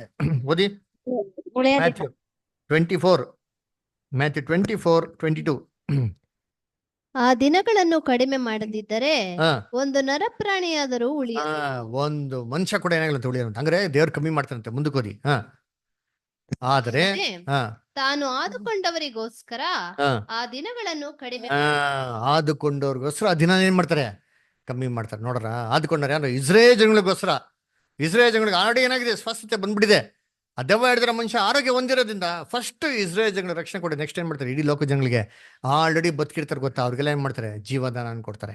ಅವೆಲ್ಲ ಯಾಕಂದ್ರೆ ಯೇಸು ಕ್ರಿಸ್ತನ ನೆರಗನ್ ಏನ್ ಮಾಡ್ತಾರೆ, ಮುಟ್ಟಿ ವಾಸಿ ಮಾಡ್ಕೊಂತಾರೆ ಅಲ್ದ್ರ. ಅದಕ್ಕೆ ನೋಡಿದ್ದೀನಿ ಏನ್ರಿ, ಇನ್ನೊಂದು ಇದಾಗಿದ ತಕ್ಷಣ ಆಕ್ಚುಲಿ ಯೇಸು ಕ್ರಿಸ್ತ ಬಂದಿದ್ದ ಪರ್ಪಸ್ ಏನಕ್ಕೆ, ಯಾರಿನ ಮಗಳನ್ನ ಏನ್ ಮಾಡಕ್ಕೆ, ಕಾಪಾಡೋದಿಕ್ಕೆ ಅಲ್ವರ. ಇವಾಗ ಅಷ್ಟೊತ್ತಿಗೆ ಏನಾಗ್ಬಿಡ್ತು, ಈ ಸ್ತ್ರೀ ಅಡ್ಡ ಬಂದಿದ ತಕ್ಷಣ ಫಸ್ಟ್ ಇವಳಿಗೆ ಹೋಗ್ಬಿಟ್ರು. ಅಂದ್ರೆ ಏನ್ ಮೀನಿಂಗು, ಯೇಸು ಕ್ರಿಸ್ತ ಎರಡನೇ ಬರೋಕೆಯಲ್ಲಿ ಬರೋ ಪರ್ಪಸ್ ಏನು, ಸತ್ತವ್ರದೇನ್ರಿ ಎಪ್ಸೋದಿಕ್ಕೆ. ಯಾರೆಲ್ಲಿ ಮಗ್ಳು ಏನಾಗ್ಬಿಟ್ಟವಳೆ, ಅದು ಯೇಸು ಕ್ರಿಸ್ತನ ಆಡೆ ಗೊತ್ತಿತ್ತು ಬಿಡಿ. ಪಾಪ ಇವರಪ್ಪ ಬಂದ್ಬಿಟ್ಟವ್ರೆ, ಕಣ್ಣೆ ನೋಡಿಸಿದ್ರು. ಅದೇ ಇವ್ರು ಬಂದು ಹೇಳಕ್ಕಿಂತ ಮುಂಚೆನೆ ಯೇಸು ಕ್ರಿಸ್ತಗೆ ಏನಾಗಿದೆ, ಆಲ್ರೆಡಿ ಸತ್ತವ್ರೆ. ಲಾಜರಸ್ ಬಂದು ಹೇಳಿದ ತಕ್ಷಣ ಏನಂದ್ರು, ಆಲ್ರೆಡಿ ಶಿ ಇಸ್ ಡೆಡ್. ಅರೆ ಯೇಸು ಕ್ರಿಸ್ತನ ಏನ್ ಮಾಡಕ್ ಹೋಗಿಲ್ಲ, ಹೇಳಕ್ ಹೋಗಿಲ್ಲ. ಅಂದ್ರೆ ಯೇಸು ಕ್ರಿಸ್ತ ಎರಡನೇ ಬರೋಕೆಯಲ್ಲಿ ಬಂದಿರೋದೇ ಸಮಾಧಿಲಿರೋ ಎಲ್ಲಾರನ್ನೂ ಎಬ್ಸೋದಿಕ್ಕೆ. ಆದ್ರೆ ಅವ್ರನ್ನ ಎಬ್ಸೋದಕ್ಕಿಂತ ಮುಂಚೆ ಜೀವಂತವಾಗಿ ಆಲ್ರೆಡಿ ಇದ್ದಾರೆ ಗೊತ್ತಾ, ಅವ್ರಿಗೇನ್ ಕೊಡ್ಬೇಕು ಯೇಸು ಕ್ರಿಸ್ತ ಇವಾಗ, ಲೈಫ್ ಏನ್ ಮಾಡ್ಬೇಕು, ಕೊಡ್ಬೇಕು. ಅದನ್ನೇ ಫಸ್ಟ್ ಕೊಟ್ಟಿದ್ದು. ಆಮೇಲೆ ಏನ್ ಮಾಡ್ತಾರೆ, ಸೀದಾ ಹೋಗ್ಬಿಟ್ಟು ಯಾರನ್ನ ಎಬ್ಬಿಸ್ತಾರೆ, ಯಾರ ಮಗಳನ್ನ. ಅವಾಗ ಎಲ್ಲ ಹೇಳ್ತಾರೆ, ಸತ್ತೋಗ್ಬಿಟ್ರು ಅಂತ. ಯೇಸು ಕ್ರಿಸ್ತ ಹೇಳ್ತಾರೆ, ನಿದ್ದೆ ಮಾಡ್ತಾವ್ರೆ ಅಲ್ವರ. ಕ್ರಿಸ್ತನ ದೃಷ್ಟಿಯಲ್ಲಿ ಸತ್ತೋಗಿರೋರು ಎಲ್ಲರೂ ಏನ್ ಮಾಡ್ತಾರೆ ಇವತ್ತು, ನಿದ್ರೆ ಮಾಡ್ತಾವ್ರೆ ಅಲ್ವರ. ಮನುಷ್ಯ ಆತ್ಮ ಸತ್ತೋಗಿದ ತಕ್ಷಣ ಎಲ್ಲೋಯ್ತದೆ, ಎಲ್ಲೂ ಹೋಗಲ್ಲ. ನಾವೇ ಆತ್ಮ, ನಾವು ಸತ್ತ ನಮ್ಮ ಆತ್ಮ ನಮ್ಮ ಜೊತೆಗೆ ಏನಾಯ್ತದೆ, ಸತ್ತೋಯ್ತಾರೆ ಅಲ್ವರ. ಈ ಸತ್ಯ ಗೊತ್ತಾ ಲೋಕ ಜನಗಳಿಗೆ, ಗೊತ್ತಿಲ್ವಲ್ಲ. ಅದಕ್ಕೆ ಅವ್ರು ಏನ್ ಮಾಡ್ತಾರೆ, ಸತ್ತೋಗ್ಬಿಟ್ರೆ ಅಲ್ಲಿ ಹೋಗ್ಬಿಡ್ತಾರೆ, ಇಲ್ಲಿ ಹೋಗ್ಬಿಡ್ತಾರೆ. ಯೇಸು ಕ್ರಿಸ್ತ ಅಂದ್ರೆ ಎಲ್ಲ ನೋಡ್ಬಿಟ್ಟು ಗಲಿಬಿಲಿ ಎಲ್ಲ ಕೂಗಾಡ್ತಾವ್ರೆ, ಎಗರಾಡ್ತಾವ್ರೆ ಇವರೆಲ್ಲ. ಅದಕ್ಕೆ ಸಮಾಧಿ ಇವತ್ತೇನೋ ಸತ್ತೋಗ್ಬಿಟ್ರೆ ಏನ್ ಮಾಡ್ತಾರೆ, ಎಲ್ಲ ಟೆನ್ಷನ್ ಆಗ್ಬಿಟ್ಟು ಏನ್ ಮಾಡ್ತಾರೆ, ಗುಳೋ ಅಂತ ಅಳ್ತಾರೆ. ಯಾರು ಒಬ್ರು ಸಂತೋಷ ಪಟ್ಟು ನೋಡಿದಿರಾ? ಅದ್ರ ಆತ್ಮ, ಅಯ್ಯೋ ಪರ್ಲೋಕ ಕೊಡ್ರಿ ನಮ್ಮ ಆತ್ಮ, ಅಯ್ಯೋ ನಮ್ಮ ತಾತ ಪರ್ಲೋಕದಲ್ಲವ್ರೆ, ಅಯ್ಯೋ ವೈಕುಂಠಕ್ಕೆ ಹೋಗ್ಬಿಟ್ರು ಅಂತ ಯಾರೋ ಒಬ್ರು ಸಂತೋಷ ಪಟ್ಟು ನೋಡಿದೇನಪ್ಪ? ಯಾರು ಪಡಲ್ಲ. ಯಾಕೆ? ಶೇತಾನ ಮಂಕ್ ಮಾಡ್ಬಿಟ್ಟವನೆ. ಅದೇ ತರ ಅವ್ರು ಯಾರೇನು ಮಗನ ಸಮಾಧಿ ಹೋದ್ರೆ ಎಲ್ಲ ಗೋಳಾಡ್ತಾರೆ. ಯೇಸು ಕ್ರಿಸ್ತ ಸುಮ್ಮನೆ ಇರ್ರಿ, ಏನ್ ಟೆನ್ಷನ್ ತಗೊಂಬಿಡಿ, ವಿಶ್ವಾಸ ಮಾತ್ರ ಇರ್ಲಿ, ಅದರ ಏನು ನಾಶ ಆಗಿಲ್ಲ. ಅದರ ಸಮಾಧಿಯಲ್ಲಿ ಮಲಗಿರೋ ಏನ್ ಮಾಡ್ತಾರೆ, ವಾಪಸ್ಸು ಎಬ್ಬಿಸ್ತಾರೆ. ಯೇಸು ಕ್ರಿಸ್ತ ಹೇಳ್ತಾರೆ ಯೋಹಾನ 5:28 ಇದಕ್ಕೆ ಆಶ್ಚರ್ಯ ಪಡಬೇಡಿರಿ, ಸಮಾಧಿಯಲ್ಲಿ ಮಲಗಿರೋರು ಎಲ್ಲರೂ ಆತನ ಧ್ವನಿ ಏನ್ ತಂದ್ರು, ಏನ್ರು ಧ್ವನಿಯಲ್ಲಿ ಏನ್ರು, ಅರಾಮಿಕ್ ಲ್ಯಾಂಗ್ವೇಜ್ ಅಲ್ಲಿ ತಬಿತಾ ಕುಂ ಅದರ, ಎದ್ದೋಳು ಮಗಳೇ, ಅಮ್ಮಣ್ಣಿ ಎದ್ದೋಳು ಕನ್ನಡದಲ್ಲಿ ಅಲ್ವರ. ಎಷ್ಟು ಚೆನ್ನಾಗಿ ಅಮ್ಮಣ್ಣಿ ಅಂತ ಅದರ. ಇಂಗ್ಲಿಷ್ ನೋಡಿದ್ರೆ ಗೆಟ್ ಅಪ್ ಮೈ ಡಾಟರ್, ಅದರ ಚೈಲ್ಡ್ ಅರೈಸ್ ಅದರ. ದೇವರು ಇಡೀ ಲೋಕ ಜನಗಳು ಏನ್ ಕರೀತಾರೆ ಕ್ರಿಸ್ತನ ರಾಜ್ಯದಲ್ಲಿ, ನನ್ನ ಮಕ್ಕಳೇ ಏನ್ ಮಾಡ್ರಿ ನೀವೆಲ್ಲರೂ ಎದ್ದೋಳು. ಯೇಸು ಕ್ರಿಸ್ತ ನಿತ್ಯನಾದ ತಂದೆ, ಸಭೆ ನಿತ್ಯನಾದ ತಾಯಿ, ಇವ್ರಿಬ್ರು ಸೇರ್ಬಿಟ್ಟು ಲೋಕ ಜನಗಳಿಗೆಲ್ಲ ಏನ್ ಕೊಡ್ತಾರೆ, ಜೀವನ ಕೊಡ್ತಾರೆ. ಎಲ್ಲ ಏನ್ ಮಾಡ್ರಿ ನೀವು ಎದ್ದು ಬನ್ರಿ. ಅದಕ್ಕೆ ಹೇಳ್ತಾರಲ್ಲ ಏನ್ರಿ, ಯೇಸು ಕ್ರಿಸ್ತನ ಬಗ್ಗೆ ಹೇಳ್ಬೇಕಾರೆ ನೋಡಿ ಏನ್ ಹೇಳ್ತಾರೆ, ಯೆಶಾಯ 53 ನೋಡ್ರಿ ಅಂತೀನಿ. ಯೇಸು ಕ್ರಿಸ್ತನ ವಂಶಾವಳಿ ನೋಡೋಣ. ಐಸಯ 53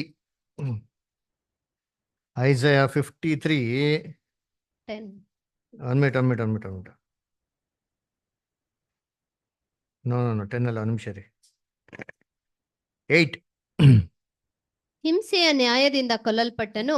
ಆಹಾ, ಇವನು ಜೀವಲೋಕದಿಂದ ಕೀಳಲ್ಪಟ್ಟಿದ್ದಾನೆ. ನಮ್ಮ ಜನಗಳ ದ್ರೋಹಗಳ ದೆಸೆಯಿಂದ ಈ ಪೆಟ್ಟು ಅವನ ಮೇಲೆ ಬಿತ್ತಲ್ಲ ಎಂದು ಅವನ ಕಾಲದವರಲ್ಲಿ ಯಾರು ಮನ ಮುಟ್ಟಿ ಮರುಗಿದರು. ತಮಿಳು ಪಡಿಂಗ್ ಬ್ರದರ್. ಐಸಯ 53:8.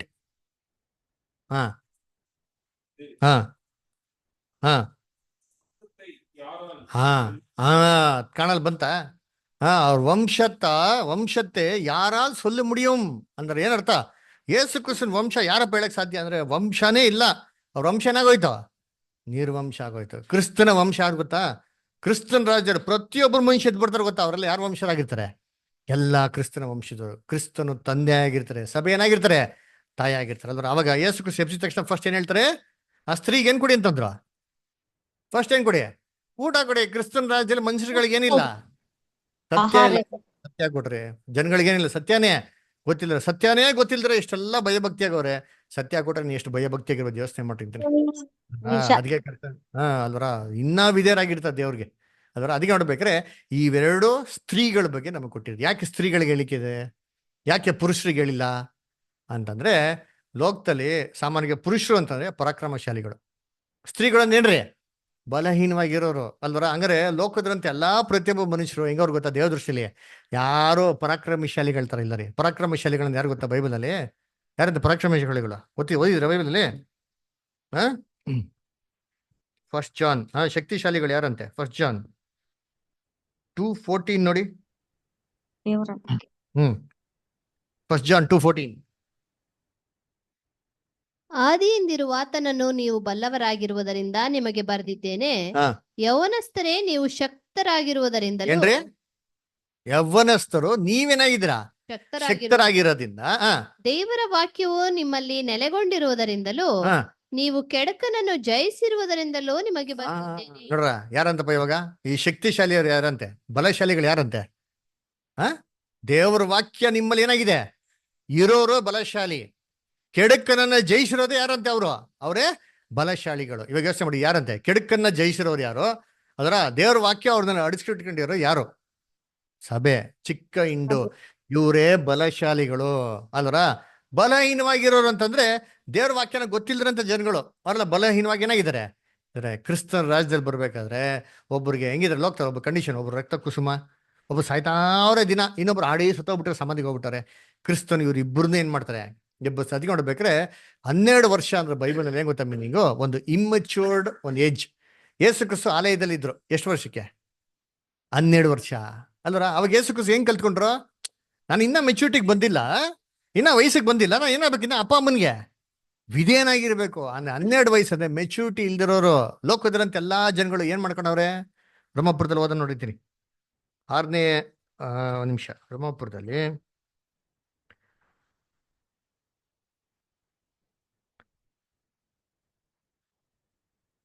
6ನೇ ಅಧ್ಯಾಯದಲ್ಲಿ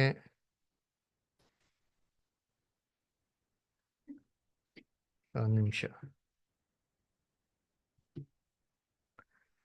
ರೋಮನ್ಸ್ 3rd ಚಾಪ್ಟರ್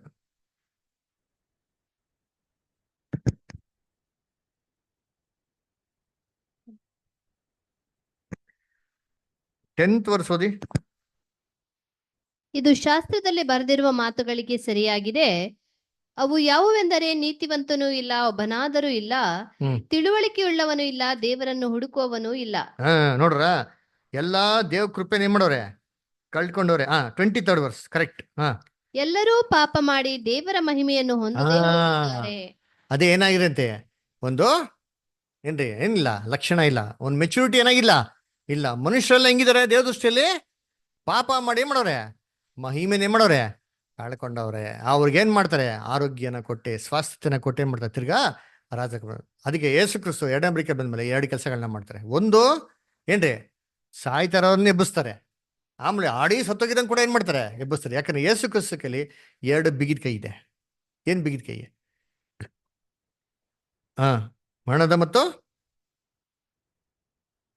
ಏನ್ ಚೆನ್ನಾಗಿ ಓದ್ತಿರ್ ನೋಡಿ ಬೈಬಲ್. ಪಾತಾಳದ ಓದಿ ಪ್ರಕಟಣೆ 1:18 ಓದಿ. ಸತ್ತವನಾದೇನು, ಇಗೋ ಹ್ಮ್ ಯುಗಾಂತರಗಳಲ್ಲಿ ಬದುಕುವನಾಗಿದ್ದೇನೆ. ಮರಣದ ಮತ್ತು ಪಾತಾಳದ ಬೀಗದ ಕೈಗಳು ನನ್ನಲ್ಲಿ ಅವೆ. ಏನಿದೆ ಯೇಸು ಕ್ರಿಸ್ತನಲ್ಲಿ? ಮರಣದ ಪಾತಾಳದ ಬೀಗದ ಕೈ. ಮರಣನೇನ್ರಿ? ಮನುಷ್ಯರು ಸಾಯಕ್ ಹೋಗ್ತಾ ಇದಾರೆ ಗೊತ್ತಾ, ಅದು ಮರಣ. ಅದನ್ನ ಕ್ರಿಸ್ತನ ಎಡಂಬರಿಕೆಯಲ್ಲಿ ಮಾಡ್ತಾರೆ, ಫಸ್ಟ್ ಸ್ಟಾಪ್ ಮಾಡ್ತಾರೆ. ಆ ಬೀಗ್ ಕೈ ಓಪನ್ ಮಾಡ್ತಾರೆ. ಯಾರೆಲ್ಲ ದಿನ ಸಾಯ್ತಾ ಇದ್ರು ಆ ಸಾಯಂತ ಪ್ರೊಸೆಸ್ನ ಸ್ಟಾಪ್ ಮಾಡ್ತಾರೆ. ಆಮೇಲೆ ನೆಕ್ಸ್ಟ್ ಏನ್ರಿ? ಪಾತಾಳ. ಪಾತಾಳ ಏನೇನ್ರಿ? ಸಮಾಧಿ. ಆಡಿ ಎಲ್ಲ ಕೆಲವು ಜನ ಸಮಾಧಿಗೆ ಹೋಗ್ಬಿಟ್ಟಾರೆ. ಯೇಸು ಕ್ರಿಸ್ತು ಆ ಬಿಗಿದ ಕೈ ಓಪನ್ ಮಾಡಿ ಸಮಾಧಿ ಮಲಗಿರೋನೆಲ್ಲ ಏನ್ ಮಾಡ್ತಾರೆ? ಎಬ್ಬಿಸ್ತಾರೆ. ಅದರ ಈ ರೀತಿ ನೋಡ್ಬೇಕಾದ್ರೆ ಕರ್ತನ ಪ್ರೀತಿ ಅನ್ಸೋಗಳೇ, ಈ ತರ ಮಾರ್ಕ್ 5ನೇ ಅಧ್ಯಾಯದಲ್ಲಿ ದೇವ್ರ ಯೋಜನೆನ ದೇವ್ರೇನ್ ಮಾಡೋದು ನಮ್ಗೆ ಬ್ಯೂಟಿಫುಲ್ ಆಗಿ ನೋಡ್ಸ್ಕೊಟ್ಟವ್ರೆ. ಅದರಿಂದ ನೋಡ್ಬೇಕಾರೆ ಏನ್ರಿ ಇದ್ರಲ್ಲಿ ನಮಗೇನಪ್ಪ ಪಾಠ ಅಂತಂದ್ರೆ, ನಾವೇನ್ರಿ ಇವೆಲ್ಲ ಸನ್ನಿವೇಶಗಳನ್ನ ನಾವು ನೋಡ್ತಾರೆ ಅಂತ ನಮ್ಮ ಕಣ್ಮುಂದೆ ನೆರವೇರ್ತಾರೆ ನೋಡ್ಬೇಕಾರೆ ನಾವೇನ್ ಮಾಡ್ಬೇಕು ಅಂದ್ರೆ, ನಮ್ಮ ಒಂದು ಓಟನ ಏನ್ ಮಾಡ್ಬೇಕು? ಆದಷ್ಟು ಬೇಗ ಓಡಿ ಮುಗಿಸೋದಕ್ಕೆ ನಾವೇನ್ ಮಾಡ್ಕೋ?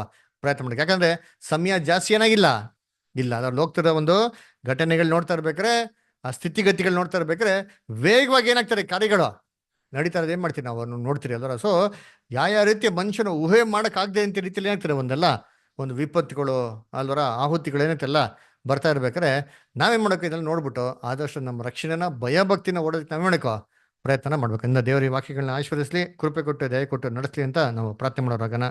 Thank you.